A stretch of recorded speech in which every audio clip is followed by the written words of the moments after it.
Okay, it is 7 o'clock, and we're going to call the meeting to order. This is the regular meeting of the Kaneland District 302 Board of Education. We would like to inform all board meeting attendees that this meeting is being live streamed and archived for access at any time by our community members on the internet within 24 to 48 hours of the meeting's conclusion. And this meeting is open to the public in accordance with Phase 5 guidance issued by the Illinois Department of Public Health and the Illinois State Board of Education.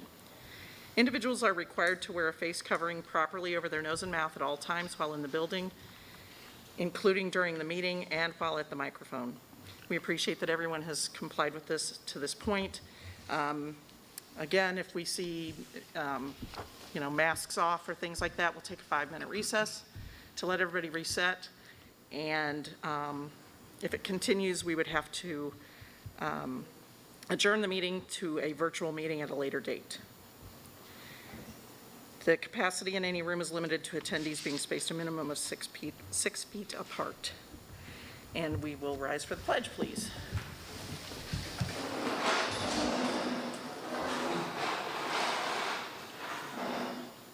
I pledge allegiance to the flag of the United States of America and to the republic for which it stands, one nation, under God, indivisible, with liberty and justice for all. And a roll call when you're ready, please. Mrs. Witt. Here. Mr. Gonzalez. Here. Mr. Carey. Mr. Mankivsky. Here. Mrs. Simmons. Here. Dr. Lawler is absent, and Mrs. Junk will arrive late.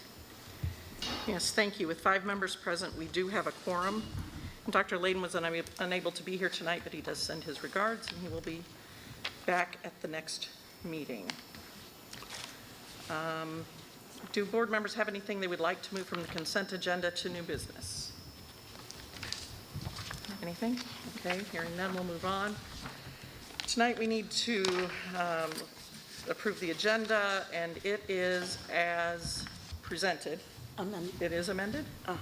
We do need a closed session. Okay. It says no. So it's going to be as amended. We do need a closed session, but there will not be any action afterwards, so we can add it to this agenda tonight.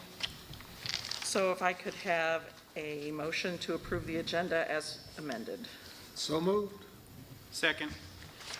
And a roll call, please. Mr. Gonzalez. Aye. Mr. Carey. Aye. Mr. Mankivsky. Aye. Mrs. Simmons. Aye. Mrs. Witt. Aye. Motion carries 5-0. Next item is the board and superintendent salutes, and I'll turn it over to Dr. Fuchs. Great, thank you very much. This evening, Dr. Atkins, our Director of Human Resources, has organized the meet and greet and introductions of our new D302 staff tonight from Kaneland High School. Dr. Atkins? Thank you. As you know, each year we do bring our new staff before the board just so that they can say hi, let you know who they are and what they teach for us, and so that you guys can put a face to a name.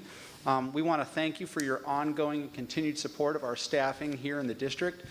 It has been an interesting year as we have had the largest new teacher cohort that we've had at least since I've been here for the last 6 years. So we did an inordinate amount of hiring this year, and we got some terrific teachers.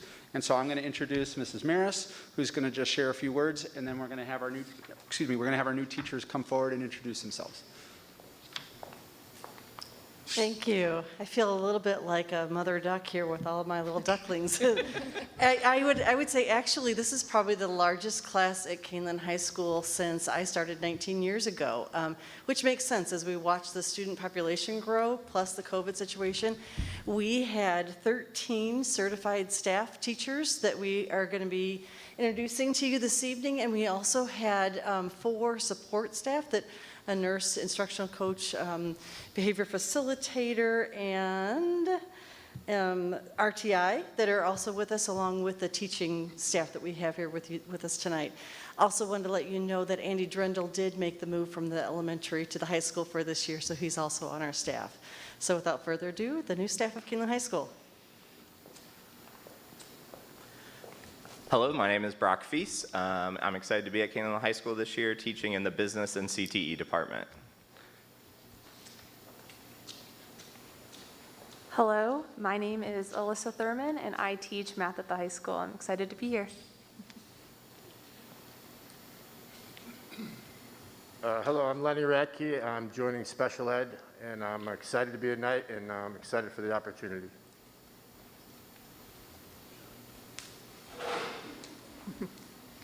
How you doing? I'm Mike Jacobs. I am also part of the special education department at Kaneland High School, and this is a wonderful opportunity. Thank you.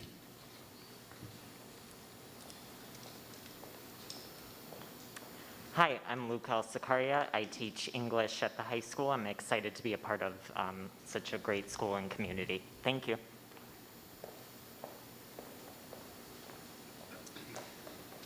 Hi, I'm Renee Kiefer.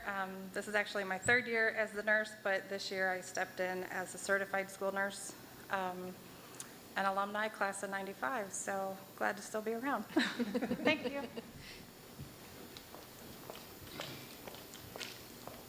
Hello, I'm Kylene Brantner. I'm an MTSS RTI teacher.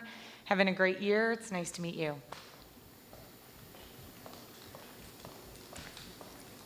Hi, I'm Nate Field. I'm part of the special ed department.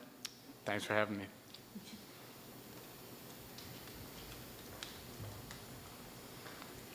Hello, I'm Sarah Ray, and I'm a member of the Social Studies Department at the high school.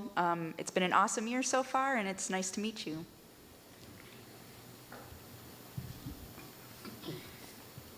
Hello, I'm James Fuller. I'm the other new social studies teacher where I teach U.S. history and human geography. And it's been an exciting year so far. Hope it continues. Thank you very much.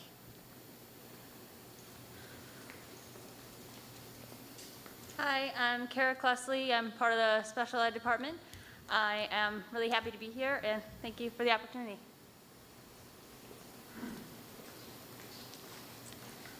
Hi, my name is Natalie Wieringa. I teach English for 10th and 12th graders, and I'm very excited to be working with you guys and our students. So that is it for our high school staff that are here. We do have other additional high school staff who will be coming on different nights. They were unavailable tonight. And then we also have some who were just unavailable for other commitments, and we'll make sure that the board knows who they are as well. But again, it's been quite a hiring adventure this fall, and we are super excited that we got a great group of new teachers. So thank you again for your support, and we'll be back the next couple of weeks with each successive school. So thank you.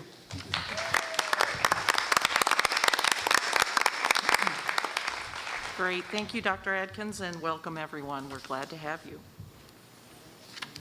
That's anything else? That's it? Any salutes from board members? Nothing? Okay.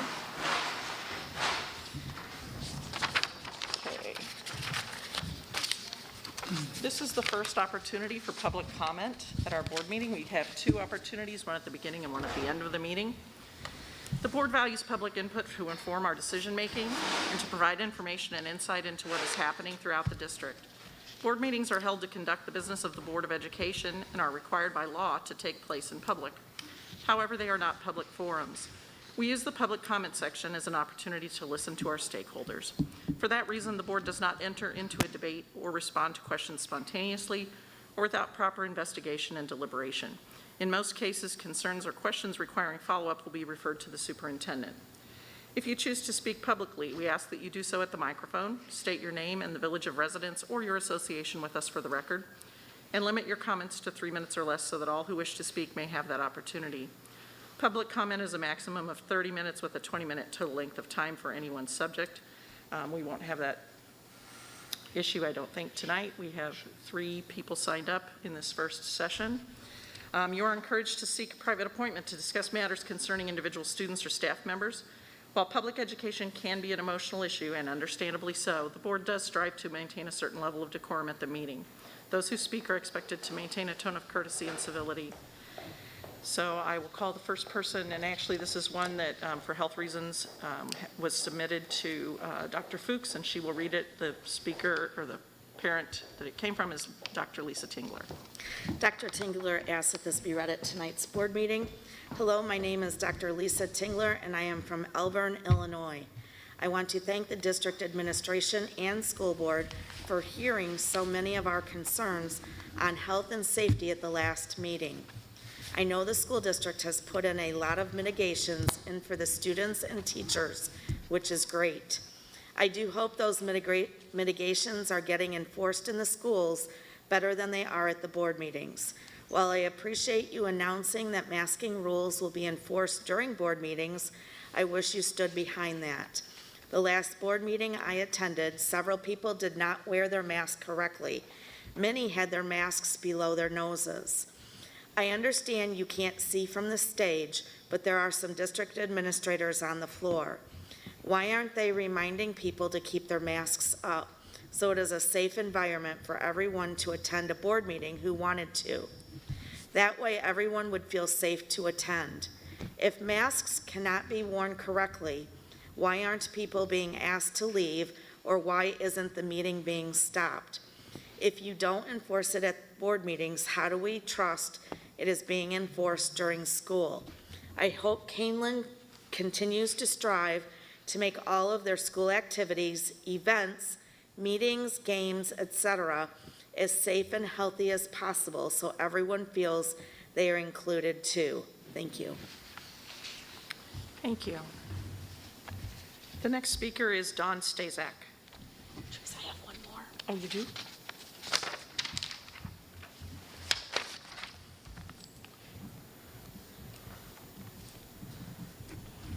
Hello, my name is Dawn Stazak, and I'm a resident of Montgomery, and I have 2 children in the school district. And my comments are just a continuation from the last meeting because I went over, and hopefully I'll be on time today. The Constitution was designed to be a fluid document, but the Bible was not. At some point, there's got to be a stand between the current law and what is ethically the right thing to do. It wasn't too long ago, it was a law that the people of color couldn't go to the same schools as white people, remember?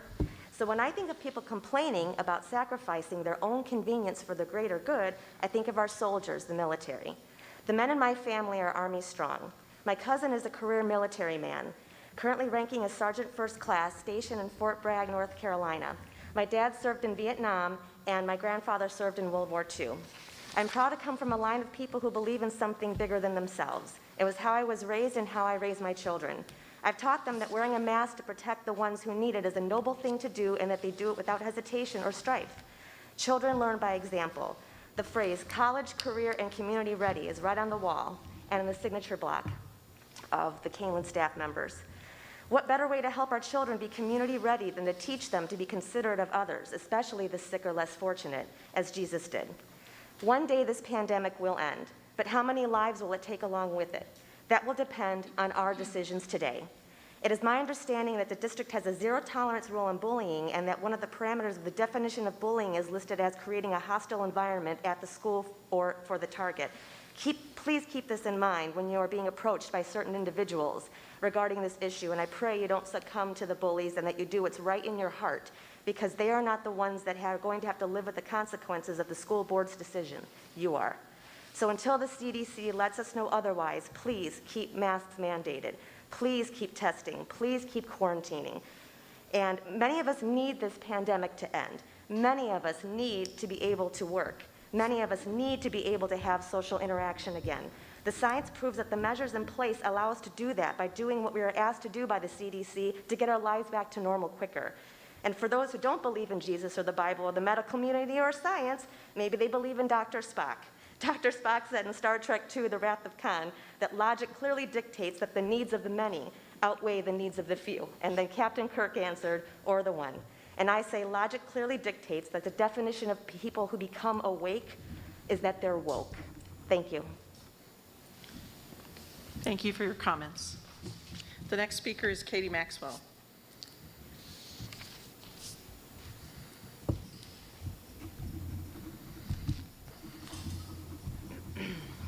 I wanted to start off by bringing up the last board meeting as well. Many came and spoke on behalf of the masking of our children and felt the need to apologize for those of us speaking on behalf of our children and their right to choose. Personally, I don't need anyone to apologize on my behalf. I have never threatened, been disrespectful, or screamed or yelled at any of you. I may raise my voice to stress my point or fact, but I'm simply trying to be a voice for my children since they no longer have one here. I'm trying to ask questions and provide facts to you and the community regarding this joke of a mandate. I am passionate, as we all are, about my children's health and well-being. As I've mentioned in previous meetings, masks do not prevent the spread of COVID virus. It says it on the box. which again has a 99.998% survival rate.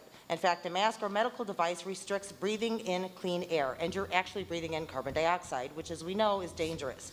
It affects your respiration, it causes headaches, difficulty breathing, et cetera, et cetera. We all know bacteria grows in warm and moist places. Imagine what's growing on our kids' masks in gym when they're running, or what's growing in ours right now.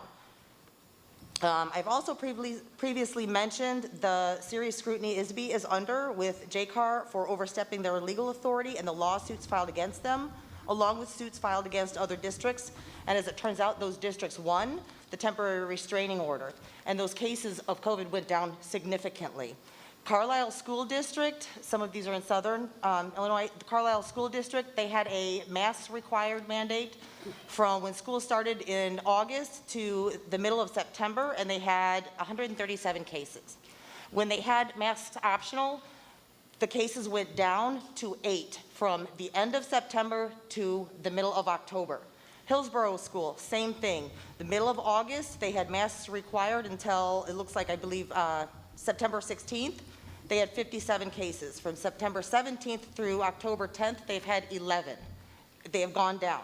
This is just a few districts because I don't obviously have time to speak of them all, but it tells me that the immune system works. It's a powerful thing when it's not smothered. These are the real facts, not the political facts.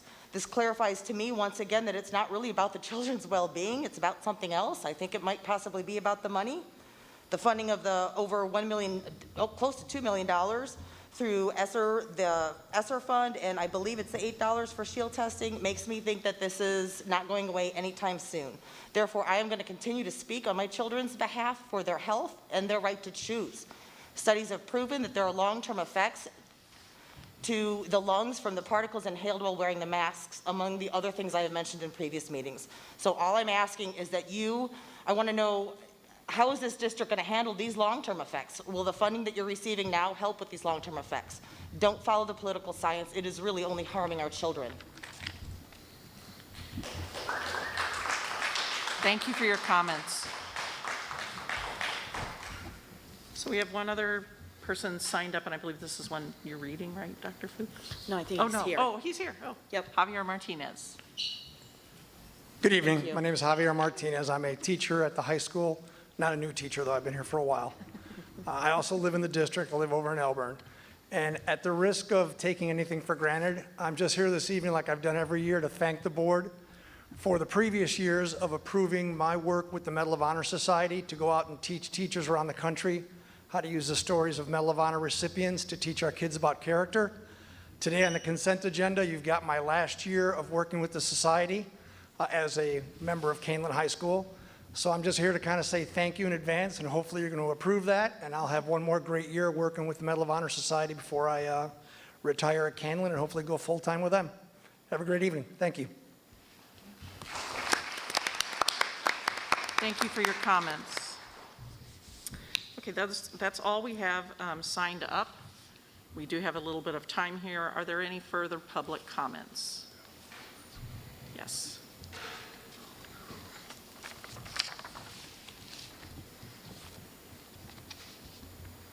Hi, my name is Kim Bartkowiak. I have 3 students in Kaneland.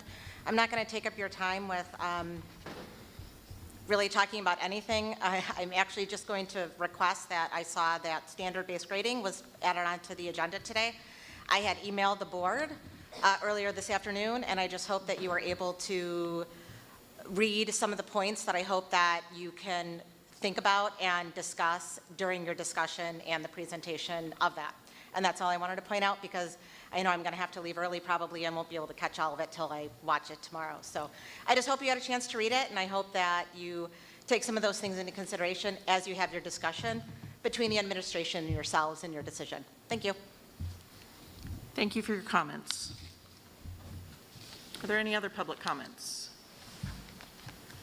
Okay, so there is another public comment section at the end of the meeting, and Dr. Adkins has the sign-in sheet wherever he is. And so if you, during the meeting, if you want to sign up, we will take those names first at the second public comments section.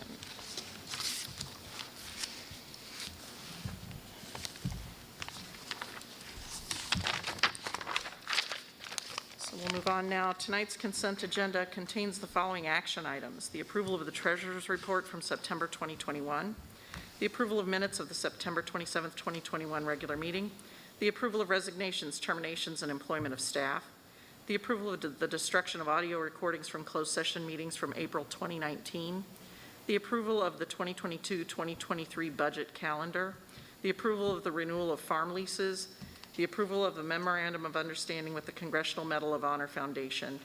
It also contains the following informational items: the enrollment report from September 30th, 2020, the first quarter budget report, the employee position report, the Freedom of Information Act FOIA report, the student suspension data report, and field trip notifications. So I'll entertain a motion to approve the consent agenda as presented. Motion to approve. Second. Okay, and a roll call, please. Mrs. Junk. Aye. Mr. Carey. Aye. Mr. Mankivsky. Aye. Mrs. Simmons. Aye. Mrs. Witt. Aye. Mr. Gonzalez. Aye. Motion carries 6-0.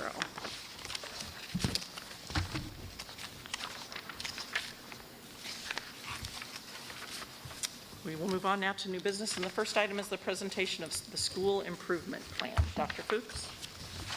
Yes, this evening we have Mr. Raleigh as well as Dr. Mum and many of our principals from our buildings, and they are here this evening to discuss our school improvement plan for the 21-22 school year, and I will turn it over to Mr. Raleigh. Thank you. Welcome. Sure. Thank you very much. We appreciate your time. We're excited to present this plan on behalf of our entire administrative team. With that being said, we do have an opportunity for all of our principals to share how some of these plans impact their buildings. So if you will bear with us through this, we're going to be shuffling people up here. But I think it's important as we engage in this work we've engaged in it over the last couple of years, and it's continuing to help drive some of the decisions moving forward. Felt that it was important for all of us as an administrative team to be represented here to hear from us how this is looking in our buildings. In reflection and looking at school improvement plans, the first thing we wanted to do is let the public know and share out how this connects to our strategic plan. And reflecting back over the last 4 or 5 years, it has become very clear, going back to our last strategic plan, and the decisions that are made as a district have really started to align to what the goals of that plan are. So we wanted to project these and just share. Kaneland Connects has kicked off. We kicked it off this fall. We shared, I know, either last meeting or a couple meetings ago, we have 5 different commitment teams, 3 of which have met, 2 which will be meeting in the very near future.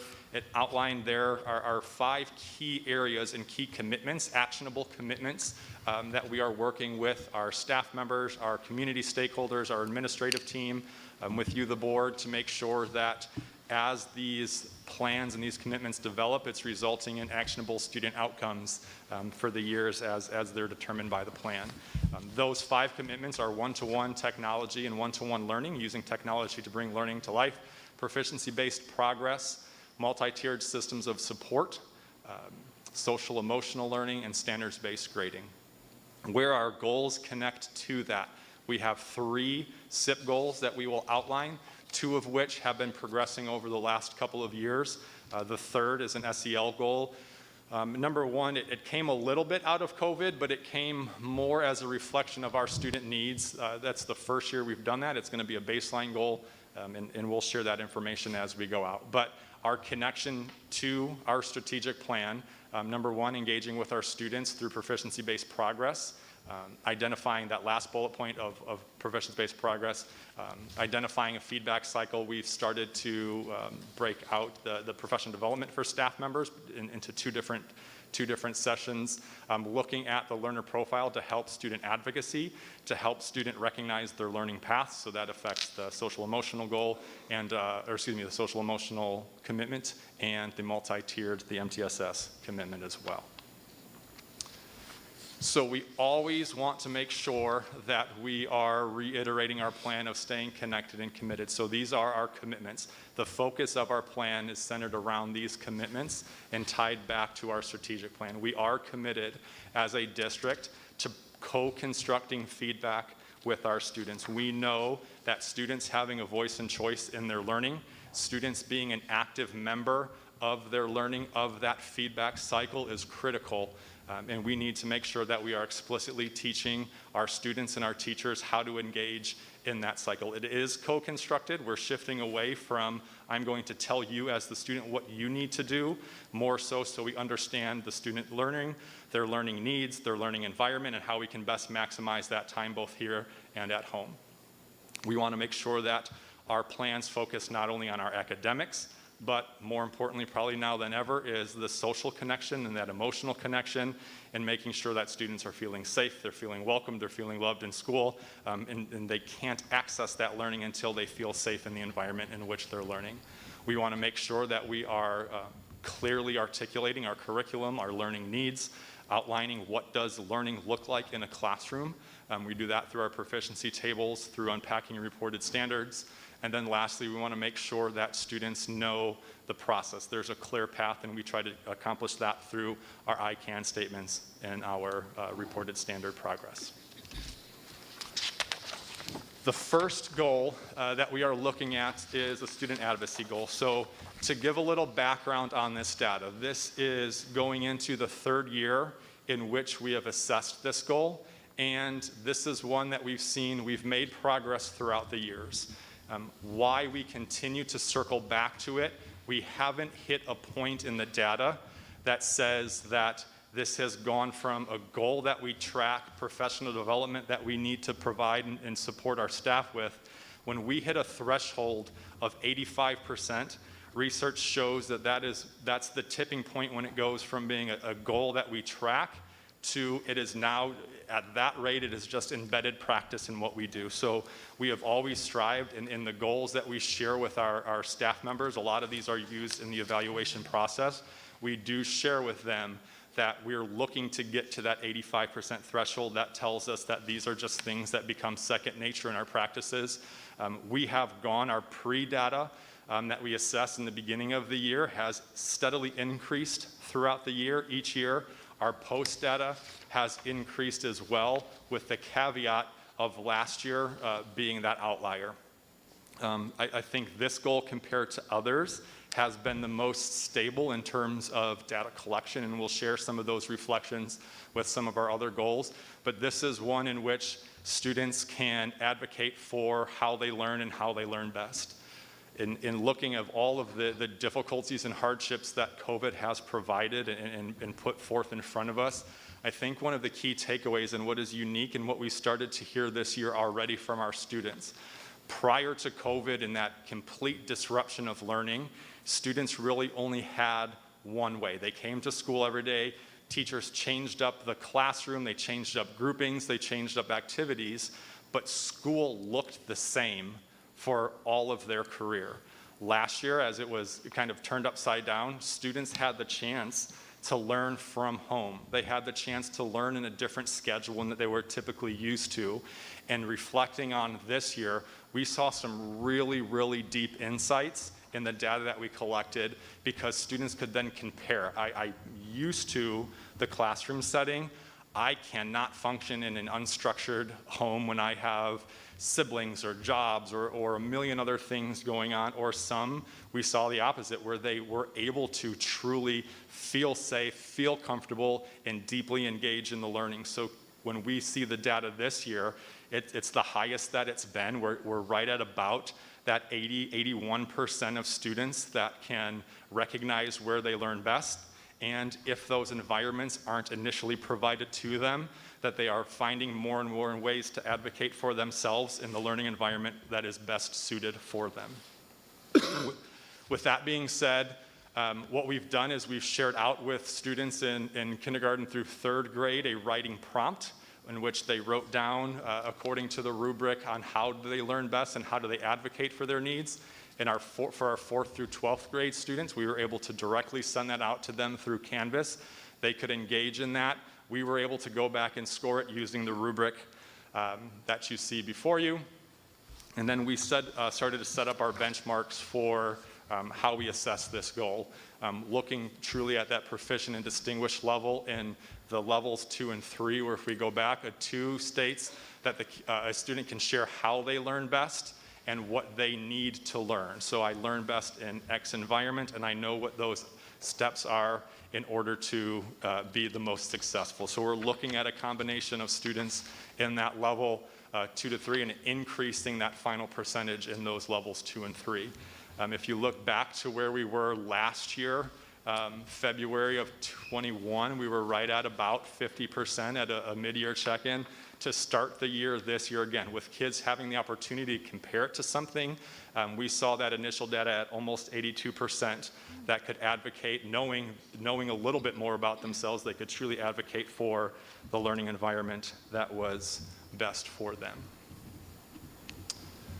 How that breaks down, we were at about 62%, they were at that too, and roughly about 20%. We had a little over 1,000 respondents. We pulled these randomly from the kindergarten through 12th grade population, and we arranged that so we had a wide sampling of students, not particular to one grade level. We balanced the handwritten pieces versus the electronic pieces, and we did do some practice scoring to increase our inter-rater reliability. But for our learner profile score, that is how we broke down. Before turning it over to Dr. Mumm, are there any questions on this particular goal? I know we'll have a chance at the end of the presentation as well for other questions, but are there any particular to our learner advocacy goal? Mr. Carey? How long has this been a goal? This is our 3rd year where we've assessed it pre to post. Have we ever gotten to the 85%? Nope, the 82 that we are at right now is the closest that we've gotten to that 83. It's increased going back to the 19-20 year. Our post data was a little over 55%. The closest we've gotten in a non-COVID year was right around 80. And then COVID interrupted that a little bit. It was at about 74%. So we've seen it steadily increase with that caveat of a COVID year and multiple different learning environments last year. But again, having gone through that and now students recognizing different learning environments, it is at the highest, and it's right at about that 82%. It's meant to be 5 years of implementation. What was that, Dr. Mumm? Just. I got to move it down. When you look at educational research, when you do implementations of any new structures such as learner profiles or proficiency-based tables in progress, educational research will tell you there's a 3 to 5 year implementation. And when you hit that 5 year, you should be around that 85%, like Mr. Rowley said, because then it's part of practice. And so being in our probably 3rd, 4th year, we're probably right on where we should be with this goal for sure. A little bit of a caveat on the next goal for that implementation cycle, but typically educational structures implemented are a 3 to 5 year cycle. So we projected out our 1st year we built the goal. We projected out 6 years and did our projected what we wanted to see in our pre and posts, and we're right near the targets that we projected back when we first started learner profiles. Once we hit that 85% threshold and it's implemented, is it then ever reassessed, or is it just standard practice that goes forward? Sure. It is reassessed, not in a formal SIP goal, but it is reassessed and reinforced when we are out on learning walks, when we are looking at student goal setting at different instructional pieces in the classroom of that advocacy piece. It's going to be reassessed, again, informally through our SEL commitment, through any kind of professional development and work that we do with student advocacy. So it's not presented once we get to that mark as a formal district goal, but as administrators are out going through learning walks, as we're doing formal observations on teachers, it shows up that way. So it shows up in the day-to-day practices, not necessarily a pre-assessment in September and a post in February. So the number of responses, has that been consistent, or has our numbers gone up? I know initially when you send out responses the first year, people don't know what it is. So has that become a habit now? Yep, we're usually right around that 1,100 number. Okay. I think when we had higher populations, I think the highest we got was right at about 1,200. So we go based on a percentage of our students, and we're usually right around that 1,100 number. Thank you. And we get more respondents than what is reported. We work with NIU RIT Lab to determine the validity points, and they always recommend that you randomly sample 25% of your populations. Like Mr. Rowley said, before we even get the respondents, we look and see what would be approximately 25% of our current population as of September 1st to figure out what number we're going to randomly sample within who responds. I think for both the learner profile and proficiency-based, we actually had closer to 1,400 responses. But again, we try to look at that consistent 25% based on the work we do with NIU. So the second goal is proficiency-based progress. And again, it is also in its 4th year. The goal is really in any class at any time, a student should be able to say, this is the I can statement. It is the reported standard that I'm working on, that this lesson is connected to.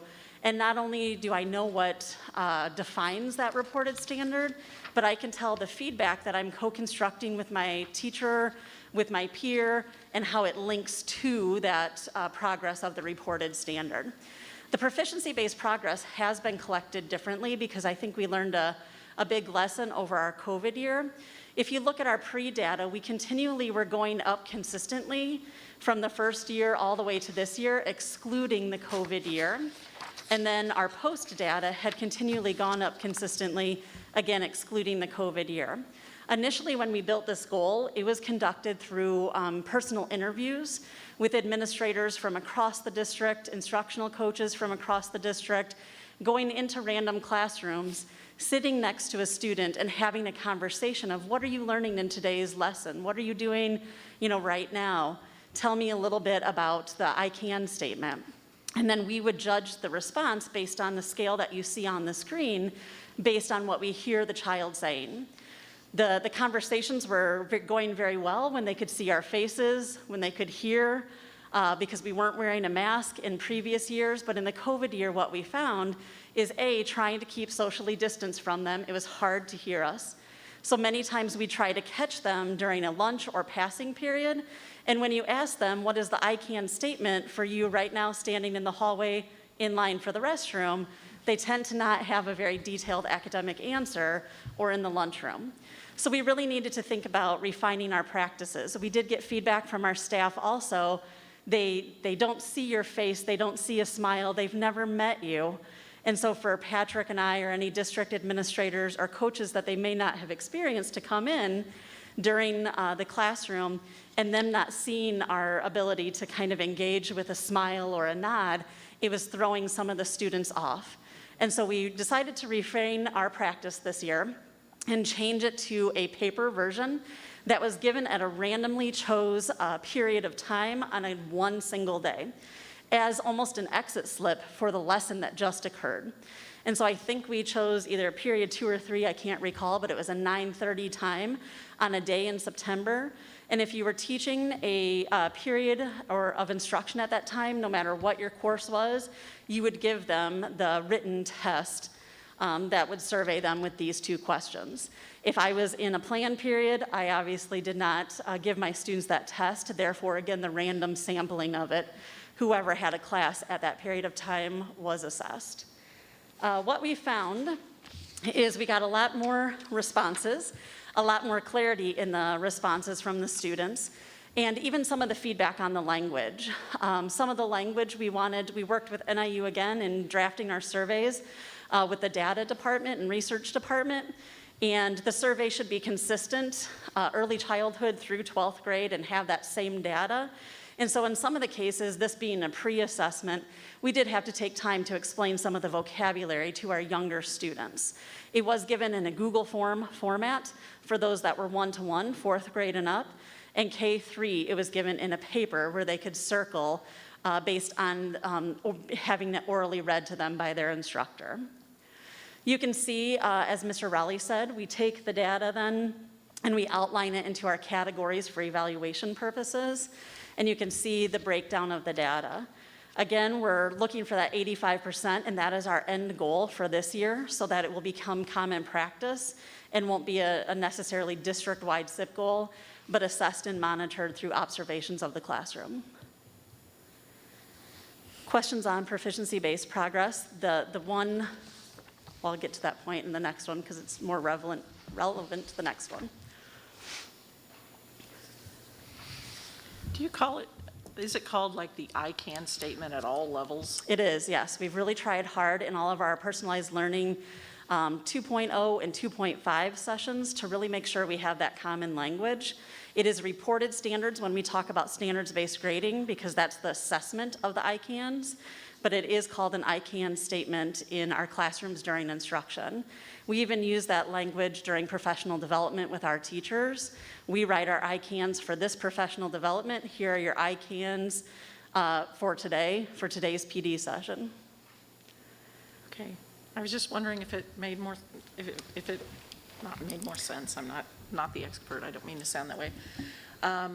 You know, when you're talking to a senior in high school and you say, what are your I can statements? You know, maybe you would say, you know, hey, what is the outcome that you expect to get from the lesson today that you should be able to, you know, do? I don't know. It just seems.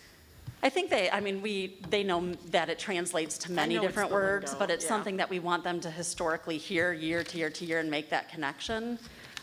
It might be on their syllabus at the high school and it'll say I can, but it might be listed as outcomes, or we really want to make sure we're tight on our language.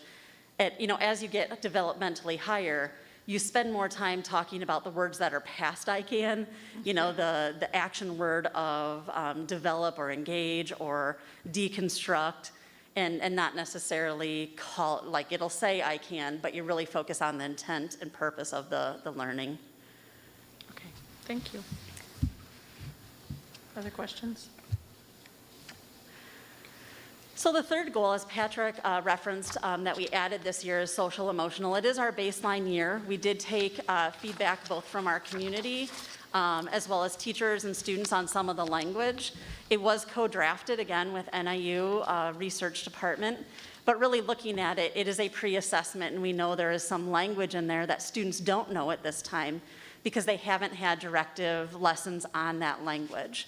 Just like taking a pre-math test, you don't know all of the questions and answers until the end of the year. Same with some of the language within our SEL goal.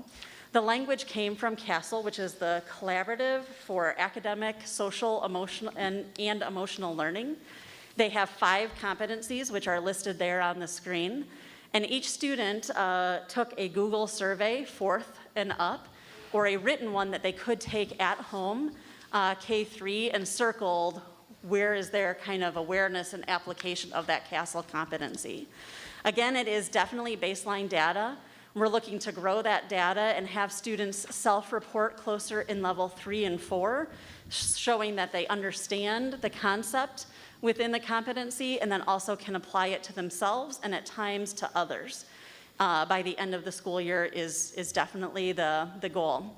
Being a baseline year, we don't have the same percents of hoping we get to 68 or 70 or 80.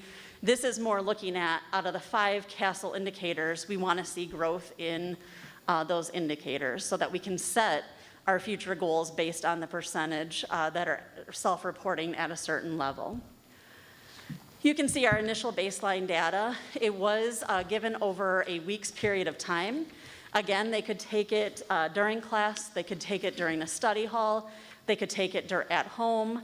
Many of the younger students had to have a parent or a classroom teacher go through the language and orally read it, and didn't give tons of instruction because the direct instruction for this will be led within our classrooms as well as with our behavior facilitators giving support of how do we make the CASEL competencies really come alive this year. Questions on that? Being a baseline goal, it's more or less kind of setting the stage for us. So I believe I had one of these sent home. I have a kindergartner, and I believe I had one of these sent home. And my wife and I were going through it, and we were trying to discuss with my 5-year-old, you know, what her proper answer would be for this question. And me, not coming from an educational background, it was difficult for me to relate it and put it in terms to where she could answer proficiently, you know, to where she could give a true answer. Yep. I guess my question is it possible to either in the classroom have the teacher assess so to where she can talk to the child at their level and retrieve the information she needs? Or is there any way you can clarify a little bit more to the parents so we can say, put it in that age level's terms so they can reply properly? It's a great question, and being a baseline year, we debated that ourselves a little bit. You don't want to oversend directions in order to lead any conversation, but you want to try to give enough. Knowing that there are directive lessons coming about the specific language of CASEL, our staff is still being trained in CASEL, having opportunities to jump into the competencies. There will be clarification both for the students and staff on specifically what does, self-awareness or social awareness really mean and how do I define it? And so I think throughout the year, you'll see that growth. Just like, the example of the math test. You may have on there a rhombus, but you have no clue what a rhombus is right now, but by the end of the year, you should. This is very similar. We have discussed also some of the feedback from community and staff, and even a couple students, is on the younger one, could we have visuals that help them versus the 0 through 4. We're debating on the visuals with the research department because you can't put a smiley face for a 5 or a 4 and a frown face for 0 because 0 doesn't mean that you're sad in some of those cases. And so we have to find the right visual for our younger students that don't lead them to an impression that it's bad to circle 0 or 1 or 2, but gives them a clue of what that really means. And so we're trying to look at all of the possible visuals to add to it so that there is better clarity as well as diving into the vocabulary of the CASEL competencies throughout the year in a variety of different ways, and probably having a little bit more support or communication for whoever is administering the test in the post part of it. All lessons that you learn kind of in a baseline year. Our first year on the other 2 goals, we revised some language. You don't revise between pre and post, but you revise after post. And so I don't doubt that the questions may look a little different going into year 2, and that's really where your validity starts.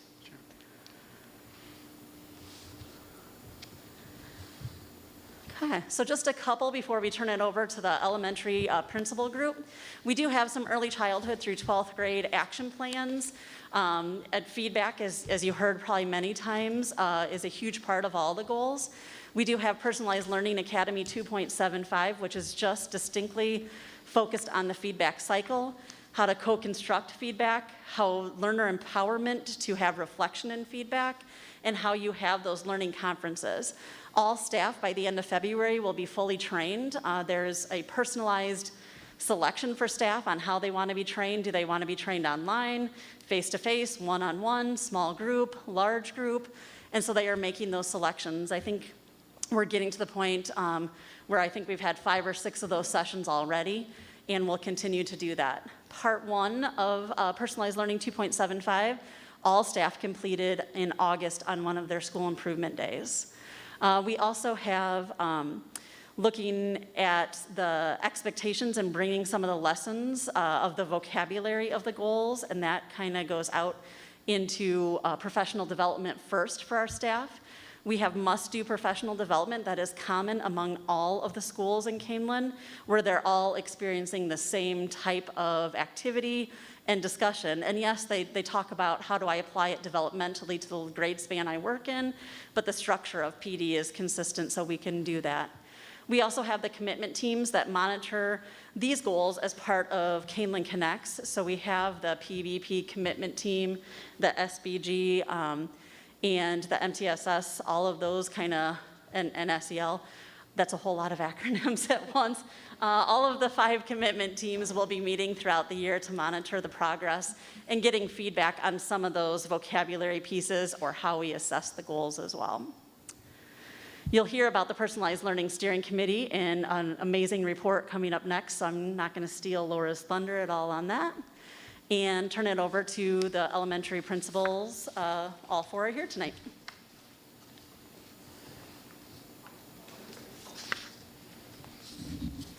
Hi, we'll introduce ourselves real quick and then we'll share a little bit. I'm Samantha Versa and I'm the principal at John Stewart. Hi, I'm Courtney Ward. I'm the principal at Blackberry Creek. Are you guys going? Good evening. I'm Martini McCoy. I'm the principal of Kaneland John Shields. Hello, Jake Countryman, the principal at McDowell. going to start with our EC5 grade action plans. The first is going to continue our work on our proficiency table creation, and this involves a district-wide grade level collaboration where our teachers meet and look at our reported standards and then develop the criteria to help our students determine what proficient looks like for them. And then with that goes into the implementation of our feedback cycle that Dr. Mumm just talked about, that all of our staff is being provided with professional development on. And that looks at how do we provide feedback for our students so that they can know what their next steps for learning are to be able to master their content. I'll throw another acronym out there for you, and that's KDAB, which is our Kaneland Analysis or Data Analysis Blitz, which has been going on in the elementaries for a few years now, from becoming a learning team, which we have taken that process, and it helps teachers dive into data and really understand through multiple sources of data kind of areas, trends that they're seeing, and how to give tier 1 support to not only the students, but to provide professional development for the teachers as well. So we're really excited to get the KDAB process started in all the elementaries. And then also our behavior facilitators have been a great asset to our buildings this year. They have common professional development not only for our teachers, but they're working with recess monitors. They collect student data. They help with small groups of students, as well as problem solving individual student needs so that everyone is successful in the classroom. Mrs. Aversa, please come back. Mr. Carey has a question, I think. Someone. All right. You guys have been using the grading scale that you currently have in the grade school for years now, right? Correct. Can you go back a slide, please? Why are we not done with the proficiency tables on how they grade? Well, the proficiency tables are always a work in progress that we are doing with standards and making sure it was a whole process with the district and how we were using the, what was it, the SMART, why am I forgetting? Real process, sorry, and making, the real process, going through all the reported standards, making sure and identifying what really needed to be identified and reported, and it just gives teachers a clearer picture on when they're able to communicate and give that feedback to those standards. And the process was supposed to be concluded during our COVID year, but because we couldn't pull staff together from multiple buildings in one, as well as because of the stress of teaching through a hybrid structure, remote structure, we did cancel all proficiency-based tables, drafting. Completely understand that. So we're about a year behind on it. But I thought we've been doing this for, my kids use this, so it's been, what, 8-10 years that we've been doing this? Yep. So that's why I don't understand why the tables aren't done and everything's in place for this. The tables just started getting drafted 2 years ago. They may have had rubrics before or ICANN statements before, because the ICANN statements came about 2 years prior to the actual consensus tables. Each teacher may have had an ICANN statement and then made a personal rubric of in my classroom what the expectation was, but the proficiency tables are built from consensus from all 4 schools, and so there'll be one second grade, math standard 2.1 proficiency table that everyone uses. In the past, I think it looked like we had the table, but many times those were just assessment rubrics that the teacher or the grade level team in that school only had created. And so it does take elementary a little longer because of that consistency to build consensus among the 4 buildings. At the middle and high school, they've progressed a little bit further along because they have some KLC time and some curriculum time because there's only one building. And so they've been able to continue to write them. We did have to pause some of our sub days during our COVID year. Okay. So it's good that you saw it before, but I'm guessing it was more of a rubric or school-based assessment. Okay, so when do you expect to be done so all 4 schools are on a consistent basis? Yep, we were hoping to have ELA and math done at the end of the school year, hopefully with drafted language. It still needs to then, you take a student sample and you kind of check the language with it. We just had a grammar meeting today to discuss grammar specifically because that is a little bit of a continuum beast in itself compared to the reading and literature standards. So grammar may be just a little bit behind. Social science and science then will start as soon as ELA and math conclude. For our standards-based grading of social science and science, though, we don't grade by every reported standard in the type of science unit. We grade on engagement, hypothesis, on the ability to formulate an idea and prove it. That applies to any single unit. And so we can shift our report cards, as you'll hear in a future presentation tonight, with the reported standards at the end of this year, once the ELA and math are drafted and done. So a third grader at Blackberry taking a science test and could get a different result than a third grader at Stewart taking the same science test because you're grading the scales differently, or could be? Yes and no. Like, I guess it would depend, no, on their reported standards on the report card, it'd be more on their ability to communicate, hypothesize, formulate, prove, no matter the unit. Right now, what you have is you can teach your science and social science units at any order you want across the schools. And so could I have developed my thinking more, and I do energy in October, but you do energy in April?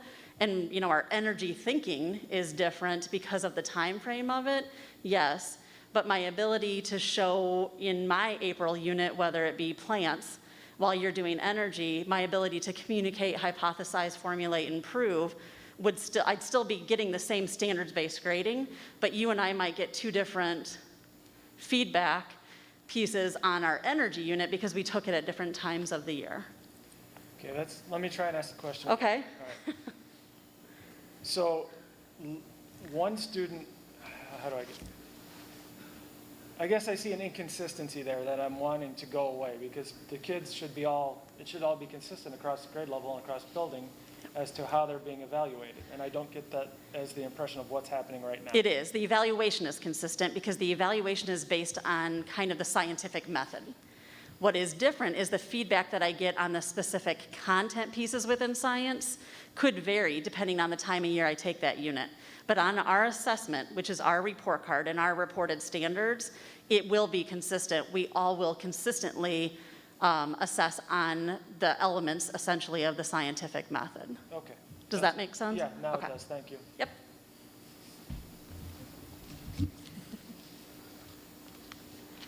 All right, we're going to move on from the action plans specific to the SIP goals to a little bit of other things that we have going on that you may have seen in previous presentations, or some things that are continuing for us that still tie to our strategic plan, but we may be a little bit further along in some areas than others. So we do have curriculum review cycles. Dr. Baum just mentioned grammar, so that's a cycle that's going on.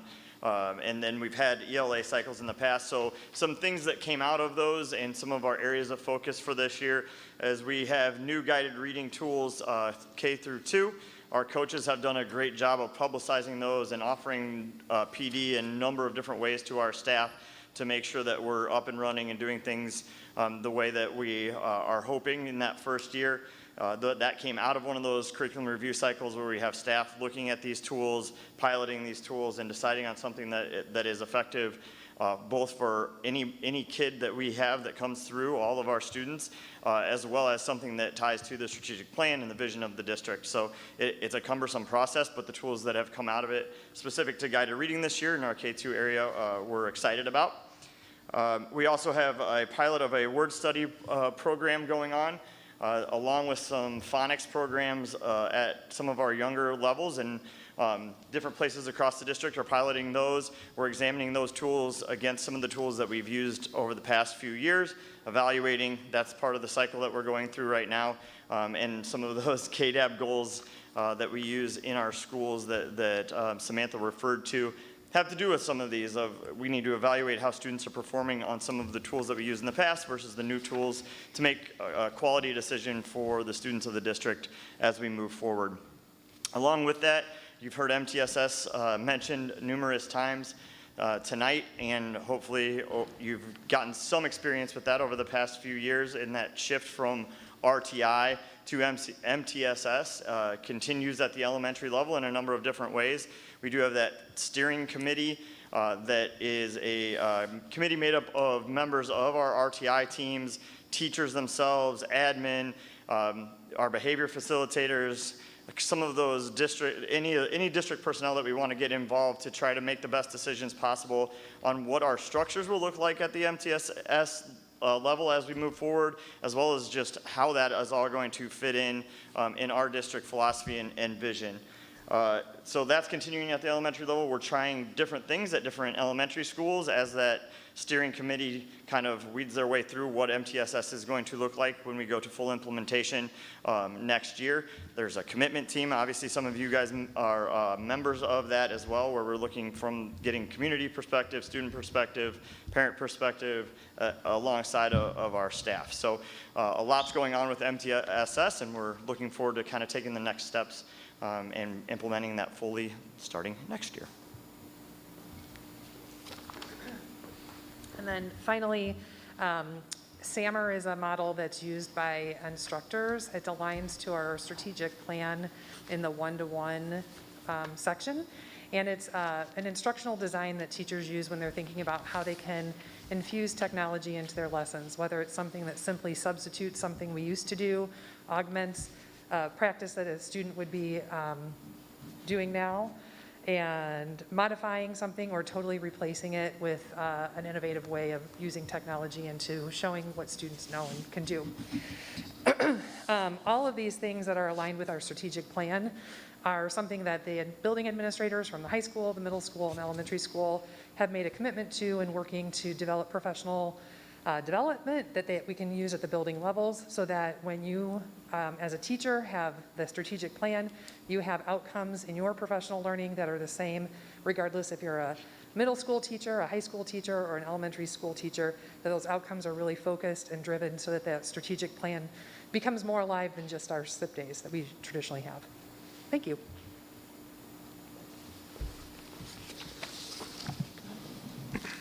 I am going to just touch base on a couple of 612, so looking at our middle school and high school, some common actions, and hope to clarify a few different pieces.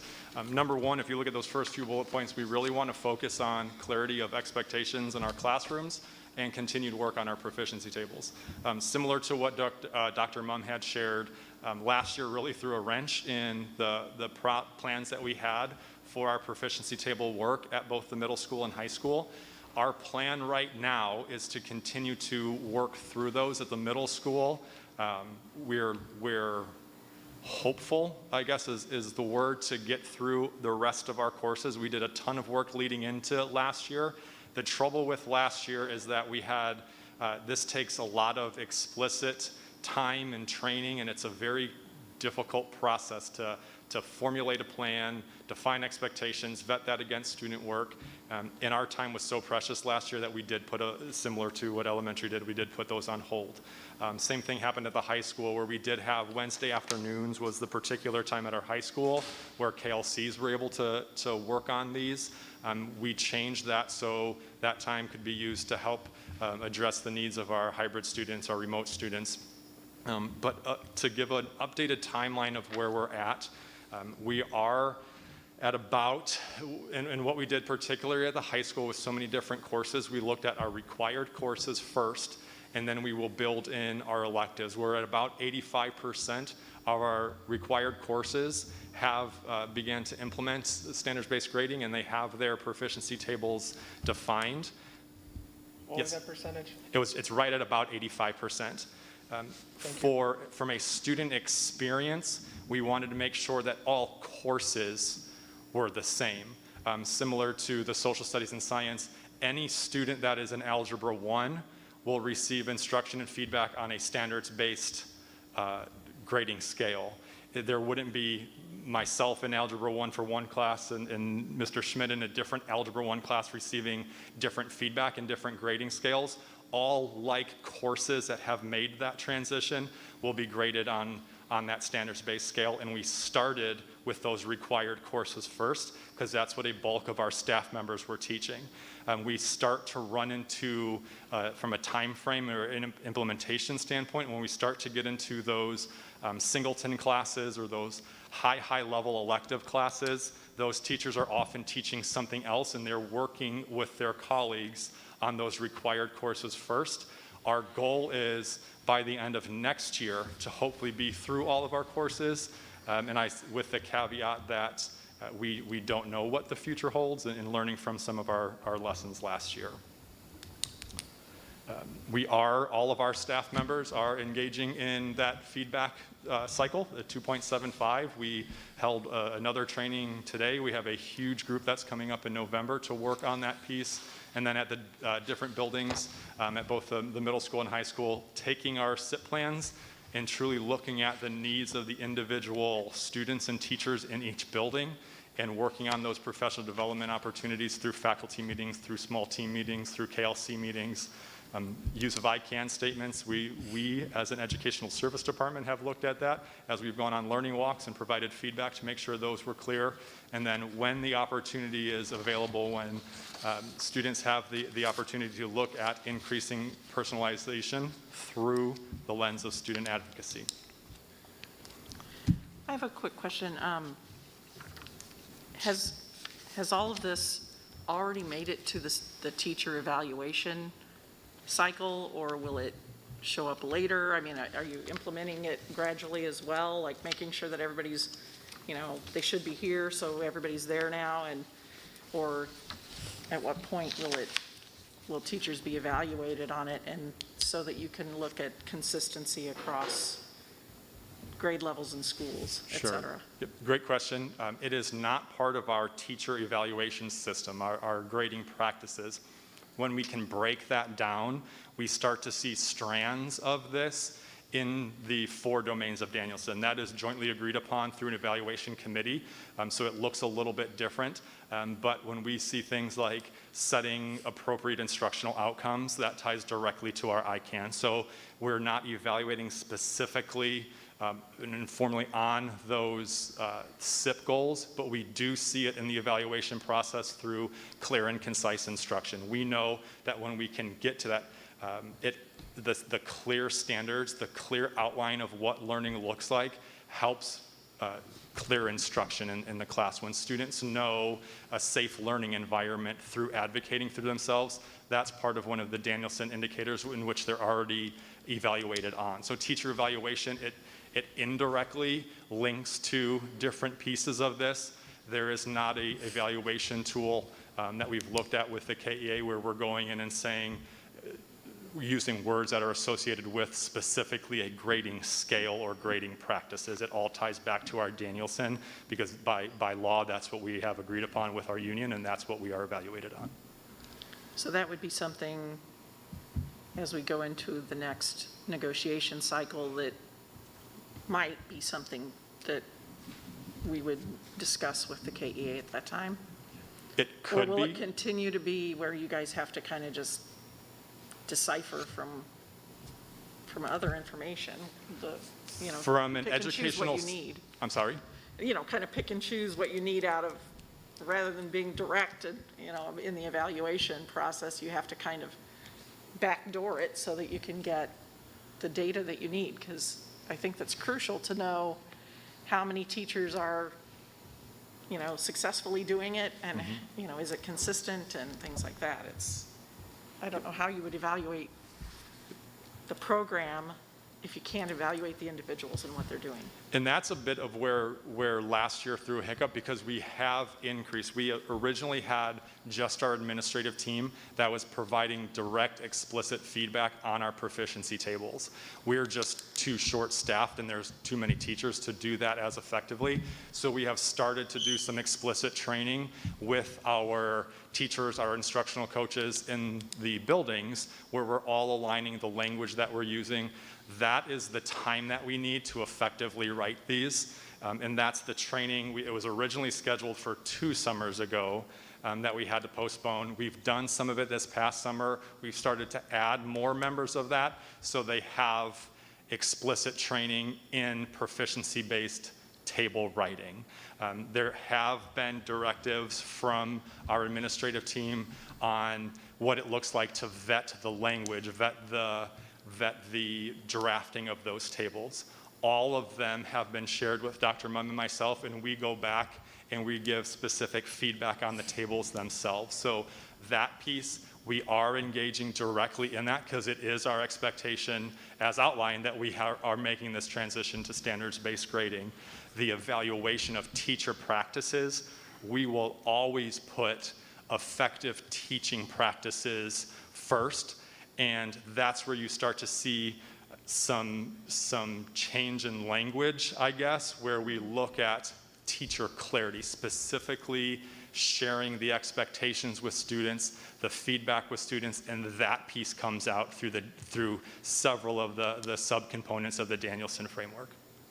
So just so I'm understanding, you're able to evaluate in order to get the data you need. Correct. But it's not necessarily that the teacher is being formally evaluated on that skill. Correct. Okay. Much more succinct, thank you. What's a proficiency table? A proficiency table takes a look at, so it outlines, number one, the fidelity of a reported standard. So a reported standard is a bit of a colloquial term here in Kaneland. You possibly have heard them as grading scales, but we write specific reported standards, and they're based on the academic standards, the Next Gen Science Standards Common Core. So there's an academic standard. We as a team write what that reported standard looks like, and it's essentially a competency. So it is our expectation after going through a unit, the reported standard is the outcome that a student should be able to come away with, the learning that a student should be engaging with throughout an instructional time period. The table itself then, the proficiency table, looks at what proficient learning looks like. So it's a little bit different, and this is where a lot of our work has been. It's a little bit different in a rubric, where we're saying a rubric says 3 out of 4 times, or you've had 3 punctuation errors.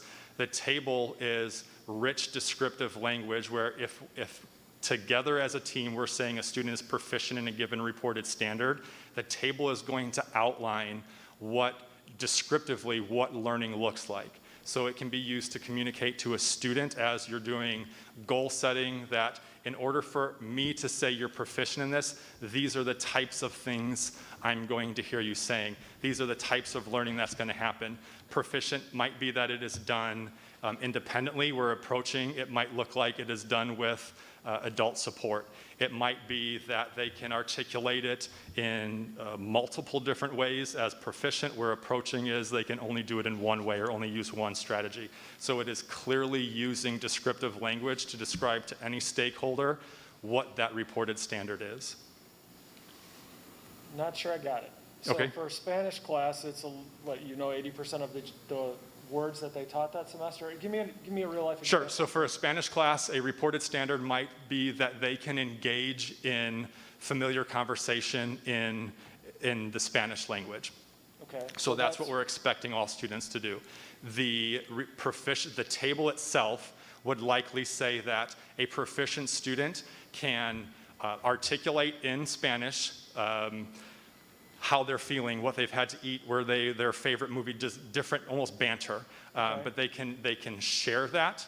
It also looks like in that conversation, because the standard itself is that you can engage in that conversation, I can hear what you're saying, I can listen to you in Spanish, and I can respond appropriately. So it's not necessarily you've done this 4 out of 5 times.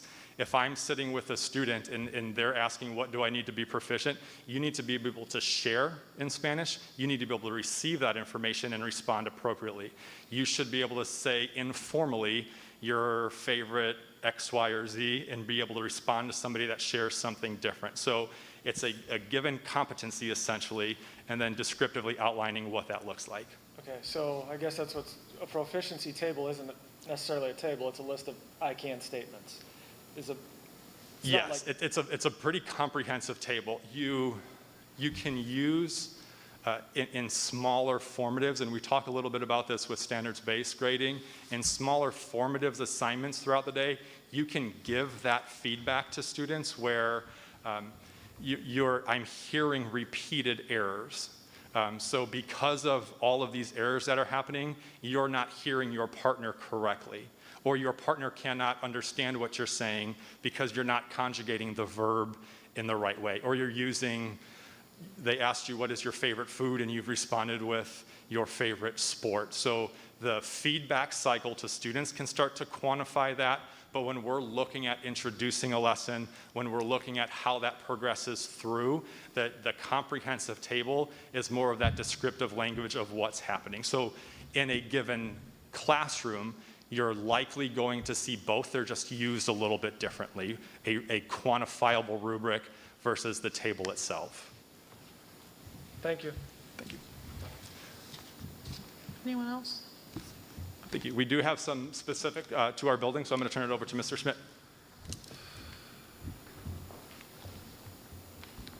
I don't usually have to drop the mic down, but all right. Other areas for Harder Middle School that we're going to be focusing on is increased focus on student advocacy through a couple different groups that we've started this year, which is the Principals Advisory Committee, as well as a student advisory group that's going to be focused on our Library and Media Center. So both of those trying to continue to build upon that student advocacy piece. And then in addition to that, having additional SEL support throughout the year with group recognition and commitment to celebrating our community's diversity in cultures, traditions, and families. And then I'll turn it over to Ms. Maris.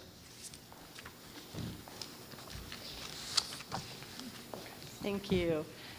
We are continuing our work to develop and implement the standards-based grading along with standards-based learning in more courses for the 22-23 school year, and you'll be hearing more about that in the presentation later on this evening.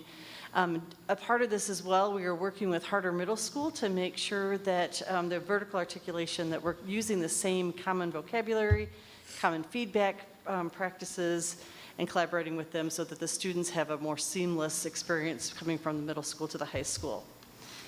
On Wednesdays afternoon during our KLC time, we are also strengthening our assessment alignment to those standards, and then also working on focusing to make sure that our standards are, that our feedback is also aligned to those standards, and we're working on that during some of our SIP time as well.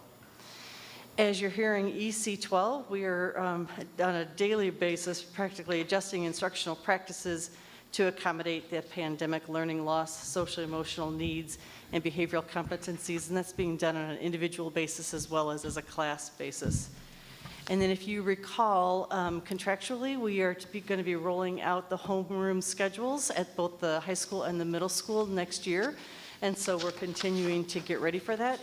This first semester, predominantly, it is with the homeroom committee doing the work, and they are representing each one of our departments. And then the second semester, we'll be rolling that out more to the rest of the staff and the students so that we're all ready for the fall. Thank you.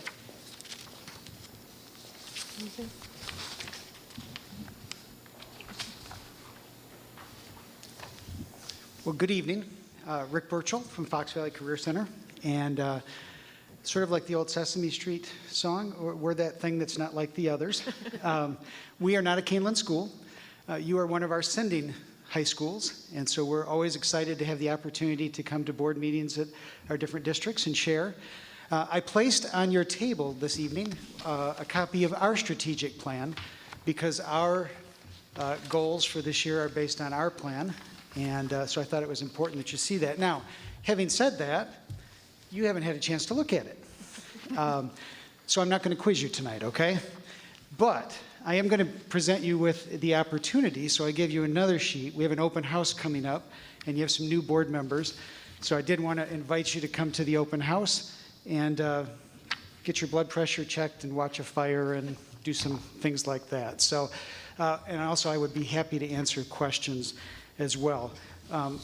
So our goals, based on our strategic plan, which is approved by our member districts, we're really looking at making sure that this year at least 20% of our students have some outside work-based learning component to their schedule. So whether that's an apprenticeship, a job shadow, it's tours, we're wanting to make sure a clinical experience that our students have a chance to get out and interact. And we're really fortunate this year, as you know, everybody's hiring, and they're begging us, they're calling, looking for people to get involved. And so they've been really open. We have advisory teams and committees with different businesses for all of our different program areas. And as we meet with them, we're saying, how can we help you how can we prepare students for a future in your field, and how can we get them out to see that. So that's one of our goals. We also want to make sure that if we send a student out, that they're prepared to actually work in the field. So one of the things we ask our business partners, what are you looking for? You know, what makes for a good employee in whatever field you're in? And so we have some measures called 21st Century Skills that we are using to get some baseline data on that. And then we run that data through our business partners to get their feedback. Just because the academics develop the 21st Century Skills test doesn't necessarily mean that our business partners agree that those are all the best skills. So we want to make sure that that is congruent. And then finally, as you know, last year you worked on developing with the architect, with Wold, a high school master plan. And of course, we lease space at the high school. But as we meet with our business partners and we kind of think about the future and how we work in preparing our students, are making a concerted effort with our partners this year to examine all of our program areas to make sure that the equipment that we're using, the processes that we're teaching will really prepare our students. And so this is something we've implemented with this plan, but you know, every 5 years or so, wanting to make sure, and I know it can be something as simple as scan tools in an auto program. Your cars have more computing power than the capsules that went to the moon. If we don't have the tools that talk to the car, our students don't get the feedback they need to fix it properly. And so it can be as simple as updating our scan tools and teaching those skills. It could be more dramatic, like in our welding shops, knowing that we need to improve ventilation and airflow. So those are some areas that we're looking at. There's a lot of things that we're doing in the strategic plan over the next few years. I'd be happy to take any questions. And again, I know we don't quite match the rest, but I like to feel we're complementary. And we're really grateful for our partnership with Kaneland and all the fine students that you send us. Does the Career Center use standard-based grading? We do, but our standards are typically come from outside agencies. So if you want to get CNA certification in the state, there are 21 skills that you need to pass. You have to pass those in a clinical setting. We don't set those standards. Those standards come from outside. We teach those standards. We test to those standards. So that's a standard. If you ASE certification or American Welding Society certification, EMT basic, all of those for us are industry standards. And so we teach to those standards. We also grade on a formative basis. So it is possible for you to show growth and get an A in a class, but not actually get the standard to get the state license. So I'll give you an example. CNA, you may have mastered all 21 skills. One of the things that has to happen for the state, you can't miss four or more clinical experiences, or you can't sit for the state exam, and it doesn't matter how good your academics are. So we may have said you've got an A on the skills, but you didn't get the standard, which was achieving the license or the certificate. Does that make sense? So it's different. I mean, our standard, we do have standards, but we don't pick them. We implement them. Okay. Other questions? Not as hard as his, though. I want easy ones. I got an easy one. Okay. I got you covered. The business partners, like you said, this year, everybody's looking to hire people. When you approach, or a business partner approaches you guys, is there a commitment, a 1-year commitment, 2 years, 3 years? Obviously, our kids are there now this year. Will these partners still be there next year? So businesses are much more eager this year than they have been in the past for us. And so one of the things that we have a process. So let's say that you approach us and you say, we're looking for employees and this is our field. We go out and we tour your facility to see what you do. We talk to you about what kind of employee you're looking for. And then we also then have a conversation about what the future of your industry is and where you think you want to go. We could place somebody for 1 year, we can place them, but we're also looking for opportunities for our students that are more long-term. So right now, one of the things that we're asking our employers is our potential employees, what are the benefits you offer potential employees for continuing education? And we've got a number of businesses that are saying, a manufacturing company in Geneva, I had a conversation with them last week. They're saying, we would like to hire people. We are desperate. We're having trouble running second and third shift. If you have students graduating who would be willing to work second shift, we will reimburse them for all A's and B's for continuing education if they take that first, if they want to work, go to school during the first shift. We don't care what they get a degree in, we'll pay for it. But they want the A's or the B's to do that. So we're seeing that. It also depends on the industry. So a forging company in DeKalb approached us. They're hiring at $18.50 an hour plus benefits plus retirement. Their big thing is that they don't want to invest in people who don't want to learn the industry and stay with it for a while and won't come every day. So they're saying, well, if for every 2 weeks a potential employee or an employee comes on time every day and works all day, we'll add $1.50 an hour to the salary. So now it's $20 an hour. So it kind of depends on the industry. Some of them are much more focused on degree, certification, continuing education. Some are, it's more the salary piece. But we do try to find that information out so that when we talk with the students, we can say, these are some options. And then typically what happens at that point is then Mr. Immel, the former director who works with us with community placement and coordinating that, will screen students who express an interest, and then we'll take top candidates to the company and say, these are students that we think would be a really good fit for you, and then they interview them at that point. And we place a lot of them that way. I don't know did I answer your question? You're good. All right. Any others? I think we're good. All right, thank you. Thank you.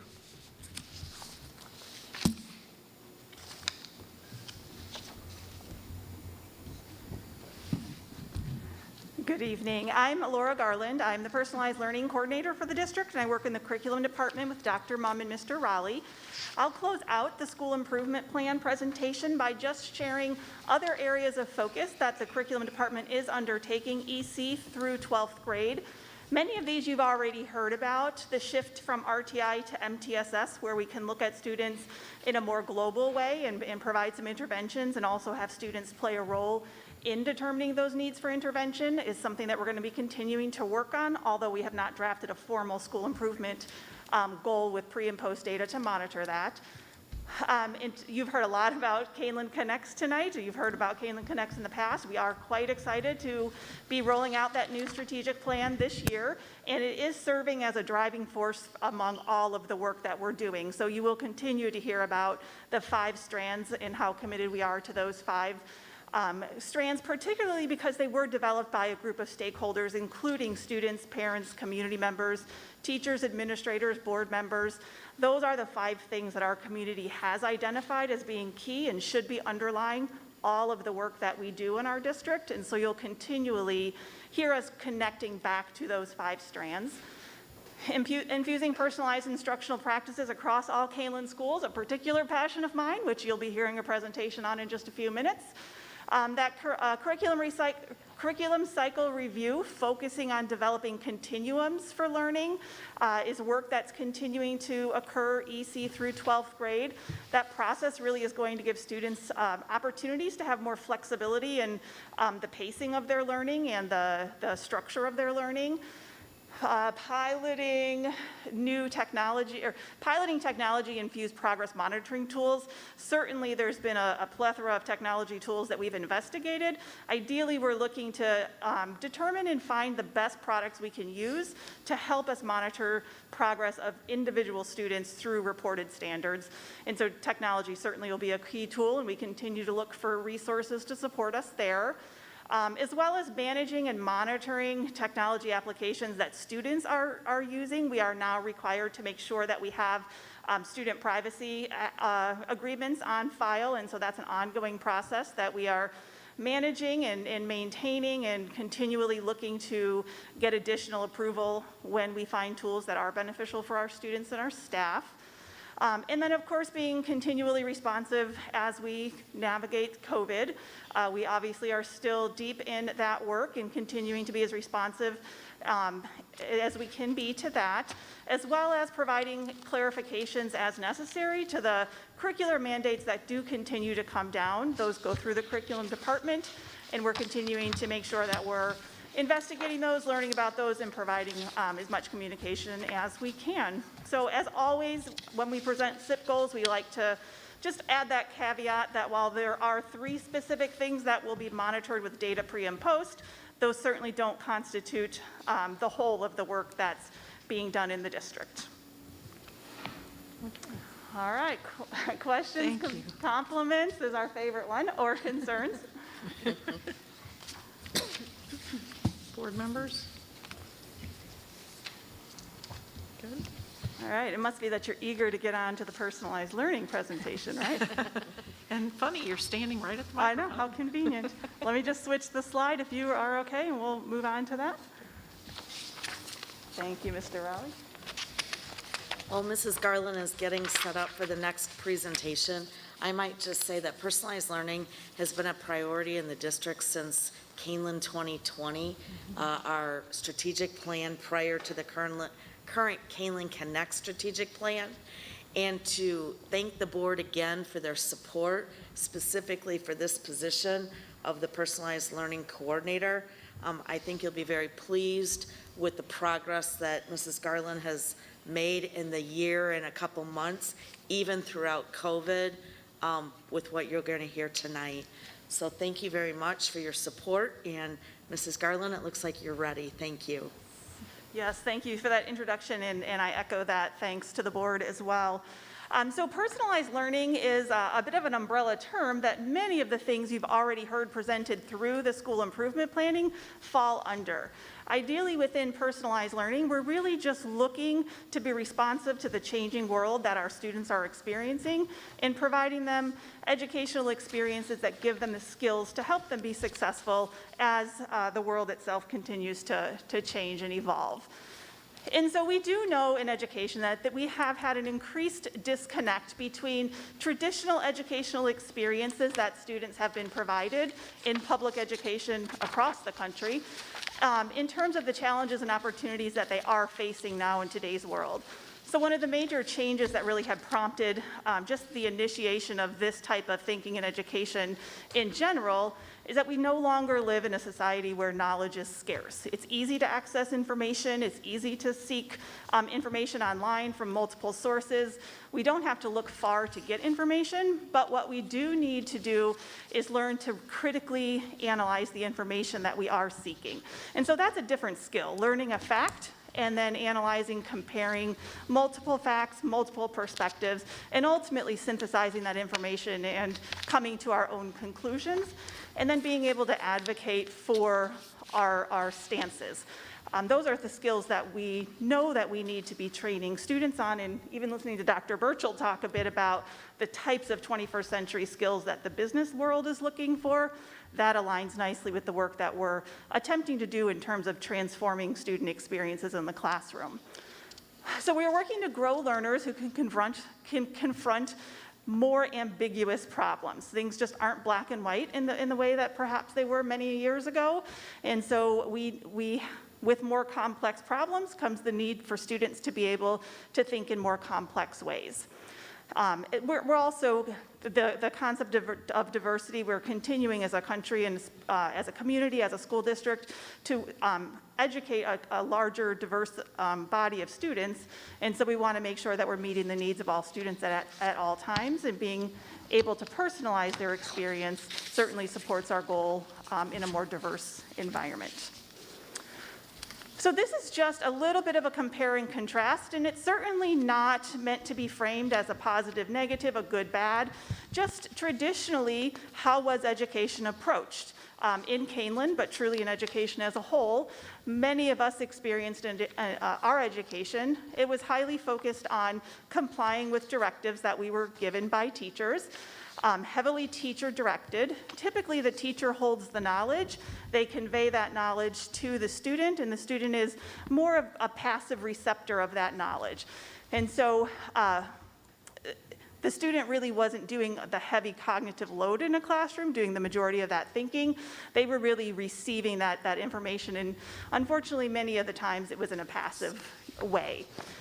Progression through learning was based more on periods of time. If you sat in a seat for long enough, you progressed, versus whether or not you were able to show that you truly learned and could apply new knowledge and new understandings in different ways. Learning process and assessment was standardized for all students, so everybody in the classroom essentially would learn the same thing at the same pace. They would be assessed on that knowledge in the same way. It was very uniform. And the reason for that is because school has always been designed primarily to be as efficient as possible, to meet large bodies of students, and to do that you had to be efficient, and so we would put students through what some of the literature will refer to as sort of that factory model. Personalized learning flips all of that on its side. And so it really looks at the role of the learner and the role of the teacher and transforms what it is we're asking both learners and teachers to do. And so in a personalized environment, the learner themselves takes a much more active role in their own learning. And to be able to do that, they need to have some ability to self-reflect on their strengths, their opportunities, their progress. They need to have a high level of clarity in what it is they're supposed to be learning, which is where the I can statements come from. They need to have an opportunity to share their voice and their needs, have an opportunity to have some choice in the learning that takes place. We're looking to add some flexibility to structures that have always been very concrete, such as time, place, type of environment. You've heard a little bit about Personalized Learning Academy 2.75, which is the professional learning academy that all staff are currently going through, focused on constructing knowledge. The whole point of that is taking away from a teacher giving feedback and a student passively receiving that feedback. So a student-teacher conference shouldn't consist of a student coming quietly to listen to what the teacher tells them they're doing right or wrong, or what needs to happen. But it's really the student coming, having a clear understanding of what it is they're supposed to be learning, how they're progressing in that learning, what's serving as a barrier for them, what they feel really confident in. And it's a much more of a co-created conversation between a student and a teacher. Actually, they're called a learner and a learning partner within our training, because sometimes this teacher themselves is the one who's serving the role of the learner in that situation. And so it's a much more shared development of knowledge.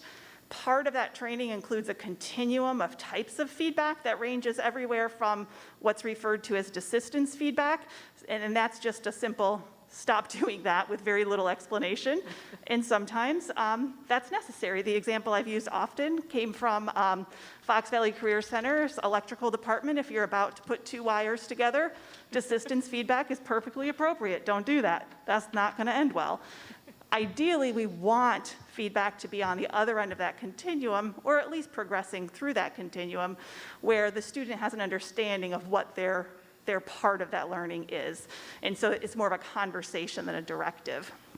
Ideally, this type of learning is going to promote critical thinking, collaboration skills, grow students' ability to manage their own time, develop some of those executive functioning skills. And then probably one of the biggest misperceptions, if you've read about personalized learning, is that it is 100% or very high reliance on technology. And while technology certainly has its place in a personalized environment, it's there to stimulate new ideas. It's there to nurture new concepts. I believe it was Mrs. McCoy who mentioned the SAMR model, and that's a continuum of technology integration instructionally. Ideally, we're looking to use technology in a way that's transforming experiences, giving kids opportunities to engage with learning in a way they couldn't have done had technology not been incorporated. So a little bit of history that I'll just go through quickly. As Dr. Fuchs mentioned, our transition to incorporating personalized practices has been going on for many, many years in the district. We are a partnership school with the Institute for Personalized Learning, which is an organization out of Wisconsin. They run many primarily personalized schools where the entire school structure has been redesigned to support this type of learning. They provide professional development and have indeed come out to our district and provided some of that professional development to our staff. They have come out to do site audits within our buildings to determine what types of practices are happening within our classrooms and to what extent they're personalized along a continuum that they've created. The Institute hosts what they call design teams, and we've had several teachers and administrators attend various design teams within the Institute. Primarily, the purpose of those design teams is to talk about, here's everything that the research says about personalized learning. Here are experiences from multiple school districts across the country. How do we take all of that information and make it create something that works within our own community? So it's not a one-size-fits-all approach. It's here's this body of research, now let's apply that in a meaningful way to what we know our students need. The work with the Institute and the transition to personalized learning has supported the shift of the district-wide SIP goals. Our SIP goals for the past several years have all been linked to strands of personalized learning. Kaneland 2020 was our previous strategic plan, and that was highly founded within personalized practices. And obviously our new Kaneland Connects, all 5 of those strands relate to personalized learning. So I'm not presenting alone tonight. We have a steering committee that we established last year, and 2 members of the steering committee are here with me tonight, and I'll let them introduce themselves, but we thought we would give you a little bit more specificity in terms of, so you know, we're kind of talking up here about personalized learning. What does that look like in the classroom? What is our students' actual experience? And so I'm going to pass it on here, and you'll hear from 2 of our instructional coaches about the actual implementation, very specifically at the student level. Hi there, I am Nancy Meisinger. I am one of the 4 instructional coaches at the elementary level, and I'm going to talk to you a little bit about the learner profile, which I know you have heard about from our administrative team tonight in the school improvement goals. You can see here some pictures from the school improvement pre or post test on the learner profile where students have been asked about how they learn best. And these are some examples from our students. And you can see that they have reflected on their environments and the different ways that they prefer to learn. But I wanted to give you a little bit more background. The learner profile serves as a tool for students to reflect on their learning. Currently, as a physical tool, it is a Google slide, but it is so much more than that. So students are given the opportunity to reflect throughout the year, especially starting at the beginning of the year, on who they are as a person, what their strengths are, what their weaknesses are, how they like to learn best, what goals they might want to set that are short-term and also long-term that are all appropriate for the grade span that they are in. Filling out the Google slide or filling out some type of response sheet is part of this process, but what is most important, that these are ongoing conversations that are happening with students all year long. They have the freedom to continually reflect and learn who they are and advocate for themselves and their learning. So for example, you might find a student who realizes that they really prefer to work alone, and they might advocate for themselves to work alone. But we also have to keep in mind that it's our teacher's job then to confer with those students and honor that, but also push them to grow and help them to learn possibly how to work with a partner in a way that makes them comfortable and helps them to grow as a learner. So through the reflection and the conversations that happen in this process, the teacher learns more about the student learns more about themselves, and then together they can improve student learning in their environment.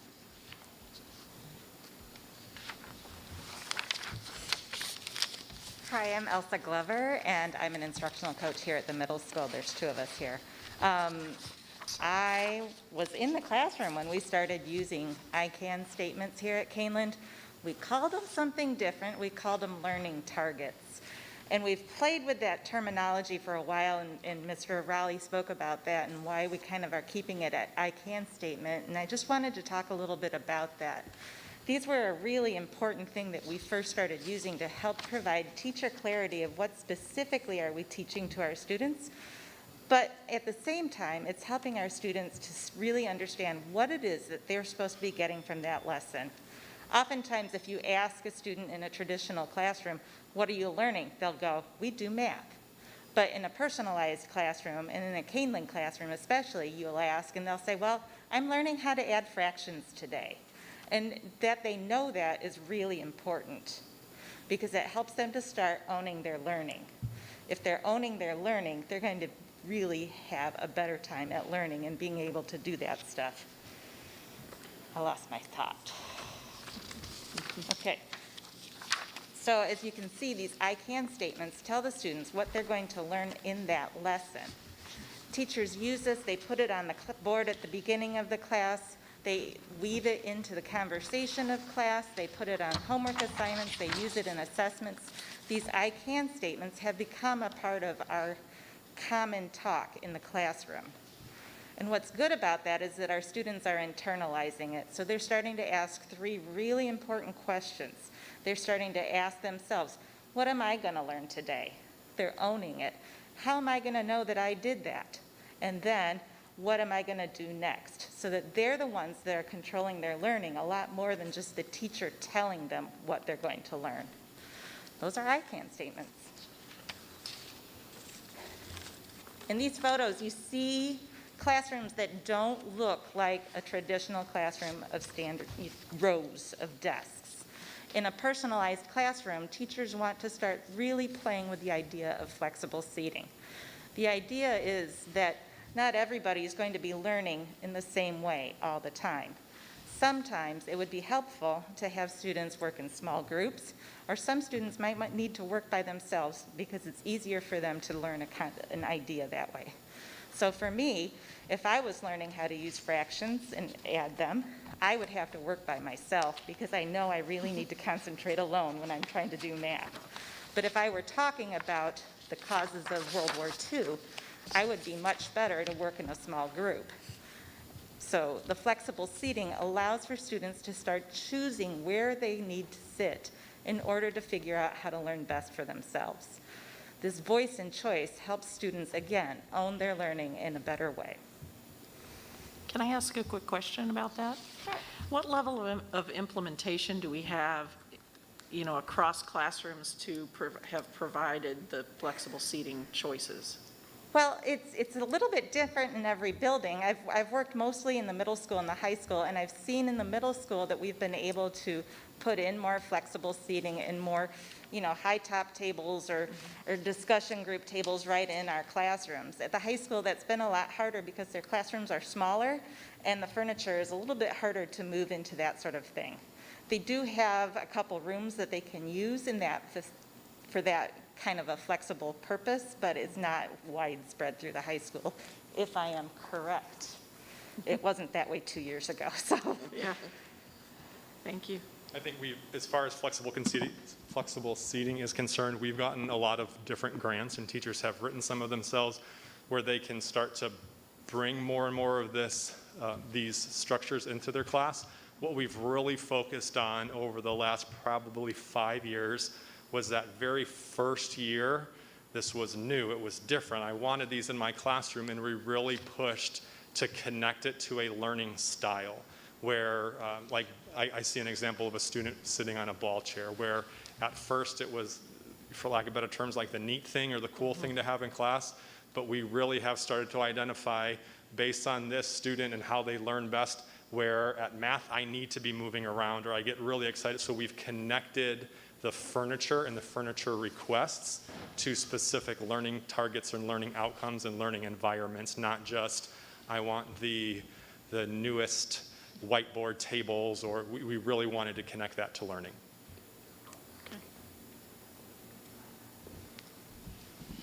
I think just one thing to add about flexible seating is certainly the materials in terms of the actual equipment or the seating itself is ideal, and we certainly want to be able to write grants, to allocate budget, to be able to purchase some of those things. But really at the foundation, it's about the culture you're establishing in the classroom. And so we do have many classrooms that don't have maybe a specific like cool rainbow ball chair or a chair on wheels, but those teachers still are embedding the concept of flexible seating by allowing students to have some voice and choice in how and where and when they work and who they work with. So some of those examples are, if you need to stand at your desk, stand at your desk. That's absolutely fine. There's no rule you have to sit. If you need to move towards the door because it's just a little bit quieter over there, or the lighting is different, or you're going to work in the hall, those are along that same conceptual line. So not every classroom is outfitted with the ideal furniture itself. That's a process that is going to take time, and as Dr. Fuchs and I have had many a conversation, money. So that's a process, but the philosophy can continue to grow despite the materials themselves taking time. Okay. And Dr. Fuchs, is the Kaneland Foundation, are some of these items able to be, I know there are certain things they provide and certain things they don't, types of things, and is this something that would qualify for a grant from the foundation? Yes. 2 years ago, it was some of the only things that they provided was flexible seating, so that was wonderful.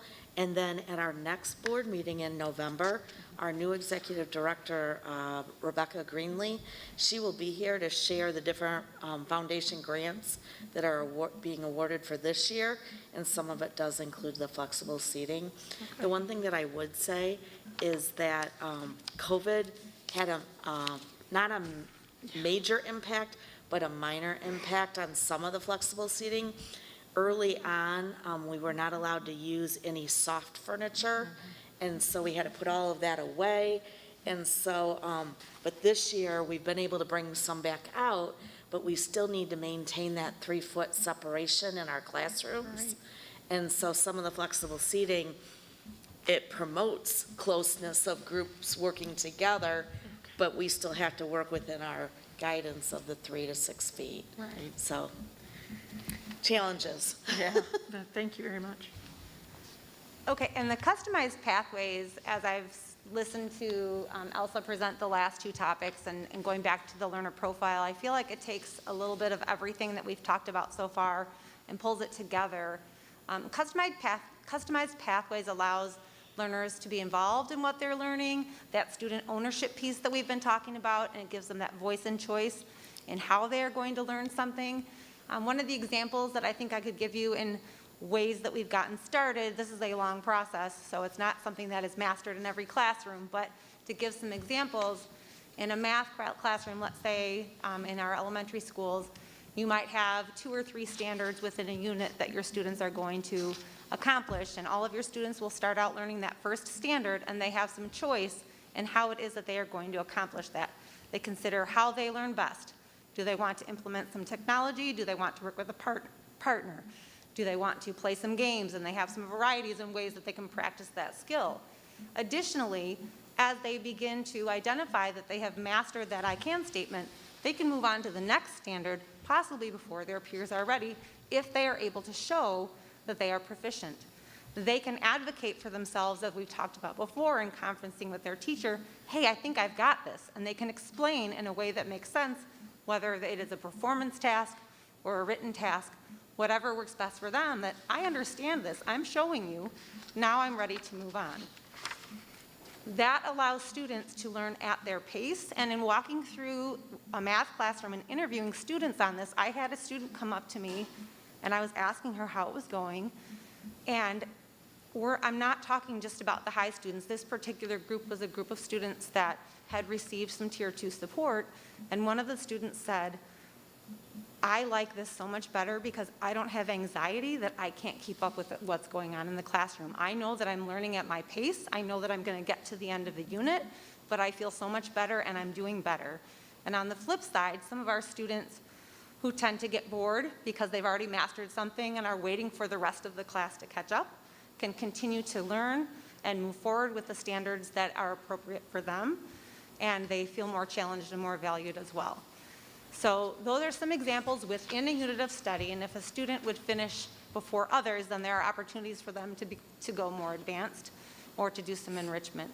But we are having some successes with students feeling that the learning is at their pace and they have more voice and choice and how that works well for them. I know win time is something that we are implementing and just getting started in our schools and walking through classrooms. Just yesterday, as a matter of fact, students have an opportunity throughout their day to select something that they know they need help on, or they know that they need to improve on, and how they're going to practice that during a short moment in time throughout their day. I asked a second grade student, she had specifically selected that day that she was going to read, and I asked her why. And she said, I really don't find a lot of time to do that at home. I'm not very good at it. I know this is what I need to do during this moment in time today. And that was a huge success, because with the learner profile, our students are reflecting on who they are as learners. They often tend to naturally start with what they like. We're trying to get them to truly understand what they need and who they are and how they can get further along in their education.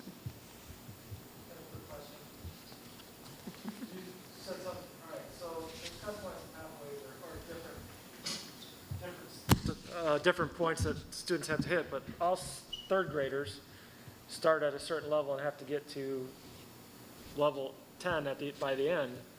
How do you balance that with the kids that, some of them will get all the way to the end of what is expected of them in third grade, and well, the other ones that are we do have standards that we teach all of our students, so there might be a mini lesson that you're doing for your entire class, that you're teaching them those third grade expectations, but then they should have the opportunity to work in small groups at the level where they are.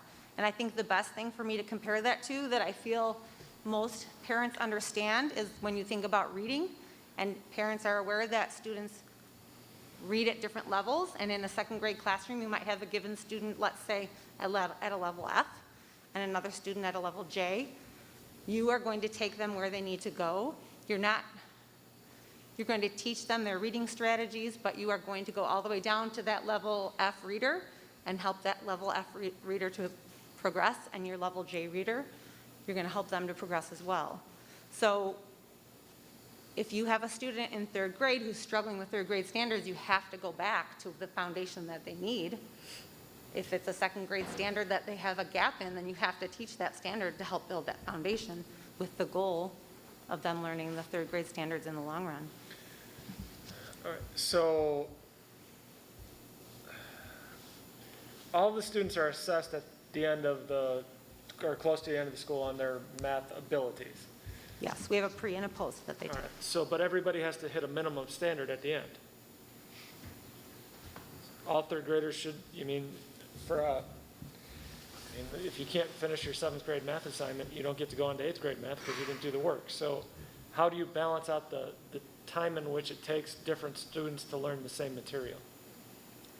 That is a very valuable question. You feel free to step in if you want.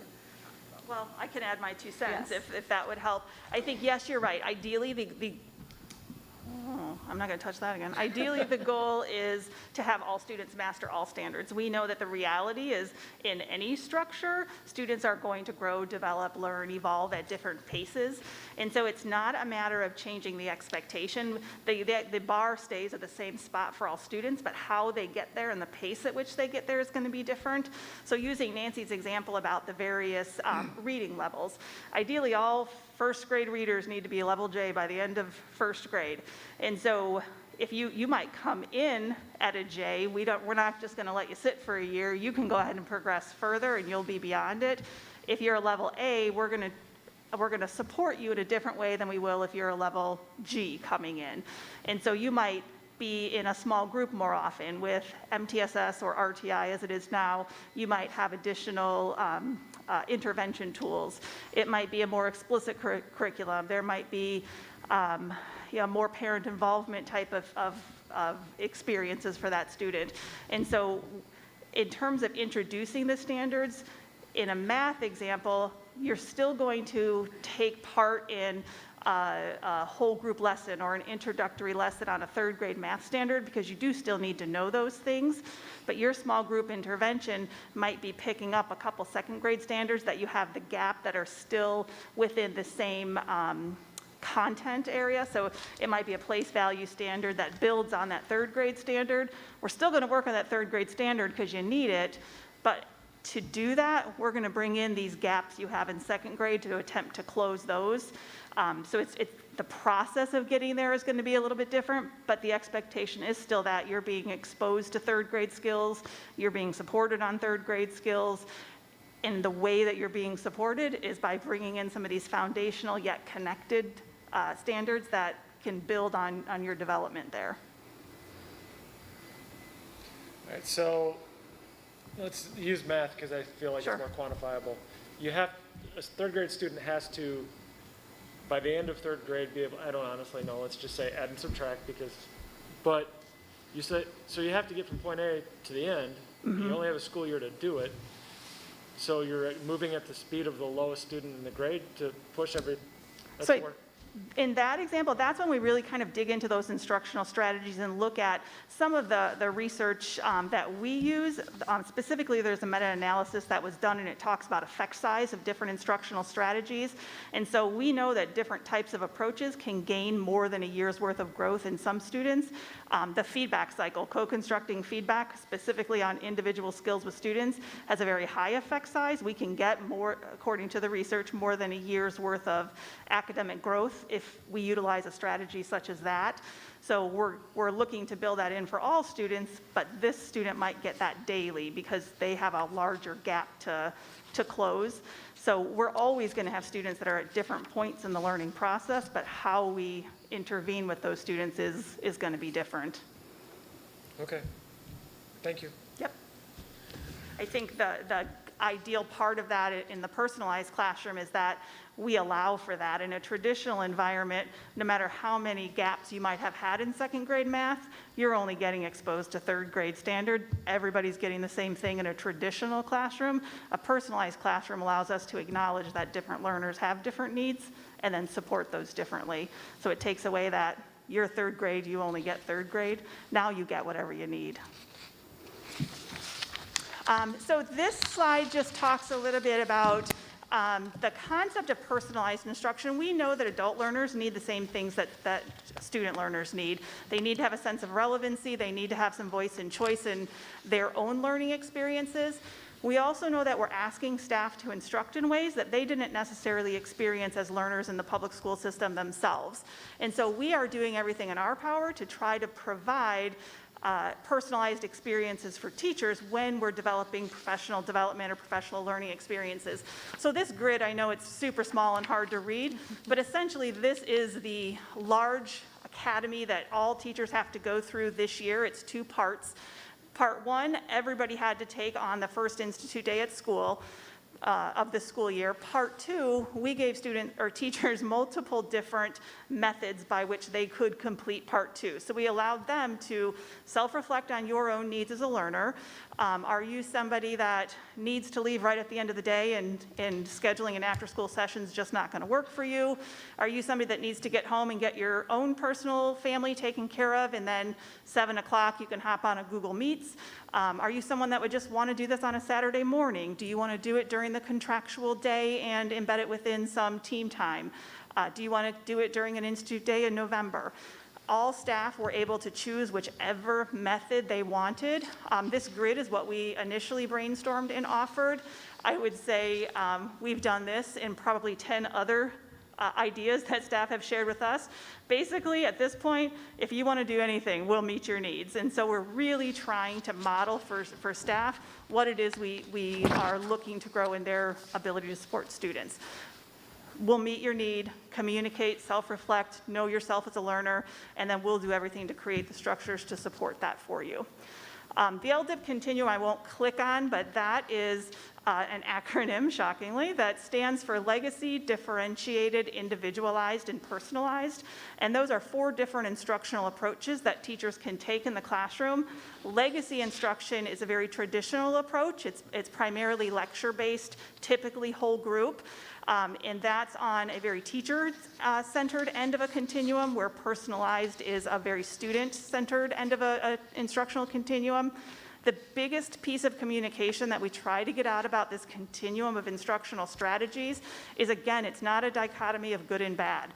It is to be used with a level of intentionality based on the needs of your student. So we try to be very clear that just because Legacy is a highly teacher-directed type of instructional strategy, much more teachers passing on knowledge to somewhat passive students, there is a time and place that that's effective. And the job of the teacher is to know when. So if you're just introducing a brand new concept, or you discover that your students have developed multiple misconceptions, that's a time to bring everyone back together and really have some directed teacher-led type of instruction. But that shouldn't be our only tool we pull out of our toolbox. And so this continuum really works to help teachers be reflective and intentional on the type of learning experiences that they're setting up for students. And so you can be Legacy if you have a rationale and a purpose that's driven by the needs of the students in your classroom. For this particular lesson, you can differentiate, individualize, or personalize when other needs arise. So it's not a all or nothing type of situation. And then just like we did with the SIP goals, there's certainly some additional personalized practices. These probably aren't quite as embedded just yet, but these are things we're working on growing. The continuous feedback cycle, I think you've heard a whole lot about tonight, so that's the first one. Reassessment practices, really taking our purpose from teaching to learning. It's not about covering the material and checking it off our list of things to do. It's about determining, did the students learn it? Did they gain the skills? Can they apply that knowledge? Maker spaces and genius hours are 2 structures that really give students an opportunity to investigate areas of passion that they themselves are interested in. We have various buildings that have tried different structures. It's definitely a highly student-led portion of the day. Typically, it's 1 hour per week, in some cases maybe 2 half hours a week, but it's really letting students identify, here's something I'm interested, here is a design cycle that I'm going to create to take me through my learning, and I'm going to have some relatively unstructured time to really investigate this and almost develop my own unit as a student with the teacher guiding and facilitating. Would that include problem-based learning? Oh, for sure, yep. And sometimes the teachers, they need, that learner profile helps the student reflect on their needs as a learner, but it also helps communicate to the teacher what those students need. And so some students might need help developing that project-based learning. In some cases, a teacher might create it and allow the student to go through it. In other cases, that student, they already know exactly what they're doing, and you're just helping them communicate and document. And I find that it's oftentimes the best way out there, especially for the special ed contingent, to show exactly what they know, what they've learned, and to assimilate it all in a way that's meaningful to them. Yep, absolutely. And how they're demonstrating that knowledge within these unstructured times is helping them develop a bank of ways that they can demonstrate their learning in more concrete academic ways. Win time, Nancy mentioned, and that just stands for what I need time. And again, we're looking for students to start to have a more active role in determining what is it that I do need? What do I want to practice more? And it might be based on an interest, it might be based on a need, but really providing structured opportunities to say to students, your voice matters, we care about what you want to learn, and we can't ask you to care about your learning if you don't even know what your own needs are, and we don't give you an opportunity to express those needs and advocate for those. So it starts as a little bit more structured opportunities for students to do that, and as we progress, this is the first year we're implementing this, and it's very much an experiment at the moment, but teachers are being incredibly creative in some of the ways they're just opening that door for students. Scaling across Kaneland, so anytime you're working to grow a practice, it's a matter of scaling it up as best you can. Kaneland Connect serves again as the foundation for our ability to do that. I put a quote up there straight out of our strategic plan.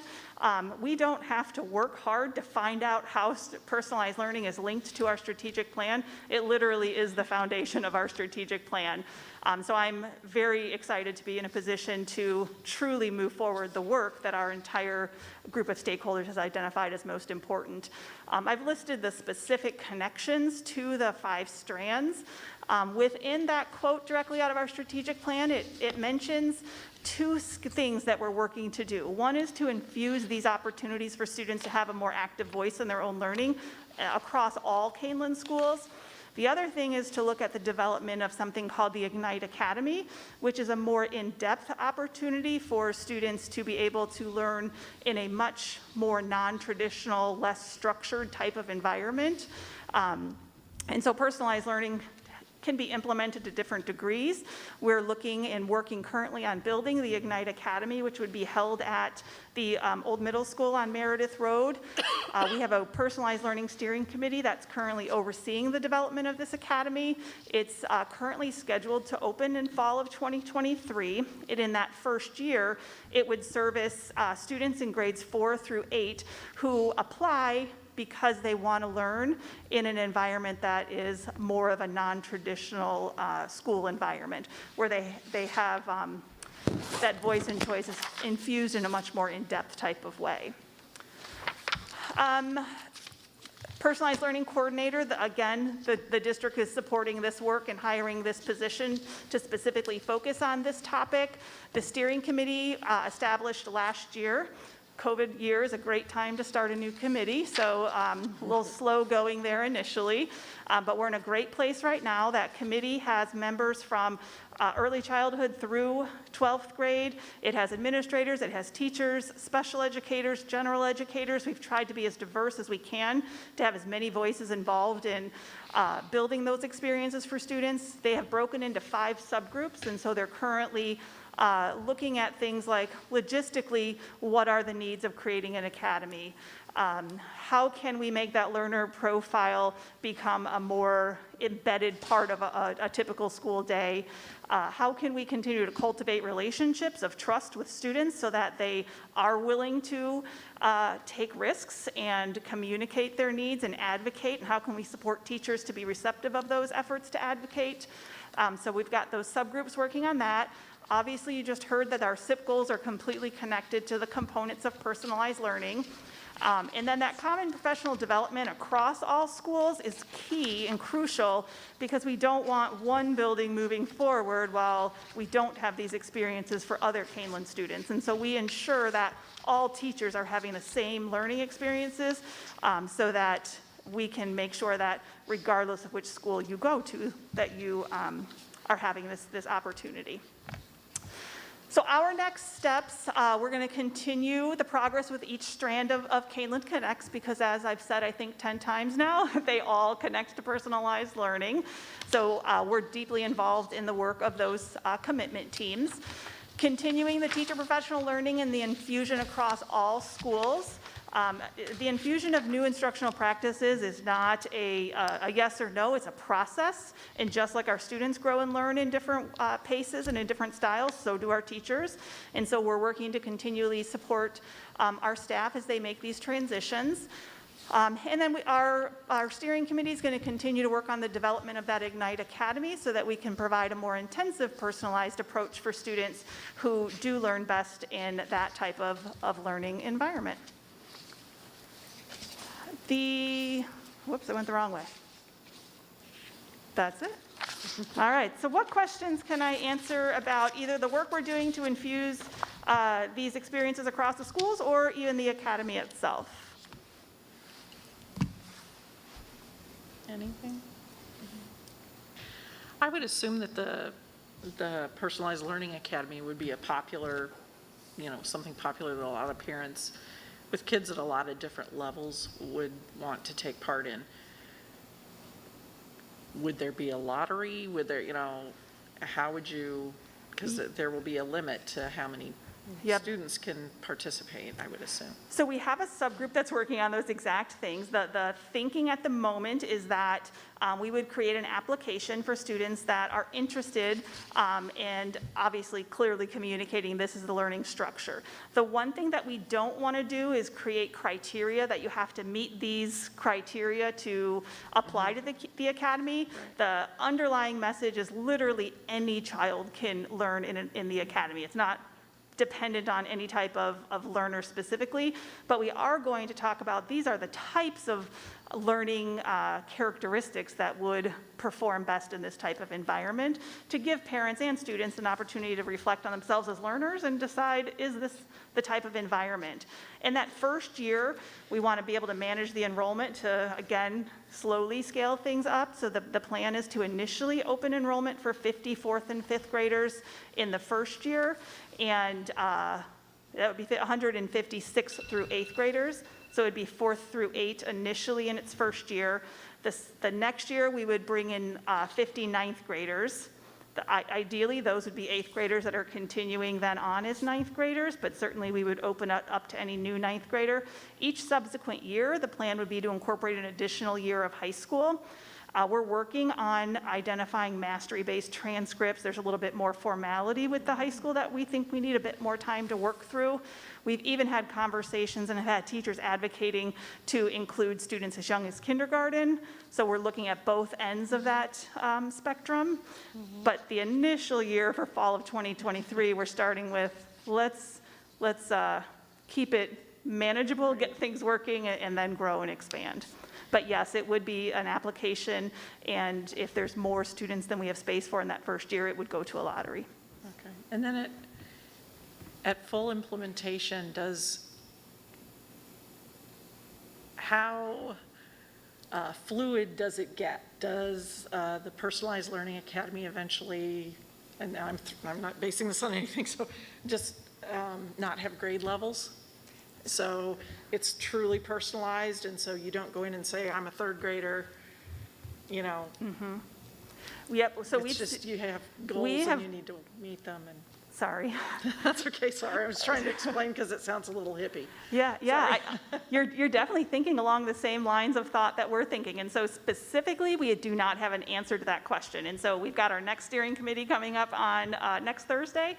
And those are the types of questions we're currently grappling with. So theoretically, ideally, in a personalized school, you don't have those constraints of grade level of your third grader, and so you only are held accountable to third grade standards. You have continuums of learning, and you start out your first year, and these are the standards that are on your continuum from fourth through eighth grade, and you progress through those, and not necessarily in any specific designated area. You work with an advisor, you create potentially a project-based proposal that covers standards from a variety of disciplines, and you demonstrate proficiency based on this project that you've co-created with maybe a faculty advisor, maybe in collaboration with some peers. We have been on a site visit where they referenced levels, which softly equated to K1, 2, 3, 4, 5, but you could be in any grade and be in any one of those levels, but maybe the majority of the students kind of fell chronologically, but very much taking off the stigma of I'm a third grader working on a first grade skill. I'm just an academy student moving through my continuum, and I'm getting exactly what I need in support. Can't wait. That sounds awesome. Thank you, I agree. Questions?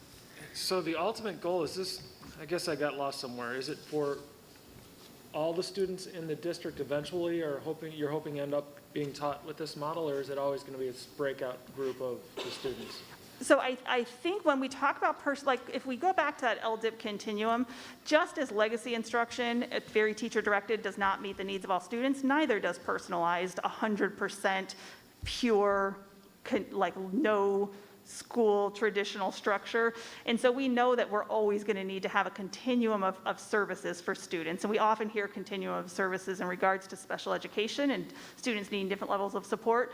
That applies to general education as well. And so when we talk about personalized learning, we always go back to these two strands of infusing opportunities for students to have a voice and a choice and more ownership and have opportunities to advocate for their own needs. That's universal in all of our schools. We want that for all students.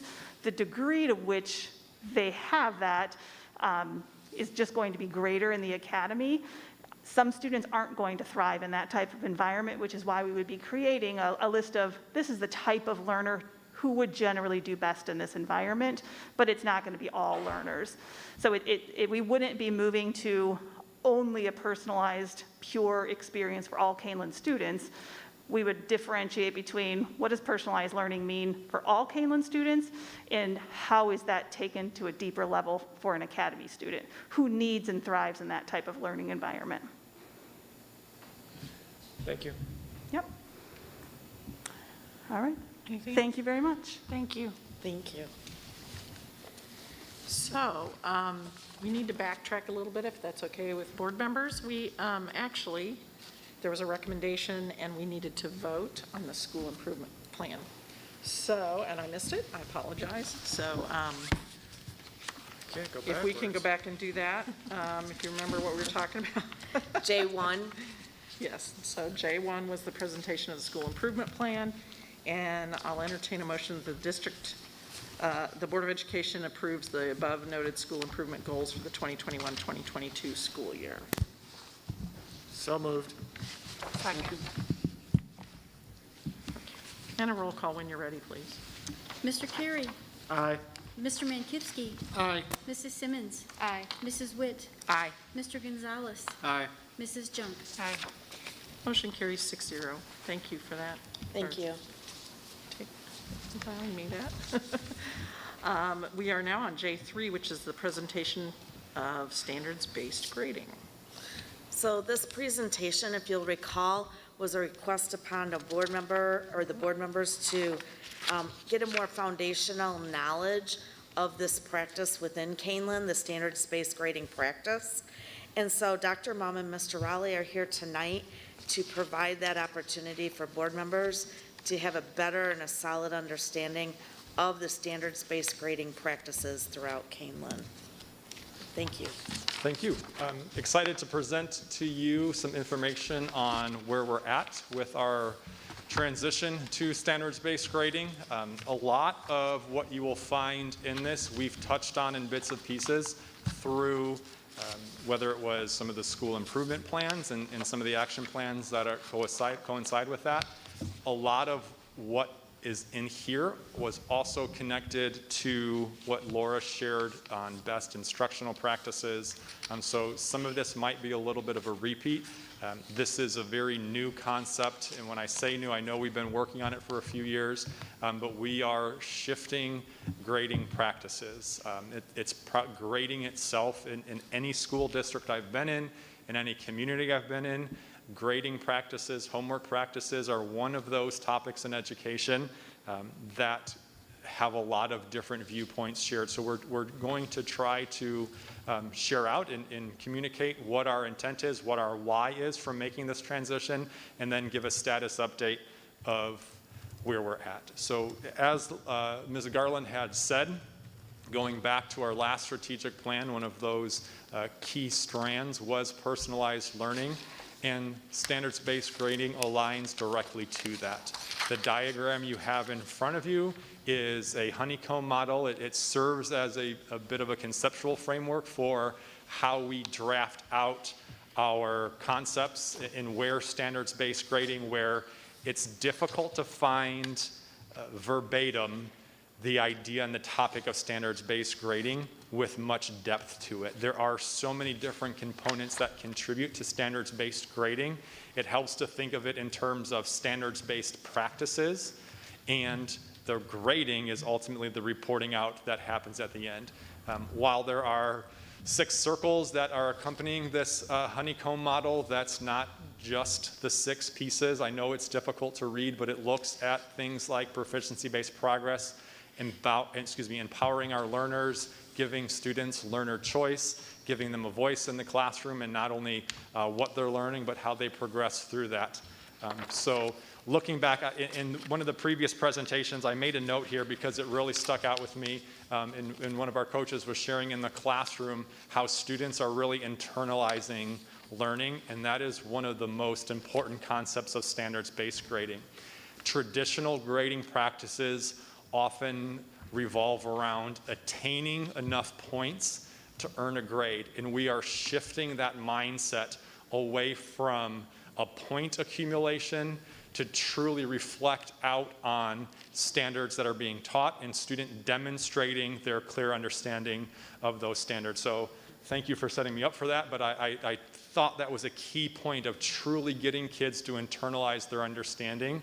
And you'll see there, it is an evidence-based criterion. We're looking for students to demonstrate through products that they understand concepts and they've internalized those. It does help guide our proficiency-based progress. Standards-based grading, when we can speak to given standards and how students are progressing through those at different rates, it helps to embed that ownership piece so students can start to look at customized instruction plans. We're not quite there yet, but every day we're making steps towards these practices on a day-to-day basis. And probably one of the most important pieces that we look at that is really supported by educational research, standards-based grading clearly defines expectations and objectives. Those are our I can statements. There is no ambiguous learning. It is directly stated when you come into classroom, this is what we're learning today. This is what my feedback is going to be centered around. It is that clarity and that full transparency within classes. Standards-based grading is one of our commitments through our strategic plan. In front of you are the 21-22 goals, so goals that we are working at this year.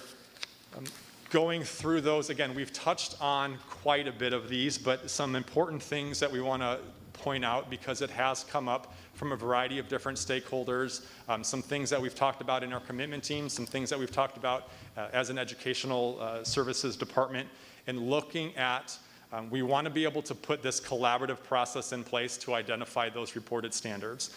We set out a timeline. That timeline was interrupted last year. We are trying to pick that work back up, knowing that we are not fully back into a COVID-free world. We are still dealing with some of the difficulties of that. While that's going on, we have great things happening from our teachers. While an ed service department may not be able to provide subs or find that precious time, our teachers are having those conversations that are centered around student work.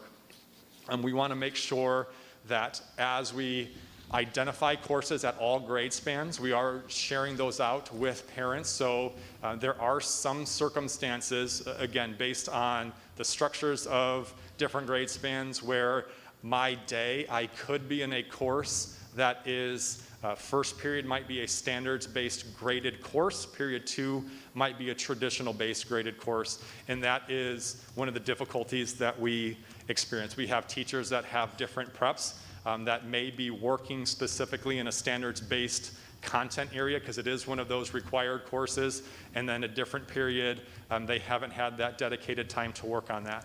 What we've asked our teachers is that we are communicating that out from the start of the year. So while it might change period to period, I know that for this given course, it is a standards-based graded course, or for period number 2, it is a traditional course.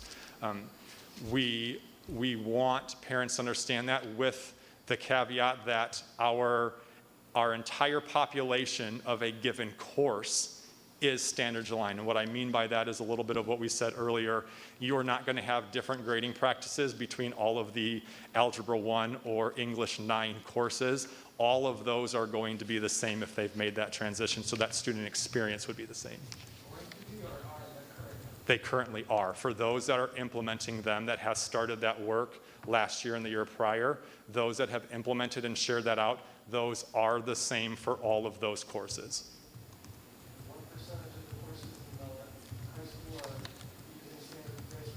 Of the required ones that we total, it's probably about 50%. Excuse me? Of those courses, yes, that have started, they have looked and they've went through the real process, they've defined those reported standards and have written those tables. I guess I don't understand this three why all of it isn't done. The work needed for that, we have not had that time, where we have had to prioritize the structure at the high school was on those Wednesdays, on our late release days in KLC time, for that work to be done. Last year, we missed almost an entire year last year where we could dedicate that time. As a teacher, I am likely only seeing that Wednesday KLC, that Kaneland Learning Community. So there's a Algebra 1, Kaneland, a KLC, a Geometry. I might only be working with that one time a month, because the first Wednesday might be a full department meeting. The second Wednesday might be my first prep.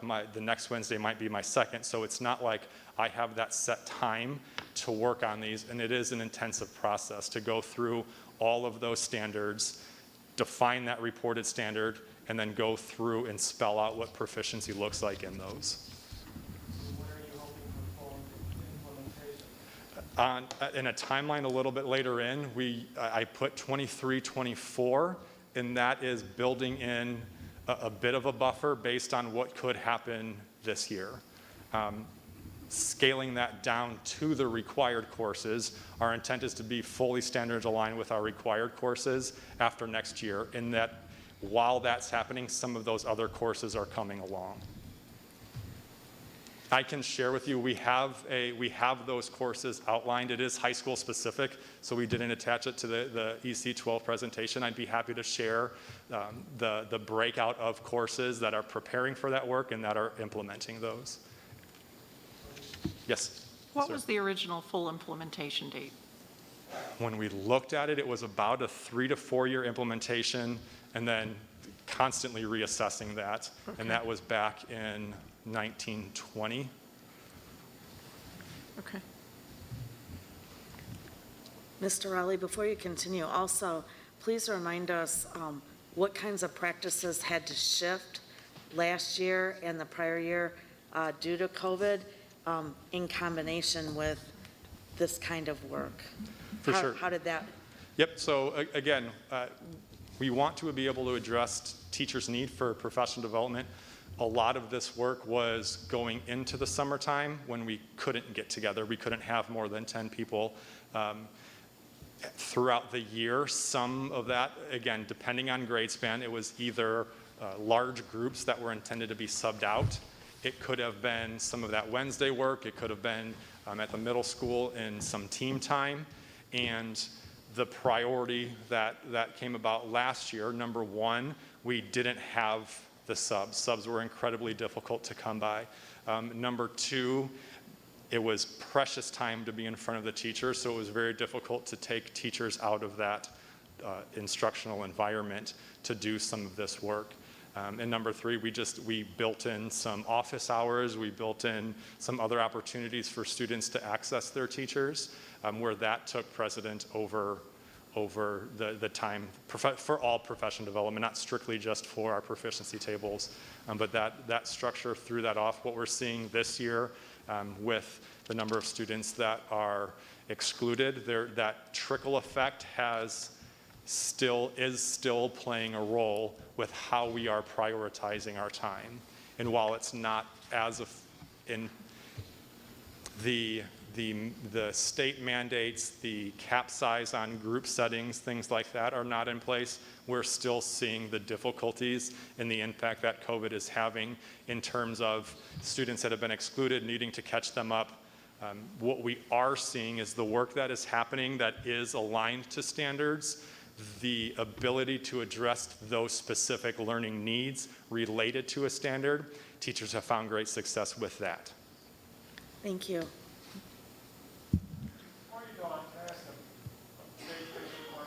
Yes.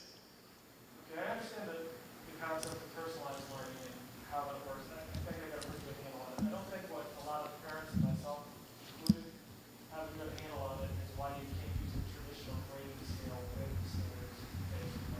Sure. So standards-based learning and grading, it directly relates to that standard. So if I look at a traditional, we want to be able to clearly articulate to students where they are at and how they can improve their learning to move on to that next step. In a traditional grading scale, I have all the way from 100% down to 1% or 0%.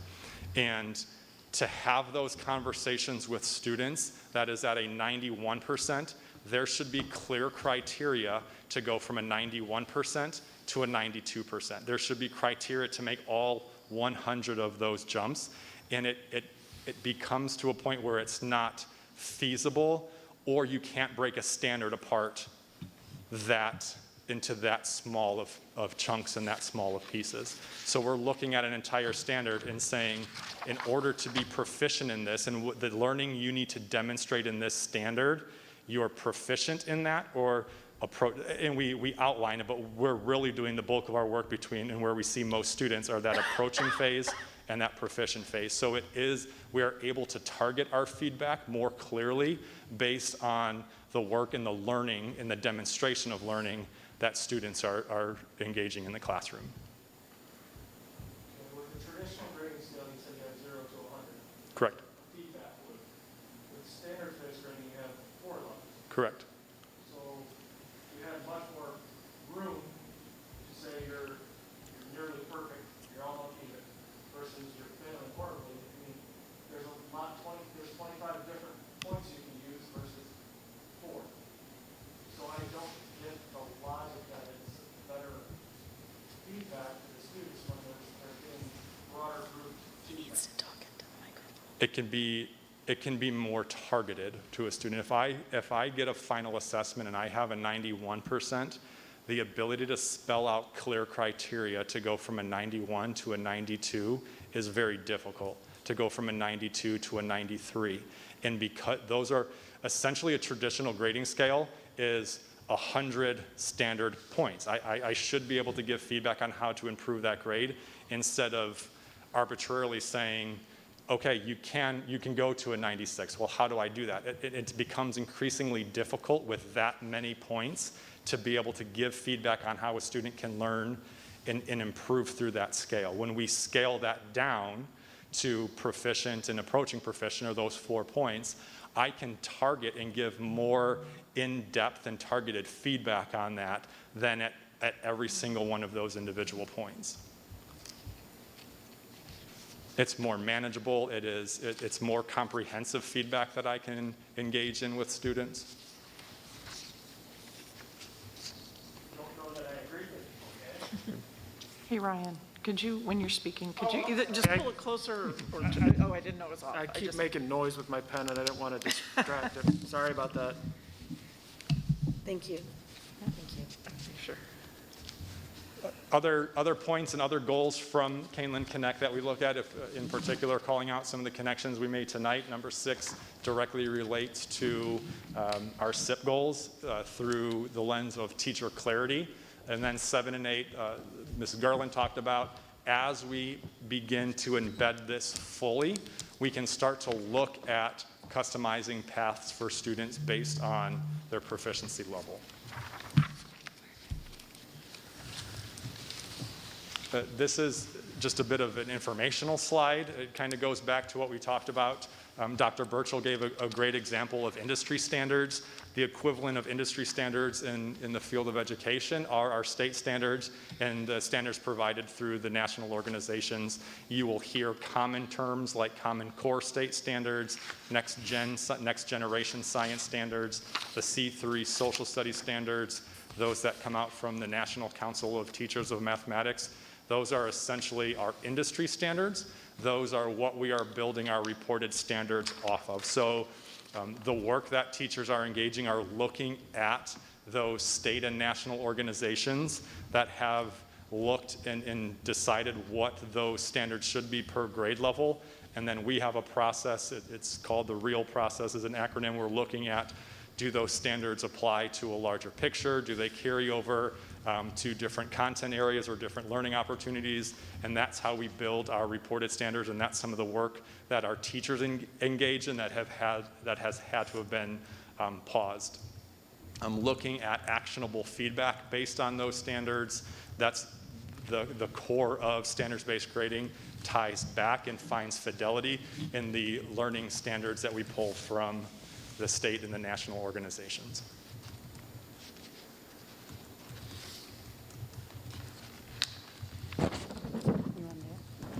So a little bit of just the background of where we've been at Kaneland, because standards-based grading did begin at the elementary level approximately 15 years ago. We had some grades prior to others jump on, and then eventually all of the K-5 began standards-based grading with identifying what standards language we wanted to assess on. We initially had categories, beginning, developing, and secure. About 8 years ago, we added in progressing because we felt as we gained further teacher clarity in those reported standards, we felt developing to secure was too large of a jump, and so we added more indicators of what progressing could mean. Next year, we will be moving, along with everyone, EC12 to the number system that is common, EC12, that we've shown a couple times, and we can share it again, where it really is proficient at 3, approaching at 2, needs support at 1, and then we have options of no evidence because we haven't collected evidence from the student to be able to assess at this time, or we haven't got to that point in teaching at that time. So we will have a common number system moving forward all across the district. Over time, we have revised some of the standards, much like Mr. Rowley said. As you further get into the language, or you have different industry standards or national standards come out, every time that we have new versions of any standard, we go back and look at the ones that we select as the reported standards, which ones support the reported standards, and the language that we have on either proficiency tables if they are drafted, or our assessment tools that connect to that. We definitely have had similar practices at each grade span as they've kind of began their SBG journey. We really look at writing the standards first and going through and making sure that we understand, as you've heard probably multiple times, what does proficiency look like, and not just in a numeric 2 out of 3 times, but literally what vocabulary should I hear? What should I see the student doing?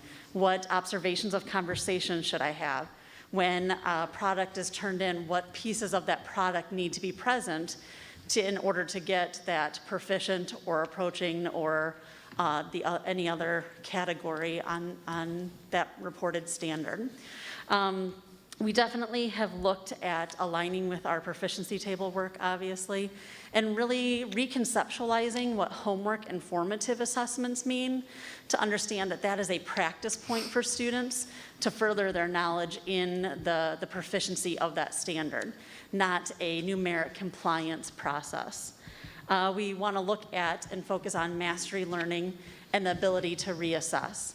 So if you have some confusion the first time and you're at a developing level currently for us, or approaching in the future, how can I reevaluate my knowledge, gain further knowledge or experiences, and then reassess when it comes more to that final summative standards-based grade.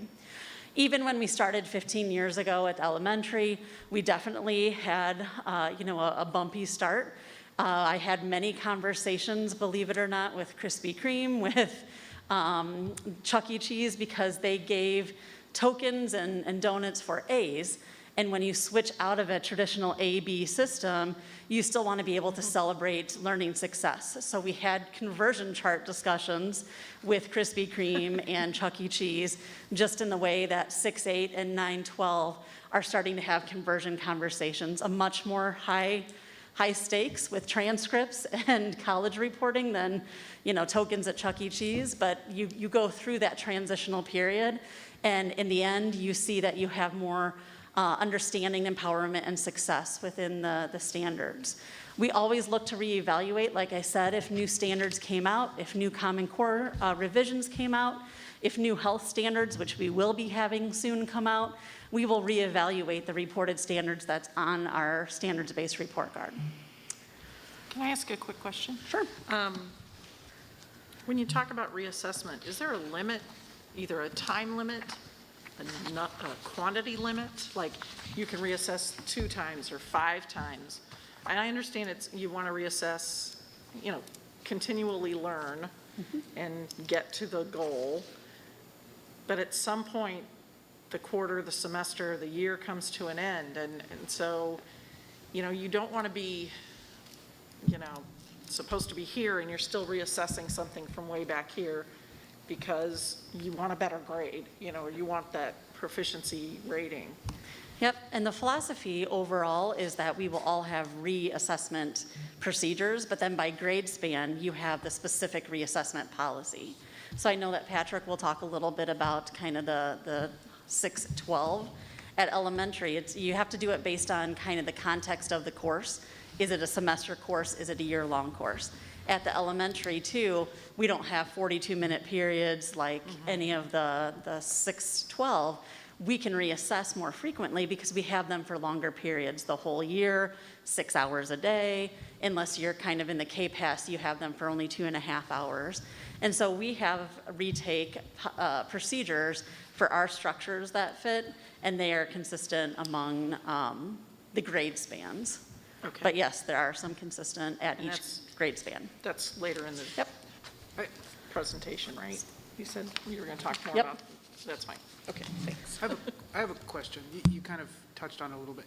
How is SBG viewed at the next level from different colleges and universities? I mean, is this something that's being implemented nationwide and they're adapting to it? How are students going to be viewed by them when they go to apply? I can tell you a little bit, and then I know Mr. Rowley has a probably more in-depth answer of that. In working also, like in the university realm, many of the assessments that we're currently asking our master's level and bachelor's level students to do are not graded on a percent any longer. They may still have the end percent grade for the course, but they are getting more of a proficiency table or rubric assessment on the projects that they're being asked to do. In going through that application process into colleges, many colleges are looking at the ability of what standards did you know. Even if you look at the Common App to apply for colleges that feeds many, many colleges, it asks for you to describe the courses you took and the standards you took within that course, and not just put in your grade point or your grade average. Those are still pieces you put in, but they're asking more detailed answers that are based on knowing from standards-based grading, and that's a pretty common application for the college and university level. I would echo that. I think we are seeing, just based on our work and networking with different colleges and universities, more and more college classes are using standards-based grading. The conversation then comes up of, does this put my child at a disadvantage in the application of certain colleges? And the more that we talk with college admission officers, we have some that are within our community. We've worked at different universities. The fact is that those are global universities, and they are getting applicants from all over the world that utilize countless different grading policies in a given district, state, country. What accompanies our applicants is a sheet that's a narrative of the courses they've taken and where that aligns to some of those state standards, those national standards. We ultimately, while all of this is happening in the day-to-day instruction is standards-based aligned, we'll talk about a conversion chart. Our Kaneland graduates ultimately come away with a traditional grade point average and a traditional transcript. We have yet to see a student that has been denied entrance into college strictly based on our transcript. When we scale this out, there are opportunities, and I am hesitant to share because we're not ready to engage in that conversation yet, just based on how this implementation is happening. There are ways that you can share that are different than a traditional transcript that are essentially a standards-based transcript. It's an evidence-based transcript based on the work that students have done. And those transcripts, Ms. Garland touched on it on the Mastery Transcript Consortium. Those are being used in colleges like Dartmouth, Yale, Harvard, the Illinois Benedictine, locally, University of Chicago has all accepted applicants that have used quite a progressive transcript. So when we're asked if this has a negative impact on students, it doesn't. We're actually seeing it scale to larger universities, from very prestigious, like your Ivy League schools. So it is starting to gain in popularity and gain in understanding, and our students are still able to have access to those top quality universities. So to give me a little bit of perspective, is this a trend that we expect schools to start? I mean, how nationwide and then statewide, and they don't have to be exact numbers, but ballpark estimate. Are schools moving towards this? Are we seeing the majority of schools, or is this a relatively new concept that we're jumping into? We were seeing it. It has been paused in the local high schools that we network with. At most of them, the idea has been begun, and it was begun prior to COVID. I mean, it is usually in almost everyone that we've seen at our elementaries. It's been in place for years, and now it's starting to gain momentum in the middle school and high school. And I think it is gaining momentum not as a fad grading system, but truly when we can start to see, and we see it we've interviewed students, we've interviewed graduates, when they can speak specifically to learning standards as opposed to the quantity of points that they have, it's a different conversation. It's empowering them to apply learning, and that is where we're seeing that payoff at the college and university level, where it's not rote memorization or regurgitation of facts. When I have a conversation with a teacher and I'm engaging in what learning looks like on a given standard and what I need to do and how I need to reassess on that, those skills, that in-depth application of those skills, are when our students have those in classes in college, we're starting to see and hear from them that they're at a greater advantage to be successful in college level courses. So it is gaining in popularity. Probably the most closely aligned district that we've networked with has been Belvedere. They closely align with us in size, socioeconomic status, all the way down to the systems that we're using, from our student information system in Tyler, from our learning management system in Canvas. There's a lot of similarities. They're about 6 years ahead of us. And we've had multiple different networking opportunities with them.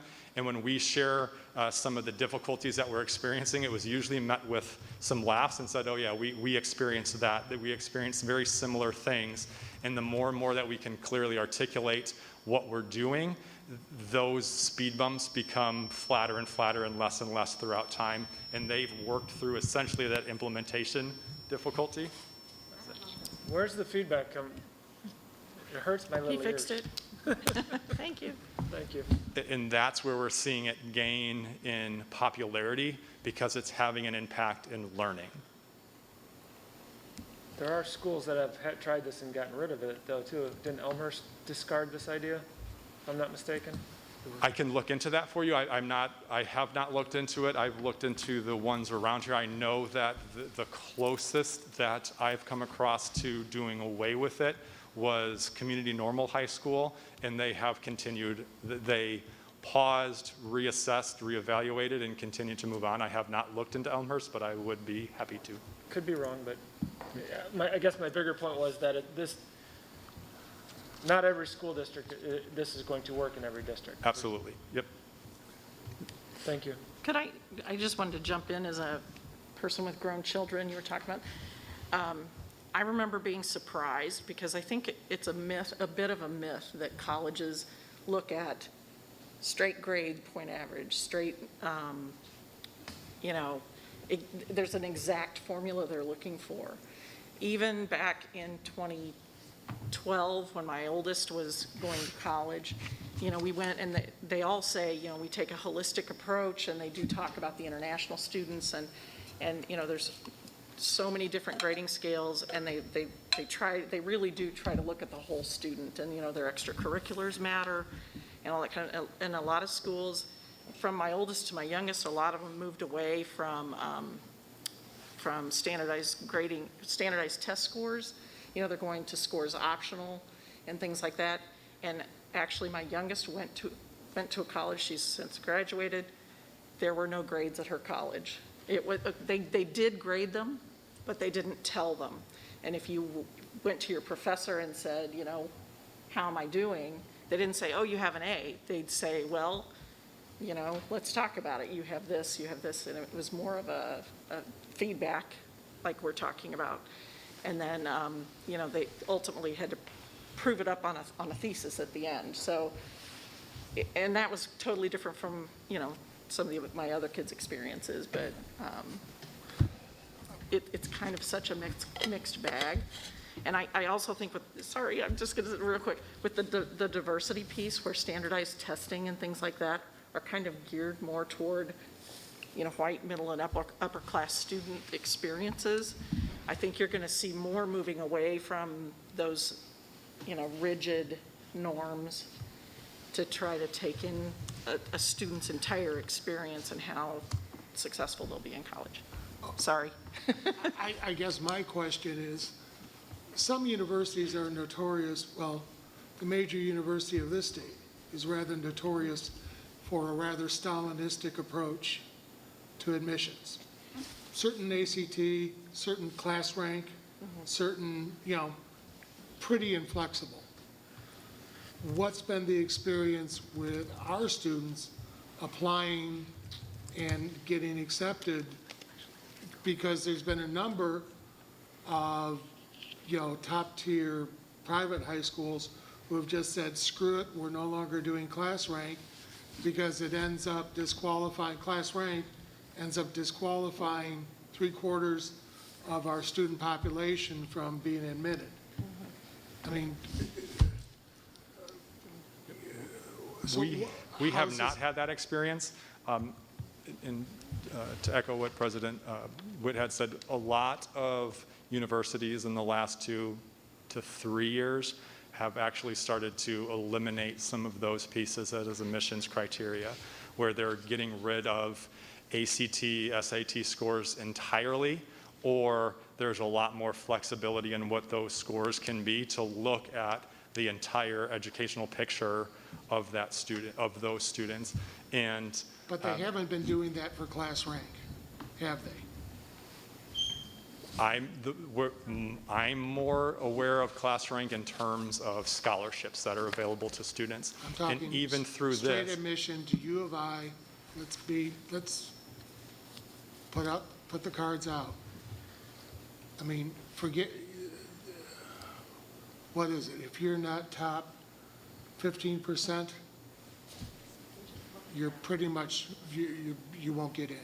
and the good news with this is that we can still calculate that class rank. We're able to, with the conversion, we're able to look at where students fall in class rank. Are there any universities out there that will take a look at this grading system and say, we're not going to allow this Kaneland graduate into our school for this reason, because they do not meet or because the grading is not, you know, I just think GPA was so huge as a kid, and, you know, granted, early 2000s is when I came out of high school. Are there, I mean, my concern is holding back any student from any opportunity out there through this concept. I actually think that, to me, it sounds like this is valuable, because I've always thought, remembering my days in school, it was memorize, regurgitate on the test a lot of times, and I agree. And this sounds like you're really getting understanding for the student grasping the concept. My concern is that a lot of these older universities, tradition is strong with them, and a lot of them are rigid. And so I would hate I just want to get an understanding. I mean, are there universities that will not accept this standard-based grading, a student that graduates from a school that has implemented standards-based grading? There is not one that I am aware of officially on the record. It could exist, but it has not been our experience. Our experience has been almost the other side of that, where we're seeing more and more that are able to look at the courses. We still have very rigorous courses, and that's an additional piece that goes with our graduates in the admission process. We do still have advanced courses, enhanced courses. We have a lot of those rigorous, and that is more what we're seeing admissions officers look at as the courses offered. I can label a course Algebra 1 and across the state or across the country, that quality of education is going to be all over the map. So it's really looking at the learning experience and what those students are able to do rather than some of those other factors that have gone into college admissions in the past. We're seeing more and more options for students.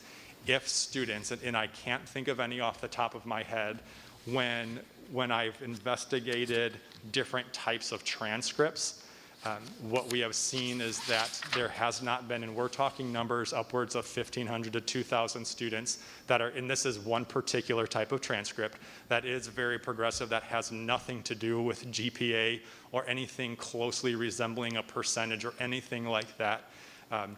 The only case, there's been 3 students in networking with this company that have been denied admissions, and it's because their scores were very, very minimal. So it wasn't the structure or the grading practices, it was the students' demonstration of understanding that have kept them. That's not Kaneland, but those examples, and we're talking, it was Dartmouth, Harvard, Yale, were the 3 Ivy League examples. University of Chicago, which is very reputable, accepts those more progressive transcripts. So we're seeing those doors open more and more than the flip side of being more restrictive.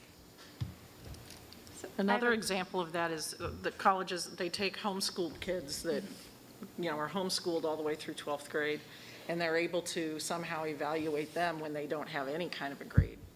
They've just. But a lot of that is standardized test. A lot of it's your ACT and your SAT. So I have a couple of thoughts. I mean, as we're talking about U of I, 1, U of I does not require test scores.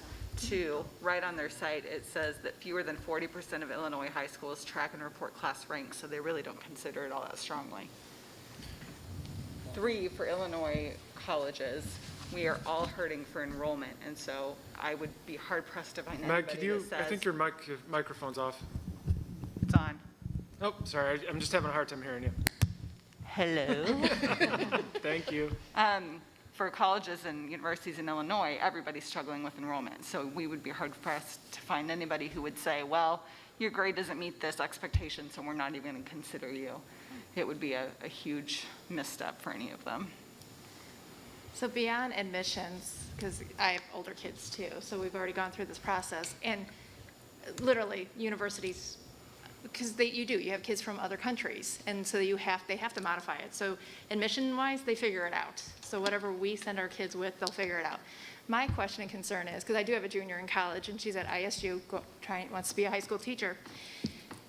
If she would have had this here, that's not what she's doing. That's not what her teachers aren't doing standard-based grading. So are we setting our kids up? So great, our high school's doing it, but when they go to colleges, how many colleges are doing standard-based grading? Again, I know they're older, they're more mature, and they need to know how to do like the beginning, developing, processing, and they're implementing that, but the teachers aren't doing that. I mean, like she just told me the other day, she's like, oh, I got a 70% on something. So they're still doing great. So if we're taking our high school kids and teaching them one standard, and then they go to college, and college takes them back to the old traditional ways, what does that look like for them? Are we giving them skills that will actually make them stronger when they go to college and if they're back to traditional? I guess I think a lot of parents were so traditional minded that we're like, you know it or you don't, this is your grade, you either pass or you don't.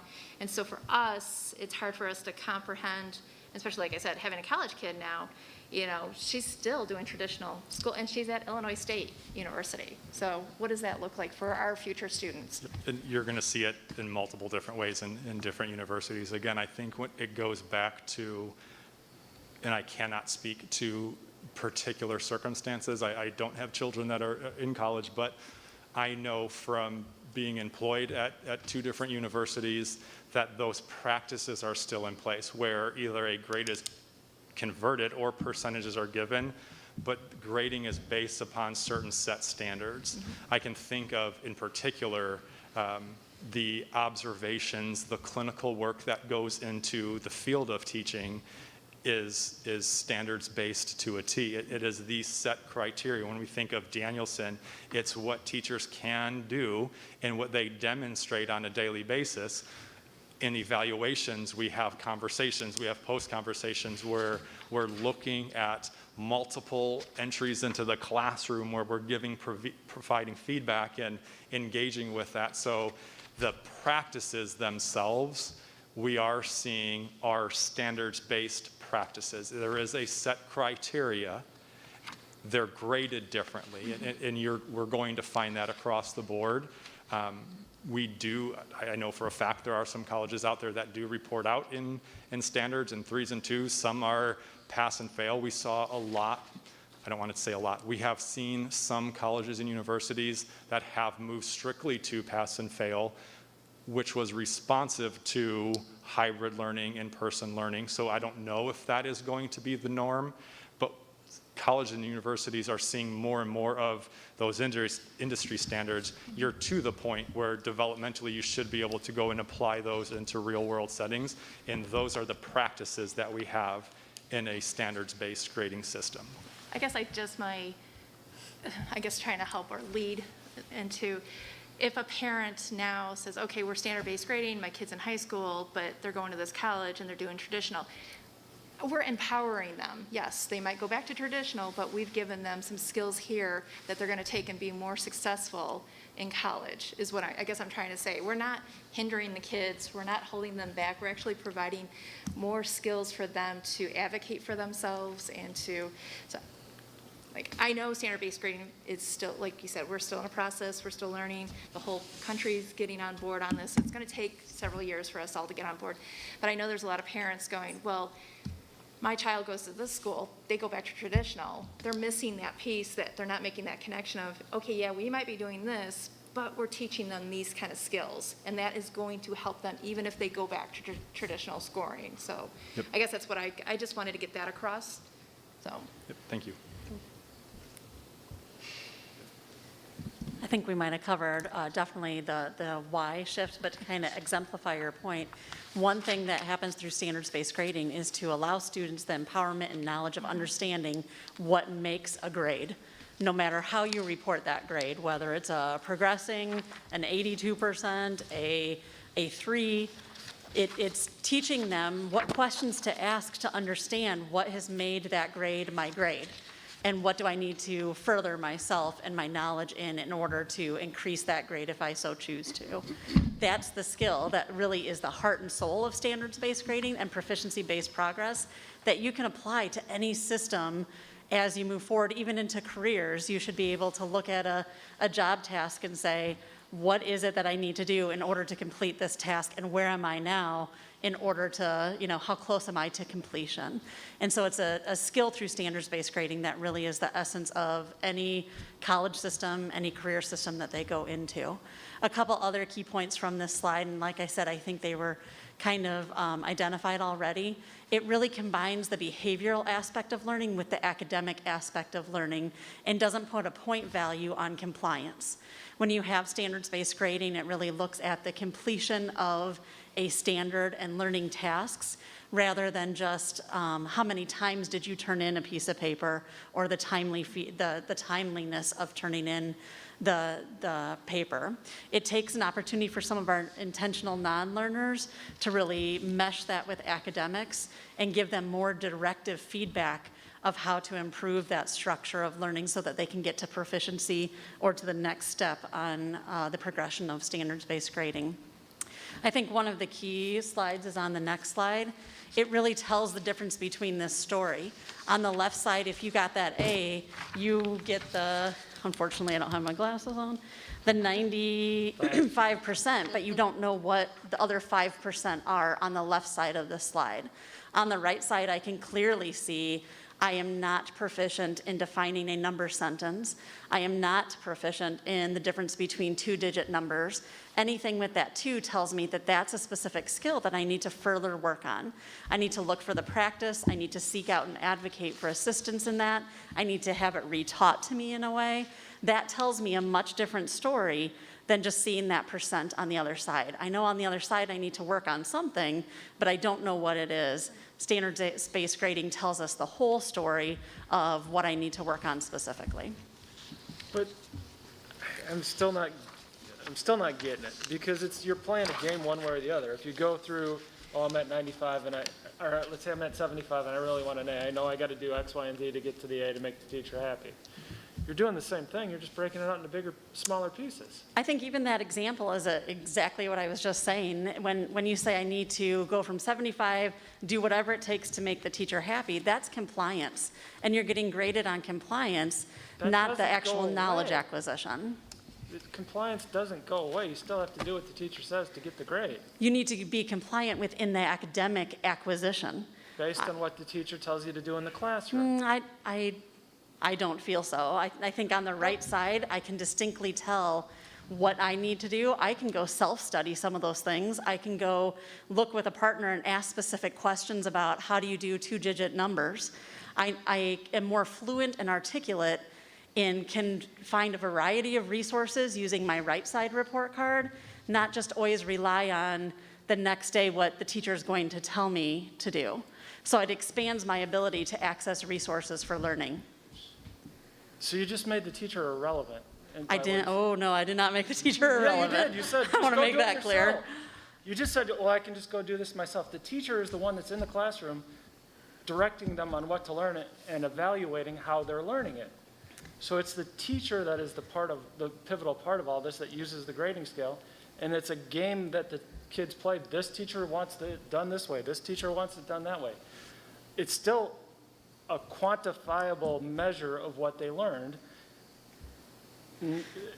They're both Doesn't matter how you quantifiable write it on measures. paper. Yes. They're both quantifiable measures, but I think and I would never say the teacher is irrelevant. The ability to learn could be done in many, many different ways.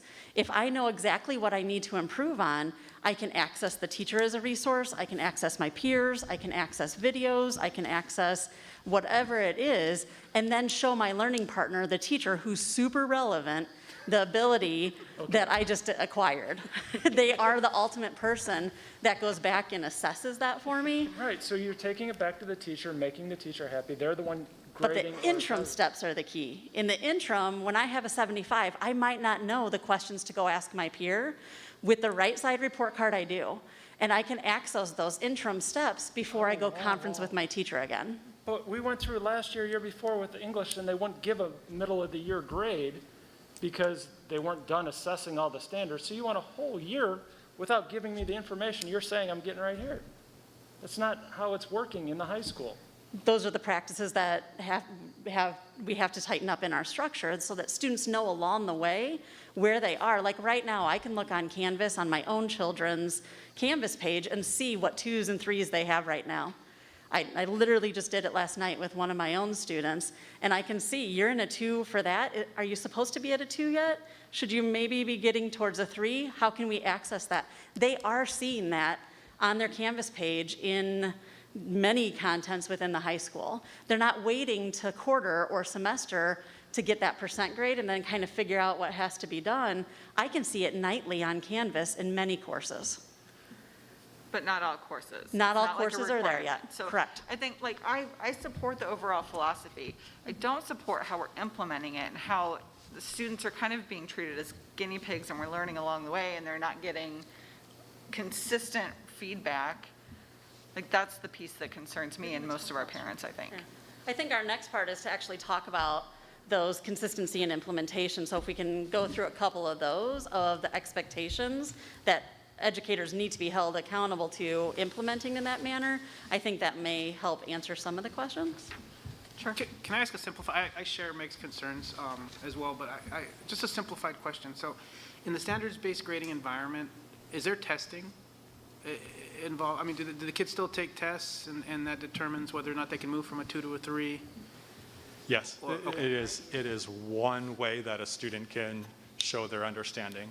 It can look like projects, it can look like performance-based assessments, it can look a variety of different ways, one of which is a traditional test. So there are different avenues for them to get from that 2 to the 3 rather than just having to, because the thing that comes to mind for me is people who are inherently poor test takers. And I've always thought that the original system was flawed because I know many smart people out there that were just terrible at taking tests. And so, you know, whether it's the big, SAT or whether it's your math final, they didn't get the grade that they necessarily deserved. To me, this system identifies those people and allows them to be on the same page as the ones that are. So it's just different methods of getting them to the same spot, correct? That's how I'm seeing it. I don't know. And again, the big picture, it's probably a good idea, but the implementation that we're seeing in the high school is not. There's teachers that won't, on a multiple choice section of a test, won't give a 4 because you can't exceed the standard. You got them all right, but you didn't exceed the standard to get a 4, which just isn't right, but that's happening. Correct. And that is where, that is the work that we need to engage in to move this forward. And those are some very specific concerns.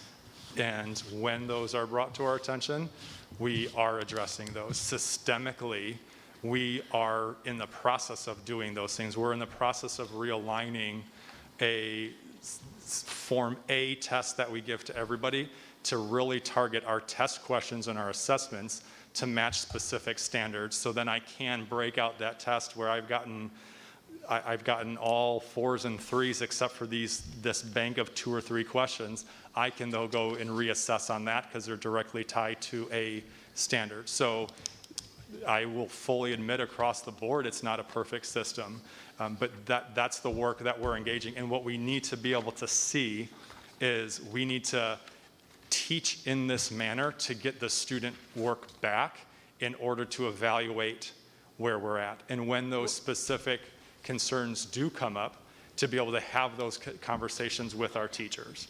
See, and I vehemently disagree with that statement. This process should have been fully developed. You should have had those answers because you're not the first school district in the country to implement this process. That should have been done way before anybody's grades got switched to this method of grading. It's using the kids as guinea pigs, and it's a horrible way to do it. So Dr. Mum had said that they were going to explain some of those shortcomings and the challenges coming up. Could we move on into that part and see if, and then you can ask questions. You can ask these questions or bring these points up, but they may address some of them in the rest of the presentation. But I'd like the answer to that question of why did they not have it done before they implemented it? Okay. The difficult part is just the sheer number of different courses and teachers that we are working with. We have a very set plan on how to implement. There's a set way to vet those standards. There is a set way to grade and score, and there is a district expectation.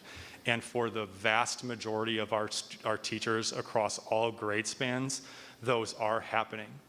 There are some concerns with specific pieces of, I would say, instruction, not necessarily standards-based grading, that needed to be tweaked and are in the process of being tweaked. Our reassessment policy is one of those. It is looking at assessments. I couldn't hypothetically write an assessment with a teacher that's not doing it to fully have that ready to go to implement it. Part of this is living with our students, and what we aren't going away from, what is staying the same, they're being instructed towards these standards. They're given feedback towards standards that are common across all districts and all states.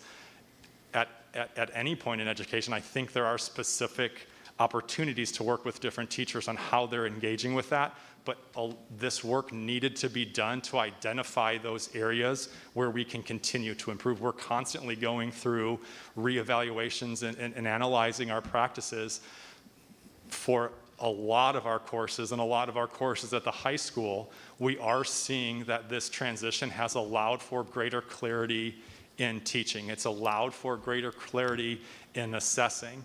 And that is based on a variety of different factors, but it would not have been feasible to do all of that work for the entire high school to then go and implement it. We would still be seeing some type of need to reevaluate and improve. There's always the need to reevaluate and improve, but in year 3 of an implementation of a program, having 50% of the classes in the high school, which is where the grades are more important. Grades are always important, but more important because of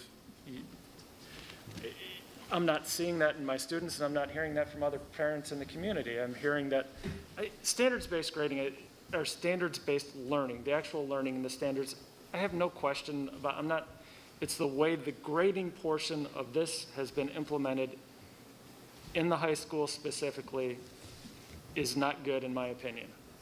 And I don't know why, I'm sorry, I'll let you go on with your presentation. Maybe you will answer my questions. You can always ask again other questions at the end.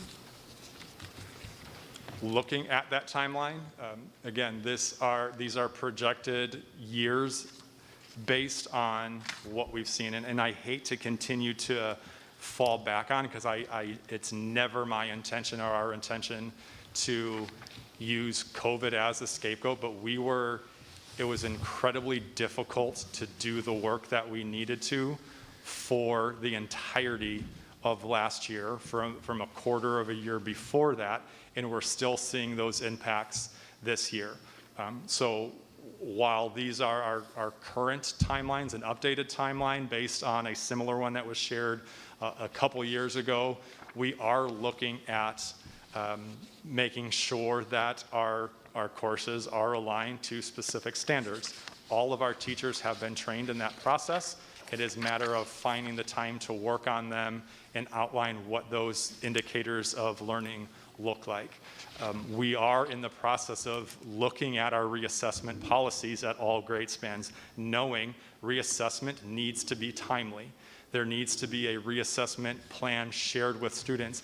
How we do that looks different at different grade levels, and it takes professional development in which we are currently engaging to do that for the teachers that have that need, to align your assessments based on particular standards that we have created. So it's not canned assessments that we've gotten or standardized assessments that we've gotten.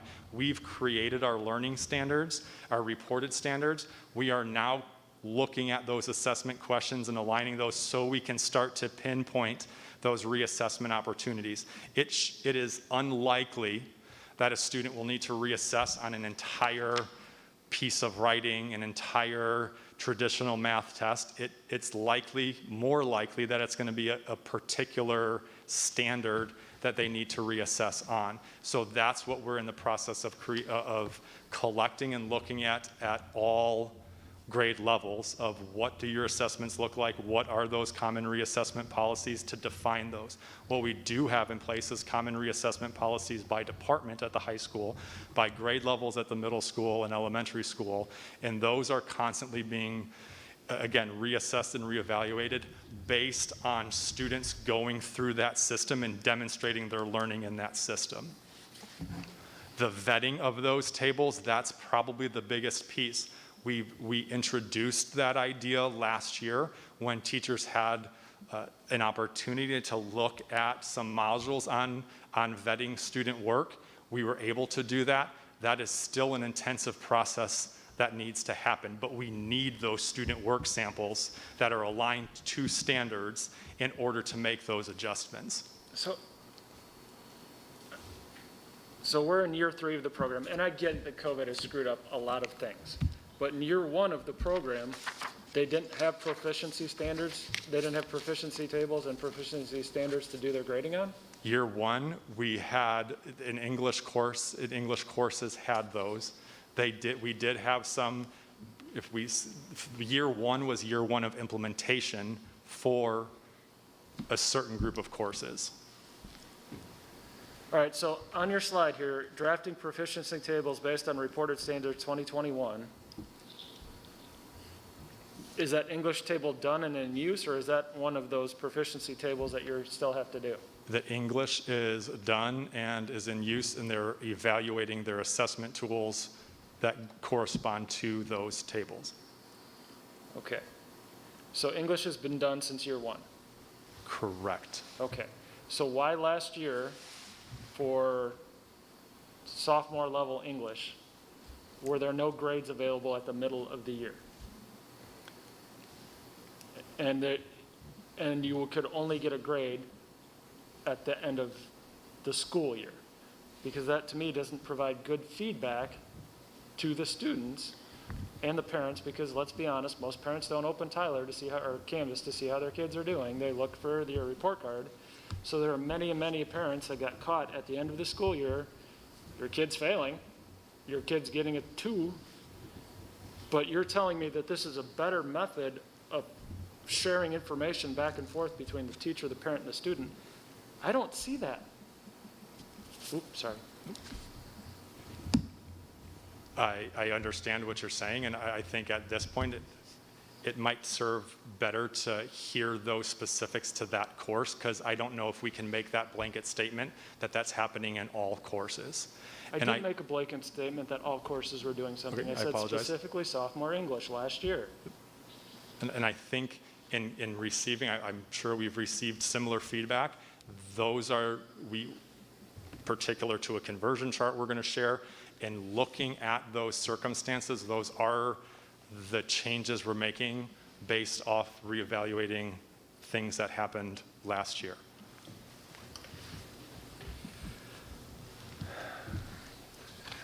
I think the frustration stems from what happens with those kids that took that class and now they're stuck with that. It's like both Ms. Junk and Mr. Carey alluded to the fact that, you know, it seems like a lot of it's an experimental phase, and we're saying we're going to go back and evaluate.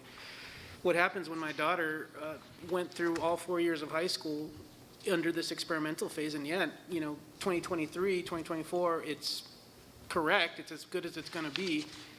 It's just, you know, what answers do we have for those parents who had sophomore English last year and this happened? You know, that's where I feel like a lot of the community, at least in my discussions with them, has been frustrated. Yep. And I understand that frustration and see their points of view. I think those then get into very specific circumstances for students, and we would address those on an individual basis. But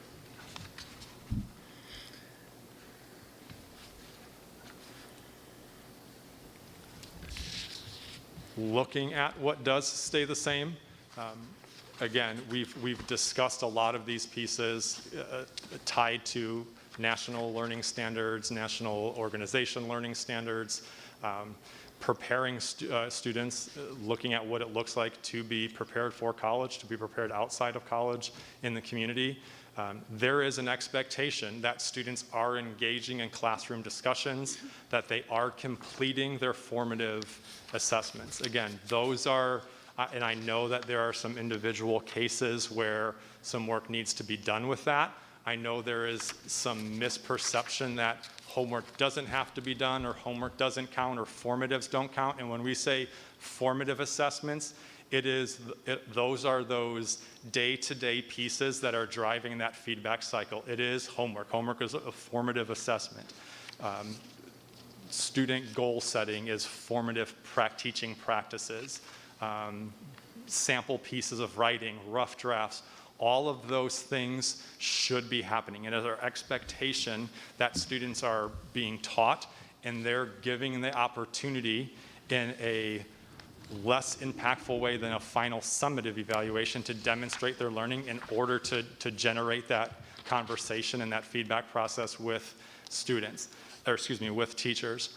Those pieces should be, you should be seeing feedback on that, similar to what Dr. Mum said, of going onto Canvas and seeing where those grades are. They're formative, they're not impacting a final grade, but I should be able to go onto Canvas and see my students' formative work of a 3, a 3, a 3, a 3, a 3.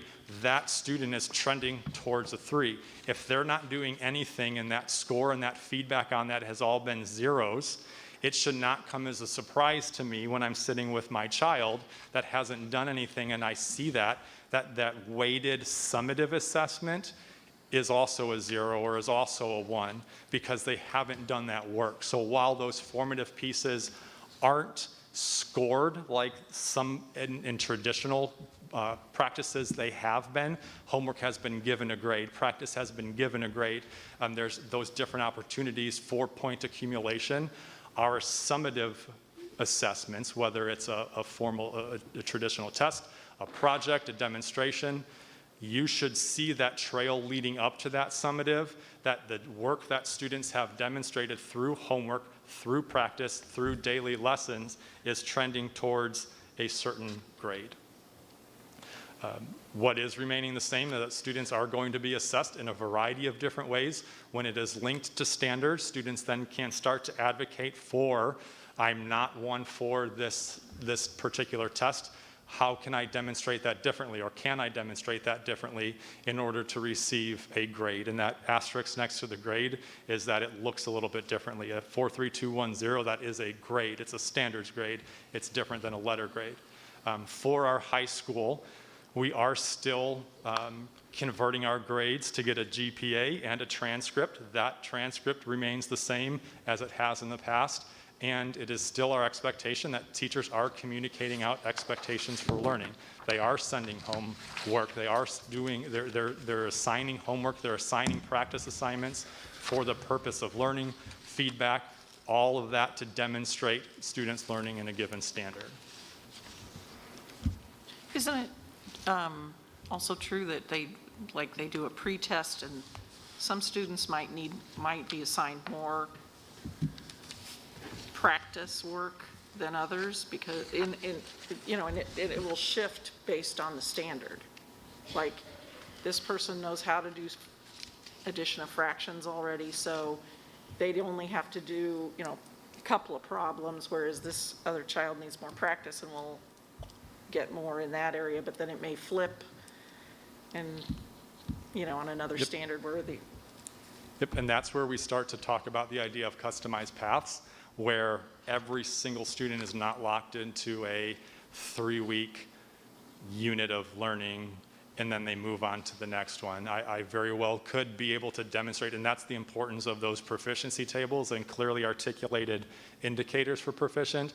If I can show you that, that is an embedded understanding in me, and I can do that in a couple of days or in a couple different modes and then move on to the next standard, our students should be able to do that. I think that's where we start to see motivation kick in, where I know this, but I still have to sit there while my teacher's teaching me something I've already demonstrated. It's where we start to see, just based on the age of kids, some behavioral concerns where they are bored in class or they don't understand in class. So when we start to spell those things out, we can start to have that conversation of what those customized paths look like for students. Thank you. Probably the biggest piece, or one of the biggest pieces that we have had to look at, was how to convert.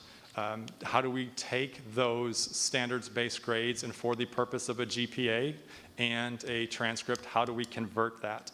And this is the updated conversion chart that we've worked on as an administrative team. This is based on feedback from a lot of different stakeholders. Probably the biggest change has come from that far right column and looking at the limitations. The difficulty in full transparency with a conversion chart is that we have different courses that have different standards. Most of our courses fall between like that 8 to 12, 8 to 13 reported standards. Not all of them, but that's where a majority of our courses are. So to be able to have a single conversion chart that is perfect for all of those courses has been a difficult point for us. So then we start to look at different options, and what that work evolved to was then looking at those limitations. Of note, in the past, a limitation was that you could not have a 1 or a 2 in order to access those upper level or convert to those upper level grades. We have started to look at that a little bit differently.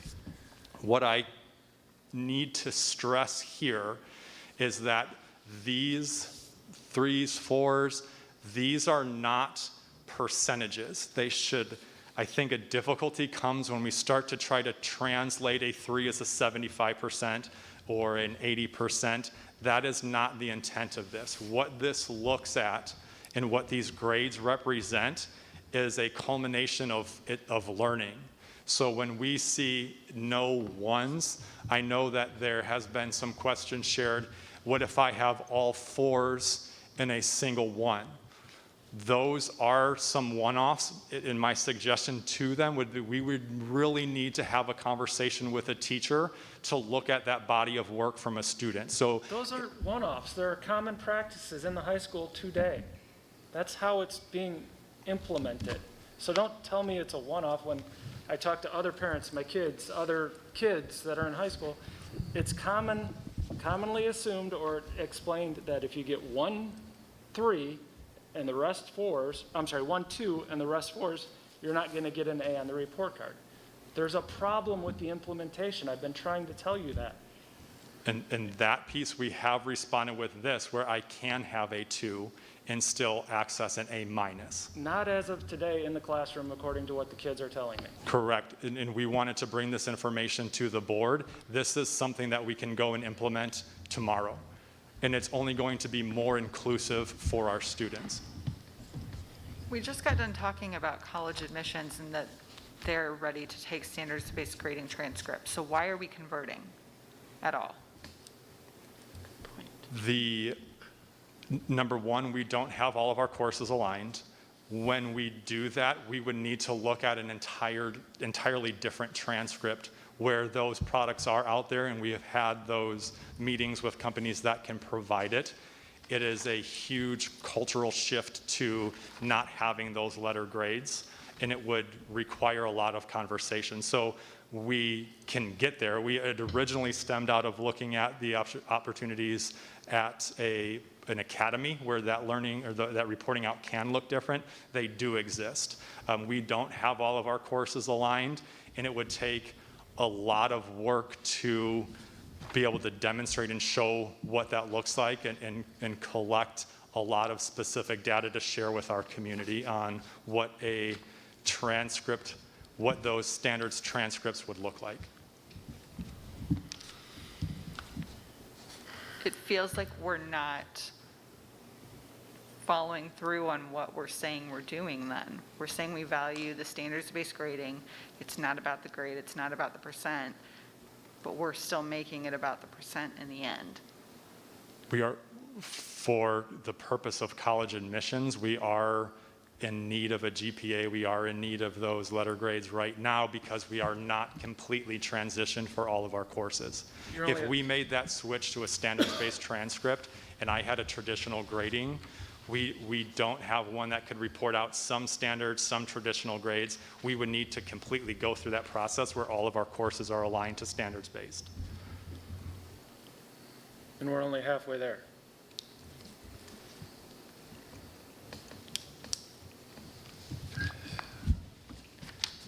Did the school district, or did the Board of Education ever specifically approve converting from a state letter-based grading system to a standards-based grading system? We did. I believe it did. That's why I asked the question. It was prior I would to my also- tenure, but I would also just add to that, though, that we wouldn't have necessarily have had to. We would not, it would not have had to have been brought to the board But we could tell for them. that purpose. We could have asked, they could have done it themselves and told, and then we could have, you could say, well, we want to do it, but they don't necessarily, But we could say. we as don't a- approve every single bit of the curriculum, but we did approve standards-based grading. So we could at this point say that the implementation isn't going so well, put it on hold by a board vote and have them come back and give us a presentation on how they're going to better implement it?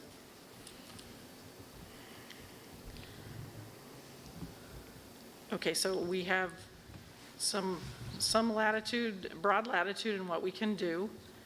I would say that that would be a disastrous thing to do.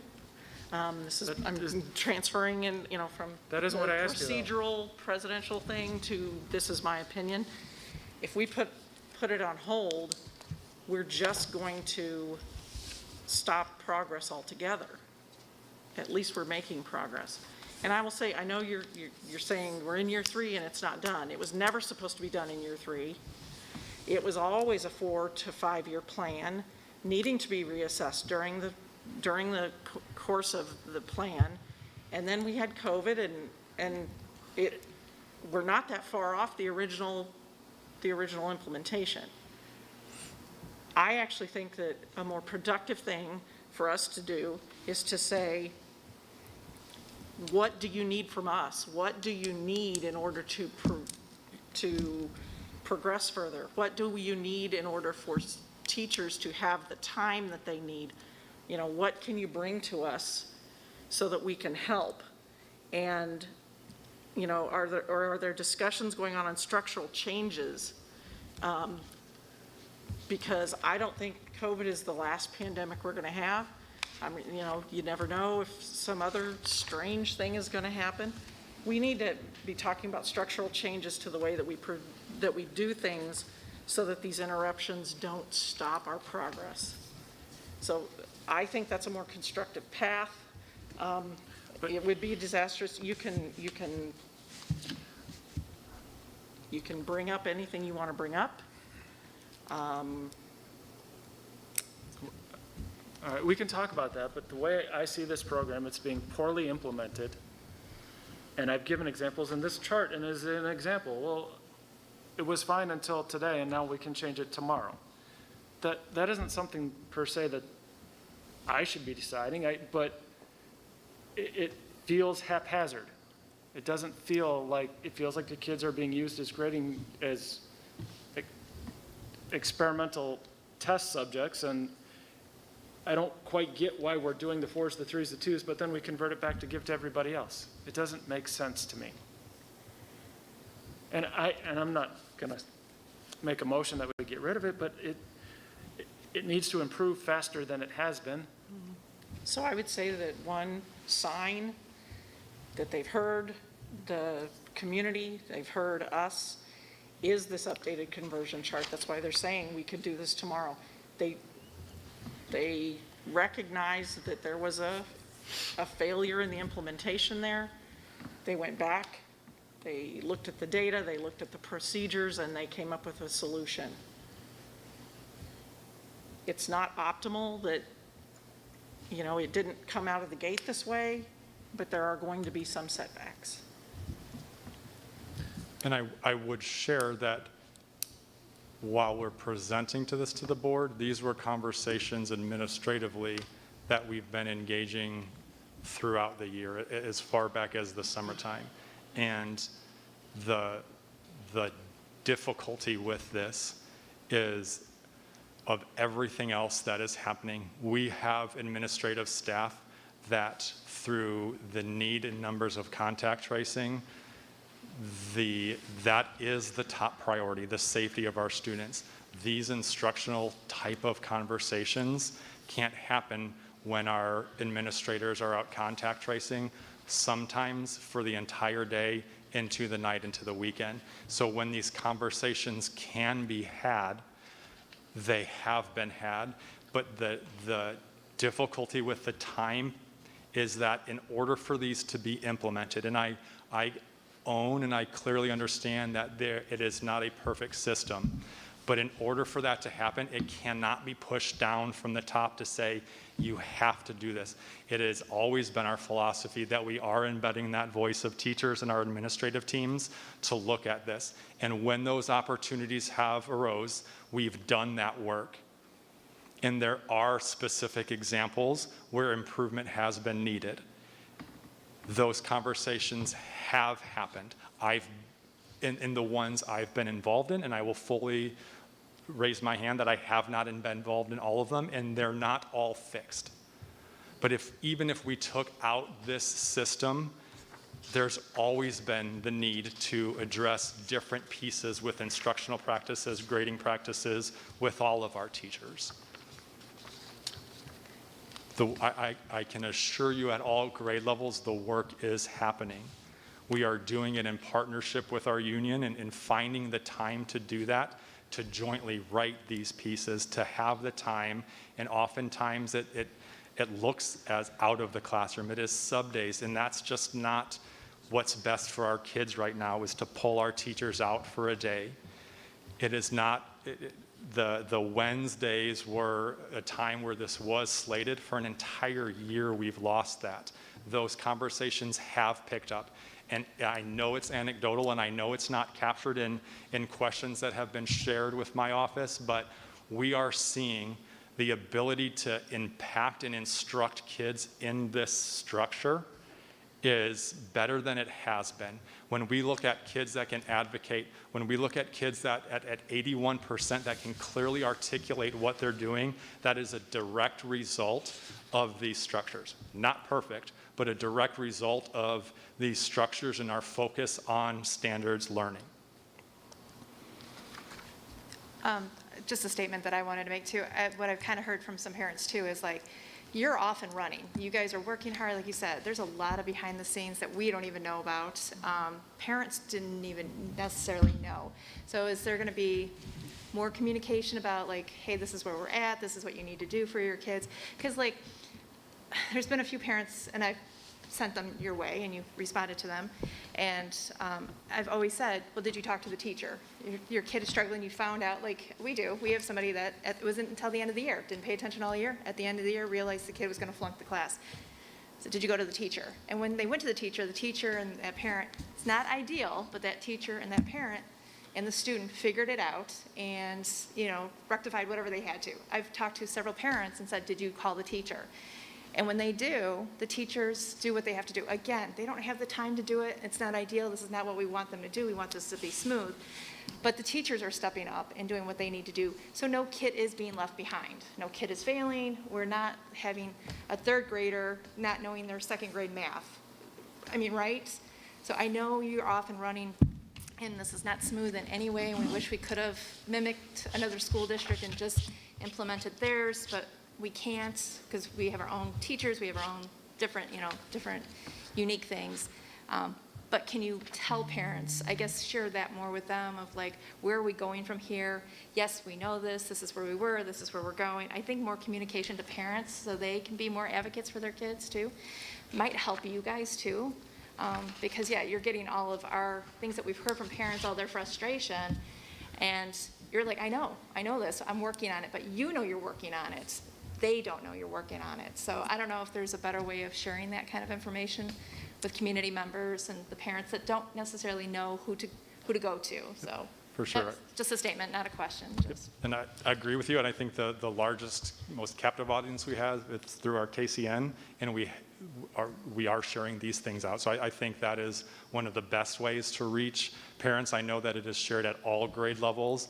These pieces are shared out through, in different forms, through principal newsletters, conversations that go out, emails that go out. So possibly more targeted, more direct to some of these specific things that are happening, but appreciate that feedback. Because there's no kid that's being left behind, right? You guys know the kids that are struggling. So if there's like, so my student was getting 2s, that teacher is going to, at some point, would notify the kid, would notify me, or you would notify and say, hey, your kid's flunking this class, or whatever. So, right, there's still steps in your guys' system that's going to capture those kids. So we're not letting anybody be left behind. Yes, parents might be frustrated, kids might be even frustrated too, because they want their A's, or they want to go from that 90 to that 98%. And that's going to take a shift of the way we do things, and it's going to take a couple of years. I think we all get that, but I want to be reassured that no kid is being left behind, and you guys have those steps in place. Yes, that has been my experience, yes. Yeah. Okay. So I am definitely not asking that you guys magically find time to create the classes that are not currently in the system.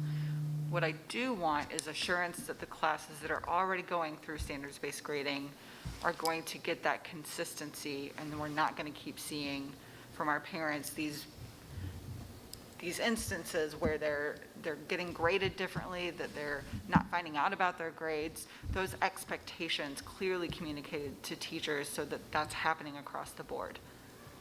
Yes, I can assure you that will be done. The other common thing that I hear from teachers is that this method of hear from parents, not teachers, is that this method of instruction, and I've seen it personally, and it might be teacher dependent, but you can test on a standard depending on how they're, let's use English for an example. You can turn in a paper, that's supposed to cover 3 standards. Well, you didn't get this one, so you turn it in this time and fix that, and then turn it in, and this unlimited number of reassessments on papers leads to bad study habits and leads to bad life lessons that you don't get in the real world endless opportunities to redo your work. So how would you respond to those parents? I would respond that there should, and in some instances are, limitations on the number of times that you can. We are bound by deadlines to get grades turned in. We're bound by semesters and end of the year. I would say that there are countless areas outside of high school where you do have multiple opportunities to reassess. There are countless ways where this does transfer to the real world. There are several high-stakes instances where multiple opportunities to reassess are already put in place. Those are typically bound by some restraints on when you can. Examples would be driving tests. I can reassess on my driving test in order to get my driver's license. The LSAT test, the MCAT test, the bar exam, you can reassess on those. There are colleges that, for admissions purposes, have started to return applications with feedback on what they're looking for a student for their university. So there are some high stakes exams that already have the ability to take a test, reassess on it, and show that growth and learning. Again, those pieces, some of them I can do that the next week. Some of them I can't reassess on that until 4 or 5 months, and that next opportunity those are given. I would say that while we are preparing kids for the real world, we're still dealing with students whose brains are not fully developed, and it's not fair to compare the actions of a 17-year-old to a doctor. While we can put steps in place to prepare them, it's a little bit different where there are some things as an adult where we just don't like it, but we have to comply and we have to do it. The testing, the reassessing, we see multiple examples in the real world where I can get feedback. I can reassess several times. Some of those I can reassess several times on the same exact assessment. So we do see that translating to areas outside of the high school. But I would agree that what we need to do and what we see is that we need those timelines. We need to be able to say you can reassess until a week before school gets out for winter break because I need the ability to provide feedback to you. And that's what we're starting to see teachers do, is that's part of those reassessment policies, is that there are some time-bound pieces to that, but students should have the ability to reassess on a given standard. Okay, so, and I like what you just said, but I still am hearing and seeing of implementation problems in the school where you can turn in your English paper 17 times, it doesn't matter until the end of the school year, which there needs to be, in my mind, some limit placed on, that doesn't teach a child to learn, it teaches them to turn something in and guess again. So is that going to be a department level decision, an administration level decision? Where is that going to be? Right now, that lies as a department level decision, but administratively, we're collecting all of those to see where we do see common reassessment themes and what we need to do to make that more aligned. Our goal is to have that by building. So for our high school, for our middle school to all have that same reassessment policy. We are in the process of collecting where individual departments are at.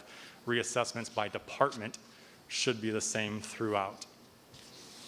And I agree with you in the sense of if I'm just getting the same test over and over again, there is that reliance on, or that sense that I'm going to see the answers and I can just continue almost cheating the system. A true reassessment policy, students need to demonstrate that there needs to be, this is the target standard we're targeting for reassessment, and there should be a policy in place of here's what I'm going to do to show my learning in this particular standard. So it's not Monday I'm going to reassess, Wednesday I'm going to reassess, Friday I'm going to do it over the weekend. There should be conversations with teachers and students on here's the standard I'm short on, here's what I need to do, or here's what we can do together to ensure that learning is happening before I reassess. And those conversations, it might be 5, it might be 1. I'm hesitant to put a cap on that. I agree that that should be in line with learning and the targeted standard, not just, I'm going to, keep shooting until I make one. Right. So I guess my last question, I feel like sorry I'm talking too much, but so is this actually going to be the change that's made tomorrow, or is there more to, and I'm looking at the chart that's on the screen. Is that going into effect tomorrow, or is there more meetings, or? Nope, it should be. This was based off of, we finalized this last week. Okay, so it'll be disseminated to all the teachers and students? Yep. Okay. I also think we'd be remiss if we didn't say that a limit on reassessment, it also benefits the teacher. Correct. The teacher needs time. The conversion is not cut and dried. It's, they need time to be able to do that, so I think that's a good idea. But also, what teachers have been asked to do in the last, It's crazy 18 what months they've been asked to do. is And they've done- ridiculous. I mean, and this is a huge paradigm shift. It's, and,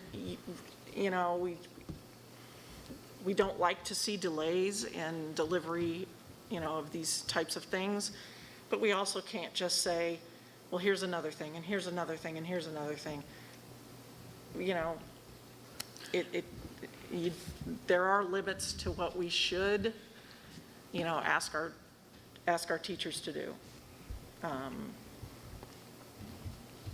And, some of those are contractual and some of those are just, in my opinion, are ethical, so.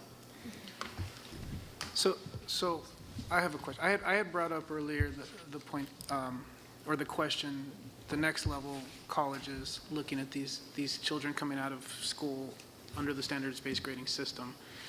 And you had said that the schools are adapting. You're not aware of any school that is not willing to accept this. But then near the end here, you brought up the conversion chart. So now I'm seeing that we have to convert back to and that, maybe I didn't phrase my question originally the correct way, but you had mentioned, well, GPAs, we have to have GPAs. Is the expectation at some point that Harvard or Yale, whatever, an Ivy League school is going to say, okay, this kid has 4s all the way down the board, we're going to accept them? Or is the conversion chart going to be something that's just going to be an added, not tool, but an added thing that we're going to have to do to put our kids on par with the rest of the country? College admissions, they can look at a variety of different things. So I don't think it's anything that Kaneland needs to get to a point where we can report out on all 4s. I certainly think it helps. I don't think as a community we have had this embedded as our practice to be able to take away that grade point. That is a huge paradigm shift beyond what we've talked about today. I think we can get there, but we need to go through some of the things we're seeing now to make sure that all courses are implemented, and then we can start to have those conversations. The other impactful thing that is just something that we need to acknowledge is that our students often receive thousands and thousands of dollars in scholarships, and the scholarships are where we are seeing they're not as up to speed in making those changes. There are scholarships that are tied to class rank, so we still do have the ability to pull that. There are scholarships that are associated with GPA, so we still do have that. If we had none of those pieces, we could, once all of our courses are fully standard aligned, we can start to have that conversation of what does that look like for a different transcript. When we talk about the whole child and a holistic approach and sharing out what a child has accomplished, it should be beyond strictly academics. There should be community involvement, all of those pieces of a well-rounded college applicant, and there are tools out there that can demonstrate that. We're not ready for that yet, just based on our process through this implementation.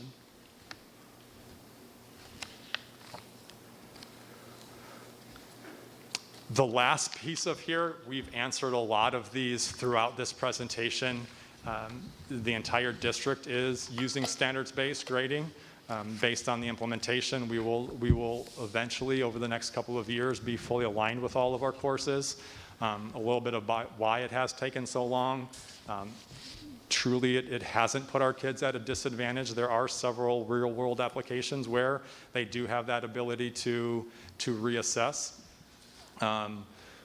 Again, a little bit of the difference in that conversion piece we talked about from a student support from an IEP 504 standpoint and standards-based grading. This standards-based really talks directly to individual goals, individual standards that students should be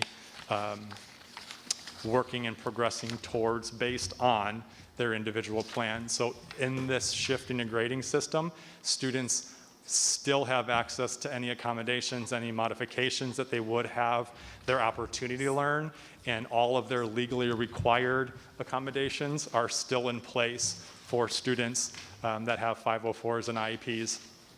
And then lastly, does it make homework optional? No, there's nothing that says you don't have to do that. It should be the expectation, and it has not been communicated by any administrative communication to not do those things. Those are key, valuable pieces of formative practices. Students should be engaging in practice. It should be able to be tied to timely feedback. There's research that shows there's not a huge impact on assigning 50 math problems or writing a 15-page paper. There should be the ability to receive feedback to implement or to impact learning in the future.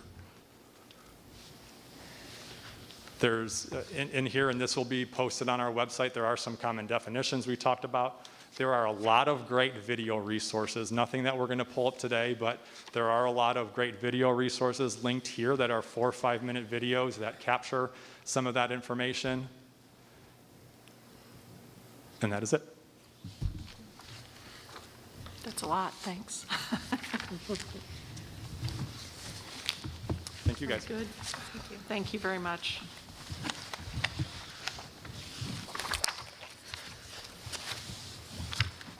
So we're moving on to... vote that way, we need it over So no, because it needs 2 readings, so we have to go through. Okay. I was just checking to see if we could table J4 until the next meeting, but we can't. It has to be done. So we are moving on with J4, which is the approval of the Kaneland High School course book for 22-23 upon first reading. Mr. Raleigh. You again? Hello. Would Thank you you for like the to opportunity get me to a cough chat drop with or you something? tonight. We are here to talk about the high school course book and some changes that we would like to see in our course book as kids prepare to register for next year. First and foremost, we are looking at implementing 2 pathways. Within those pathways, and we wanted to paint kind of the full picture for you, and then look at some renaming that we would need to do, and then some new additional courses. So the 2 pathways themselves are a graphics communications pathway and a horticulture pathway. And in the following slides, we're going to look at a little bit more of those details, starting with our digital graphics program. So those first 2 pieces, those first 2 courses, let me state that, Graphic Communication 1 and Graphic Communication 2, we are looking at those being renamed. Those are formerly digital graphics, but the content in those are a little bit more specific to multimedia communication. And it builds on the first level is just the fundamental introduction, and then we're looking at the skills necessary for media input. So those they had been named Digital Graphics 1 and 2.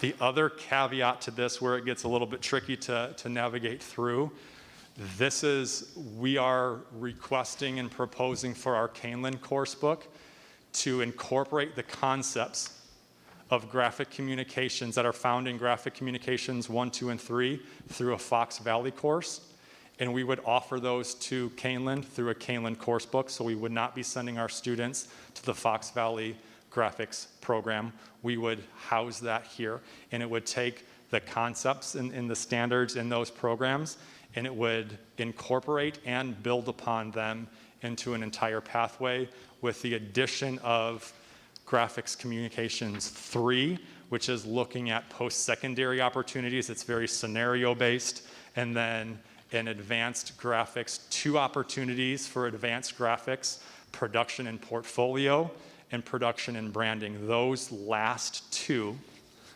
would be offered in alternating years. So a student could not sign up for both of them in the same year.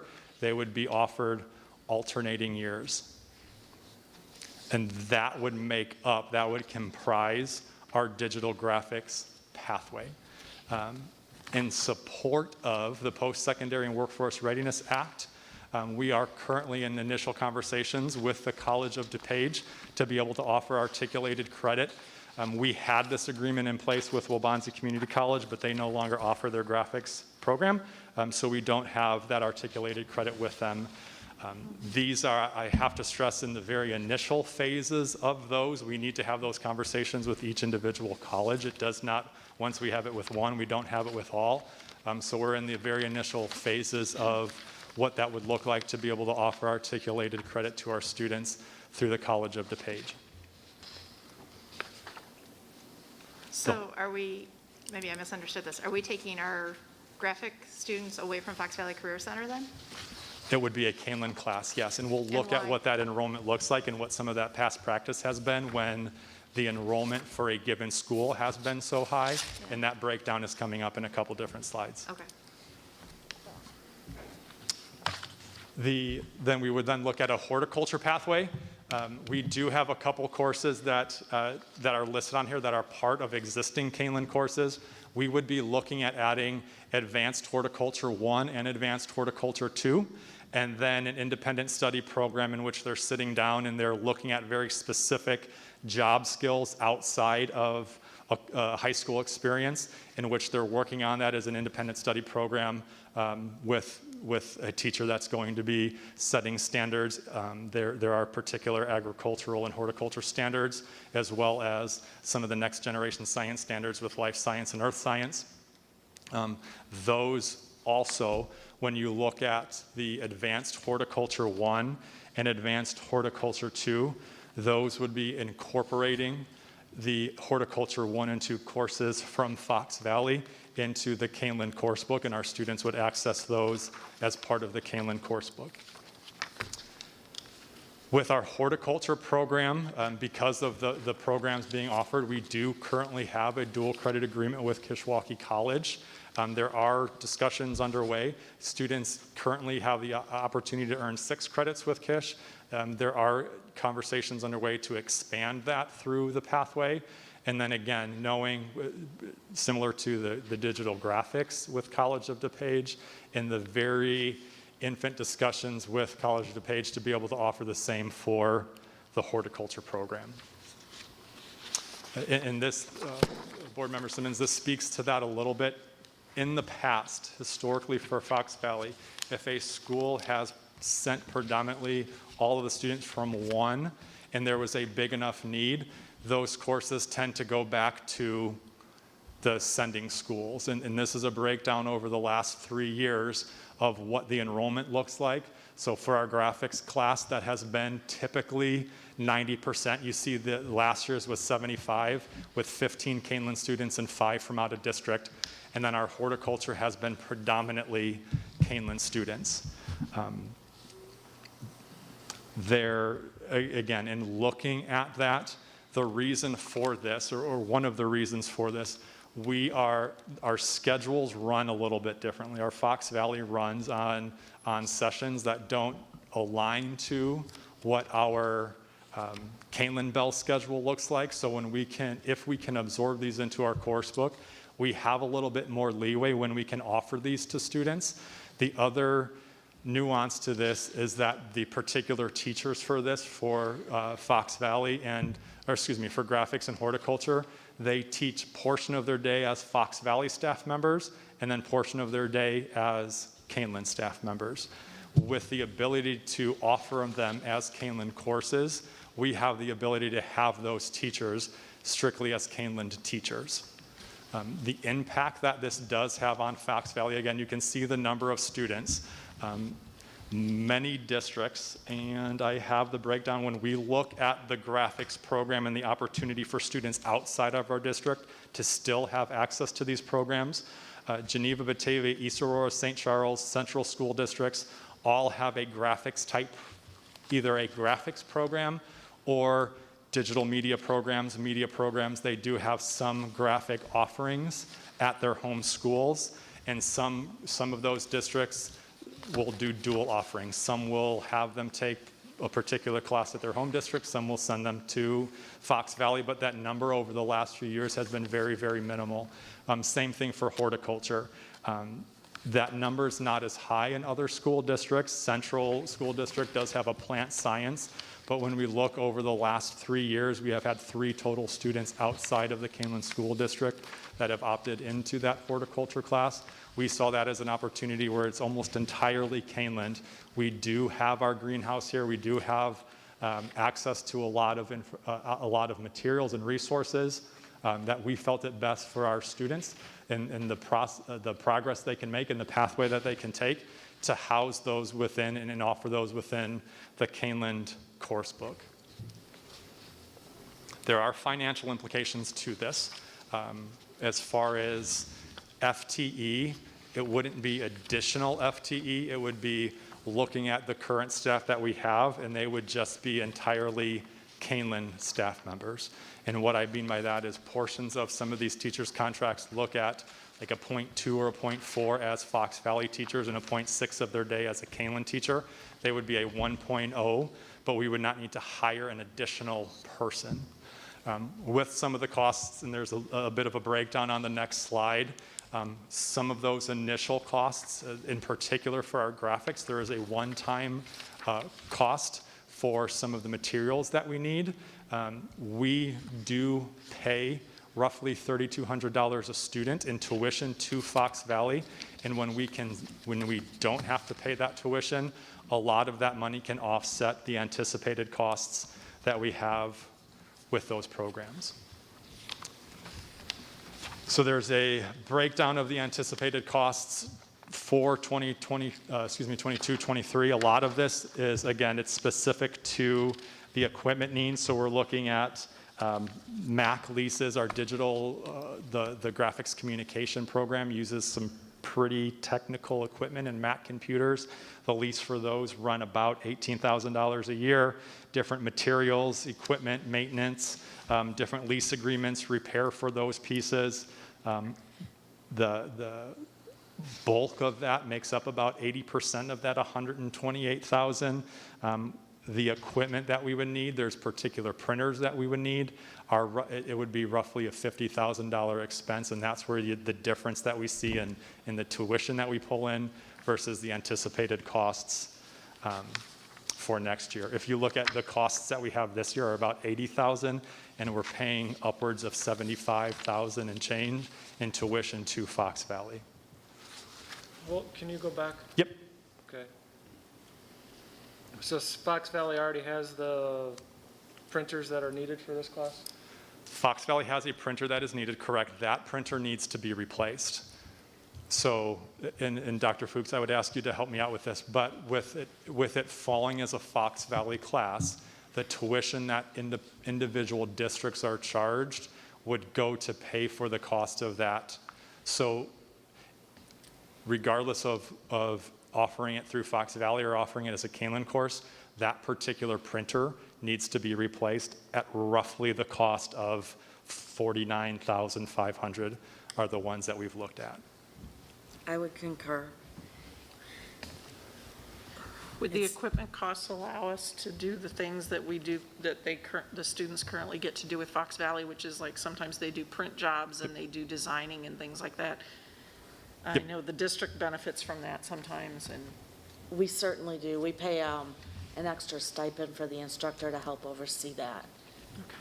And that And that would instructor would be, continue with that this. instructor would be the same instructor. And those opportunities were continued. Some of those work-based learning opportunities, printing opportunities, all of those, the student experience would be able to be the same. We would expand upon that. We would add a couple of those other courses. We would be able to put that capstone on that pathway. So the learning opportunities and all of those opportunities our students currently have would still be available as we offer them through our Kaneland course book. All right, so it's, I'm sorry, go Yeah, ahead. no, because, yeah, I'm just, I guess can we even backtrack? Where did this even, why is this even, I guess, why are we hurting Fox Valley Career Center when they're literally a part of us? We've been collaborating with them. They've supported us. So now we're going to take two of their biggest programs. I know there are kids are attending it, and I totally understand the money. I understand the schedule and stuff like that. I get a lot of those logistics, but sometimes aren't they better suited to, those kids are kids that are going into the trades, or they're going out into the work. I mean, Mr. Birchel's back there. He just talked about earlier how he's working with business partners. You guys don't have time to do that kind of stuff. They do. That's their whole, so are we really supporting our children's completely as soon as they leave? Like, I see Fox Valley Career Center, and those kids, I've known a lot of the kids that have walked out of here that had jobs. We don't, as a school, we don't have time to do that kind of stuff. Fox Valley Career, that's why they're there. That's what they pride themselves on. They have those relationships. So us pulling our students out, is this something Fox Valley Career is asking us maybe to do because that way they can open up spaces so other kids can come? Or is this just our idea and we're telling Fox Valley, hey, we know, your program is successful, but we're going to take it because it's our kids anyway, so we're going to take your teacher, we're going to take everything. It feels weird that I guess, what started this, or why is this a thing? It was initiated by Kaneland. It was not Fox Valley asking us to take it. Okay. Past practice has shown that when not Kaneland, not just Kaneland, but when a school has sent a significant number of kids to a program, and that program has sustained those numbers over the years, those courses typically get reabsorbed back into the sending districts as a district offering. I get that part of it, and I can, financially, I can own that and all that, but are we still setting those kids up for the best opportunities when, yes, we're going to give them the class, we're going to give them a really good teacher, I know the teacher, and we're going to give them, but we're not giving them those opportunities outside of after they leave here, which is Fox Valley sets them up. They're finding them jobs. We're not doing that kind of stuff. So I totally understand that, it's our kids, so it's a normal practice, but is it the right practice for the kids? And I think, many of those experiences are still going to be offered to our students. And where they may inherently have come from Fox Valley, the addition of some of those classes, when we look at independent studies, when we look at, again, some of those graphics, when we get into more of those advanced stages, the curriculum itself is doing just that. It's networking, and students, their learning standards are networking with outside businesses, outside marketing agencies, outside branding agencies, where they're actually doing, as part of their school projects, these partnerships with workplaces outside of the high school. Obviously, I have a personal input on this because I know a lot of kids. My own kid went through graphic design, and he is where he is today because of Mrs. Larson. And once he graduated, and I know a lot of students, once they've come back, I mean, he's talked to Mr. Birchall several times, and both of them have provided opportunities and stuff like that. That is what Fox Valley is all about for those students. So it's not even my kid or the kids that I know that recently graduated. I've seen their futures and how much Fox Valley still comes alongside of them and supports them. And I just don't know, are we the best, are we going to be able to give that same support to these students? That's my biggest fear, because those two are the best. Out here, those are the two programs that are the biggest ones besides the fire science. Obviously horticulture, because we are There are farmland. expanded offerings, though, that we're going to expand those course offerings in addition. So we're going to get additional opportunities that way. And how much of the outreach is instructor-led? And if we have the same instructor, does that make a difference? I don't. I think it does. I think the particular instructor in both of these has been doing it, and they know those connections. They have networked with different partners throughout the community. It is still tied in through Valleys. We do still have that partnership with Valleys.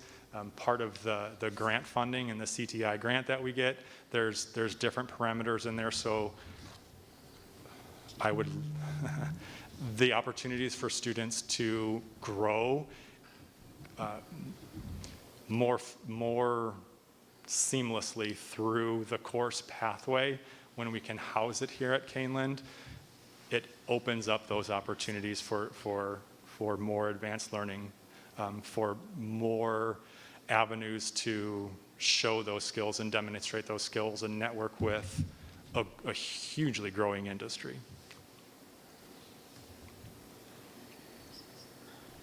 The last piece in there for the financial implications, there are, most of this is funded through, again, when there's not that tuition, through the Perkins grant and the CTEI grant. There is additional opportunity for some more money. That should begin in the next 3 to 4 years. However, there's not an adequate way to measure how much. I can't give you a dollar figure on how much that money might be, but there is opportunity to more money out there in the future. And the $75,000 number is an annual number, correct? It is correct. It is based off of about 3,200 in tuition and the number of kids that we send. So it's roughly about 75,000. It could fluctuate depending on how many that we send.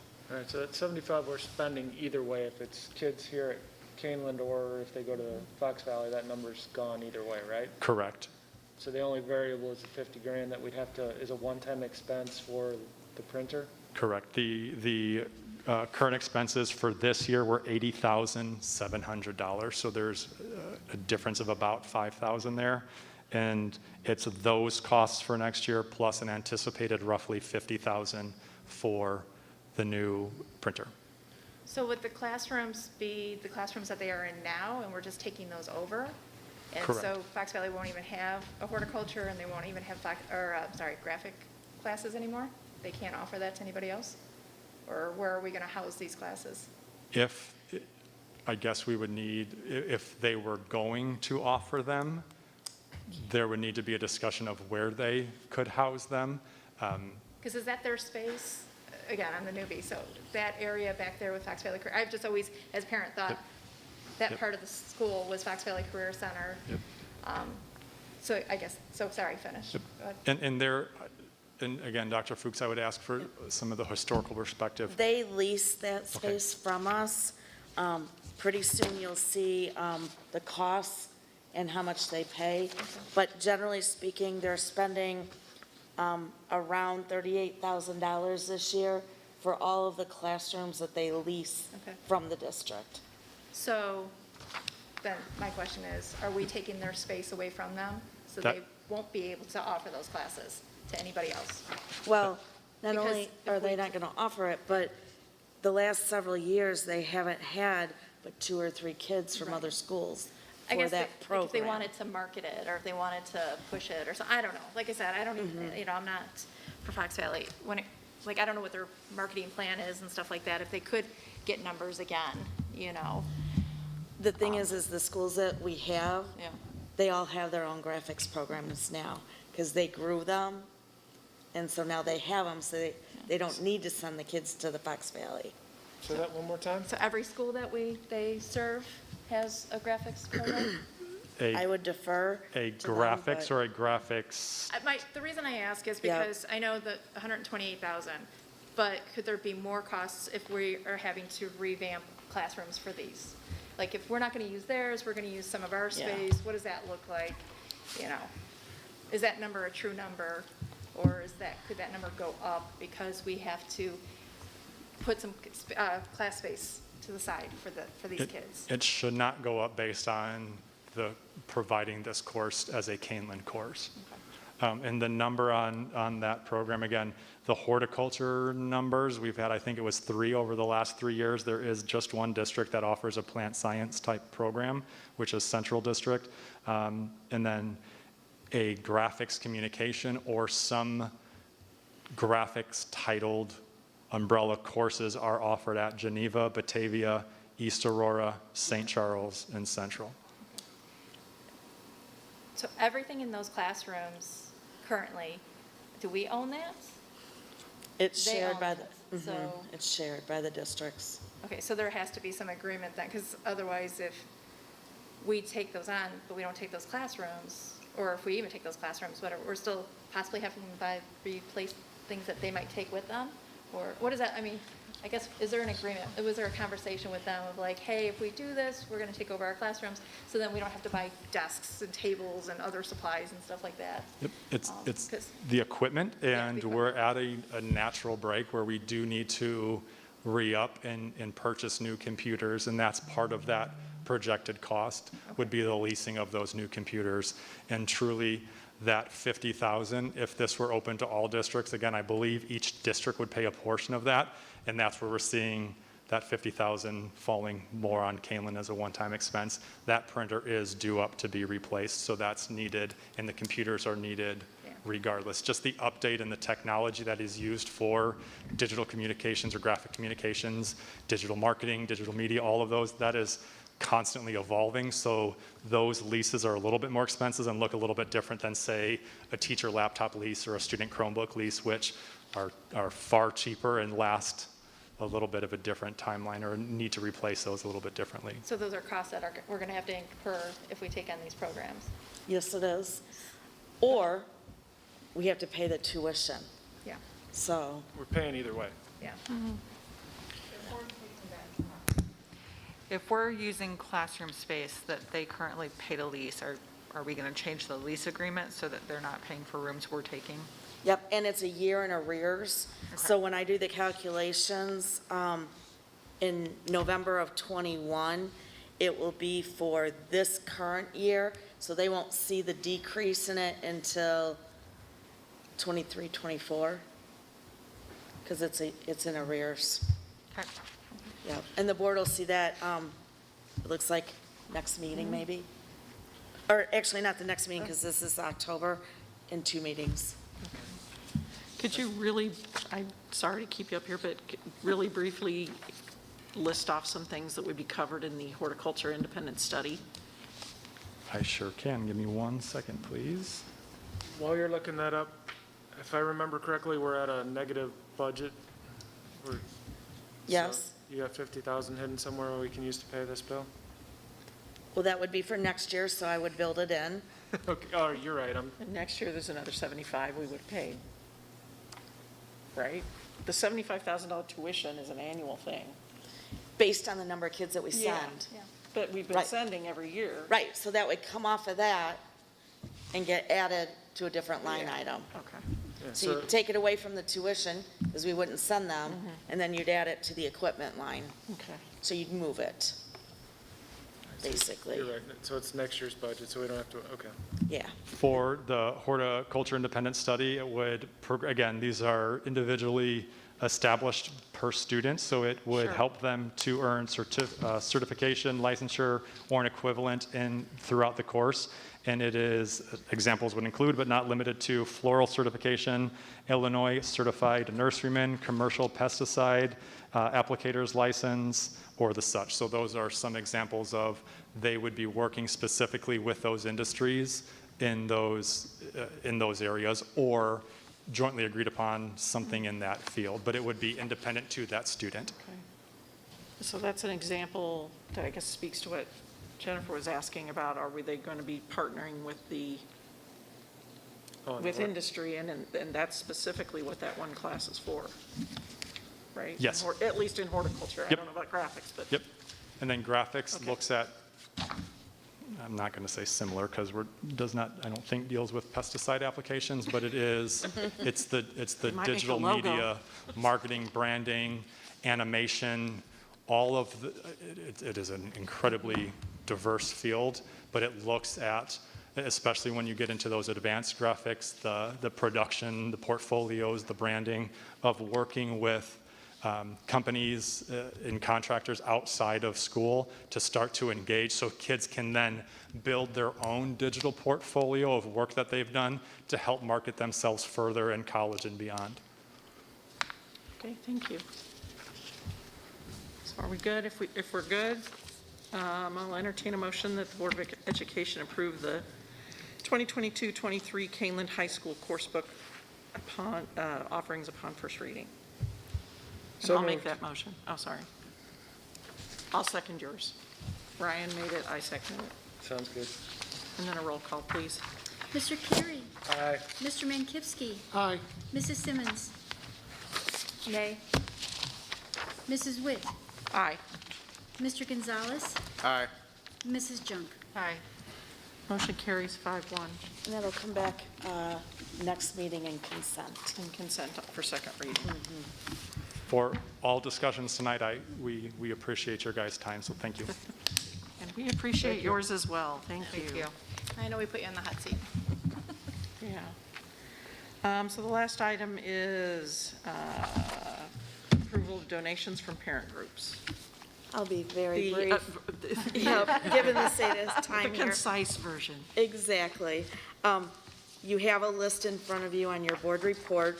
We received $40,758.79 in the 2021 school year from our parent groups. While it's not as much as we're used to, we are still very grateful for the work that they did, especially during COVID. And so I'd ask the board to accept this donation in the amount as presented. So moved. Second. Thank you. Thank Very you much. to all the groups. And a roll call, please. Mr. Mankivsky. Aye. Mrs. Simmons. Aye. Mrs. Witt. Aye. Mr. Gonzalez. Aye. Mrs. Junk. Aye. Mr. Carey. Aye. Okay, we are moving on to the superintendent and board report.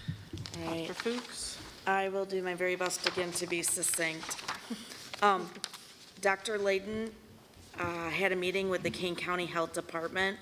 We might see the vaccine available for ages 5 to 11 by Halloween, so that would be just in a couple weeks, so that would be very good.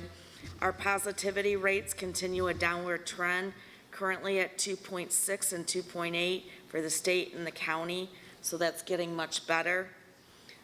We have learned that the IDPH is starting to have discussions about lessening potential mitigations. Nothing is confirmed or known at this time, nor have they set a timeline, but it might be due to a combination of vaccine rates, positivity rates, hospitalizations, some formula as things get better.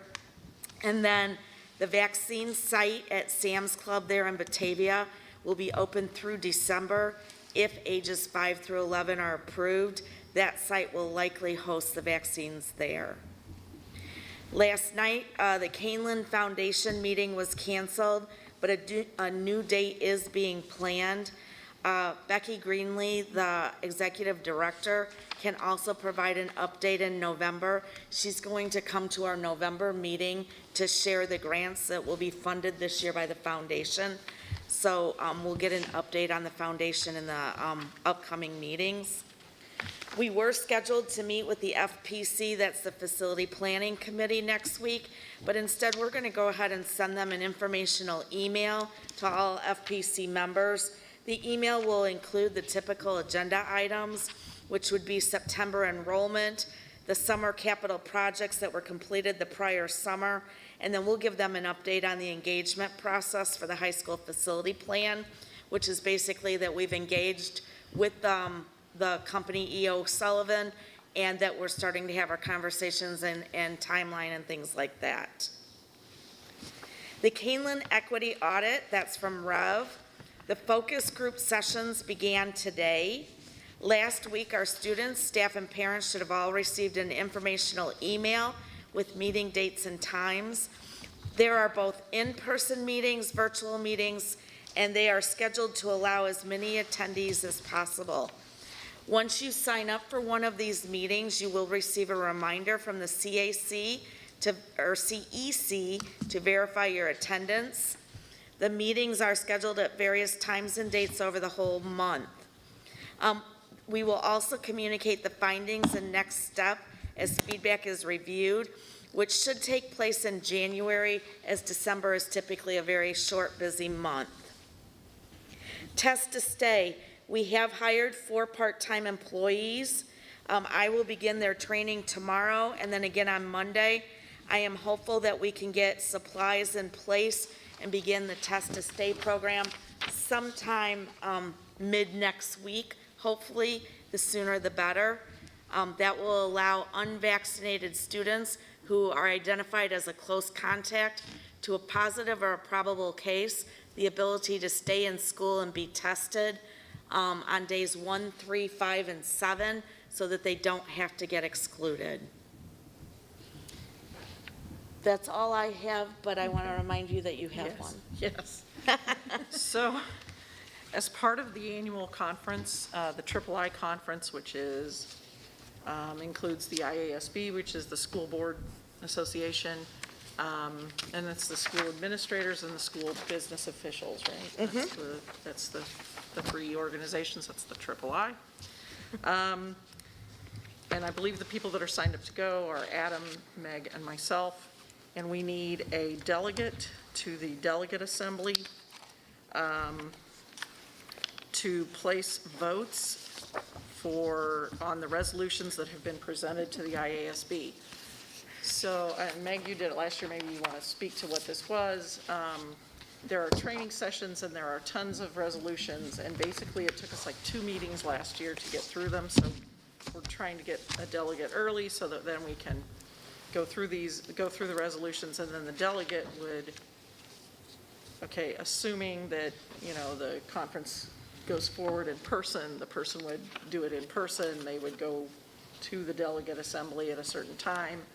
It's in the... Nose goes, nope. Nope, I did it last year. I'm not doing it. And so then, but what happens is the person goes and votes on behalf of the board. So we all decide how we want to vote on the resolution, and the delegate would go in, and you have a little paddle, and there's hundreds of people in the room. Well, I don't know if it's different in person than it was online, but we basically didn't actually vote on anything. It's been so long now, like if the recommendation went through one way or the other, then your vote, we just didn't vote on most of it. Oh, okay. Like you had to actually take it to the floor and challenge it. So I've been there in person, and they give you a little yay, nay paddle or colors or something, and I got no paddle. And they say all those voting yay, Didn't even get to raise my hand digitally. Yeah. So, is there any interest in being the delegate? What does this mean? It means no's go. No. So is it like amongst us 3? Is that like? It is. The only option? So you'll go to I assume there'll be an online session where they'll go through all the things that we have to vote on. You'll attend that, then you'll come to the board meeting Yeah, and there let are. us know. There is a virtual session. There are 2 different times for the virtual session to go through the resolutions. And last year they were recorded, so you could watch them later. Okay. But then you'll come back and let us know what the resolutions are, what we need to know about it, and then we would decide how we wanted to vote, and then you would go back and vote on our behalf. I suppose I'll do it. Man on the totem pole. That's awesome. Thank you. Okay, so, I have the information. I'll try to send it to you, or not try, I will. I'll send it to you. It may not be tonight, though. It's getting a little late. No. You mean the morning? Okay, so, is that it? No, we do have an executive session. No. I mean, I'm is sorry. that it for superintendent It is. board That's report? it for- Does anybody else have anything for the board report? Did you say we do have an executive session? We do. It was added, yes. And it's not one that can be moved. So we're on topics for future agendas. Anything? Anyone? Okay, Dr. Atkins, were there any additional public comments? There were not. Okay, thank you. So we'll move that, we'll go past that. We do have an executive session tonight. Hold on. I don't have on here because it wasn't, the executive session, okay, is is to discuss the Illinois Open Meetings Act, Section 122C9. And since we do have an executive session, that means that There's no, after the vote to go into closed session, the recording will be concluded because we don't have any action on the closed session item. Sorry, it's all kind of pieced together. So I am entertaining a motion to go into closed session. Second. A roll call, please. Mrs. Witt? Aye. Mr. Gonzalez? Aye. Mrs. Junk? Can I say no? Mr. Carey? And where is that session held? Chorus room. let's go to the course room. Yeah. Mr. Mankowski? Aye. And Mrs. Simmons? Aye. Motion carries 6-0.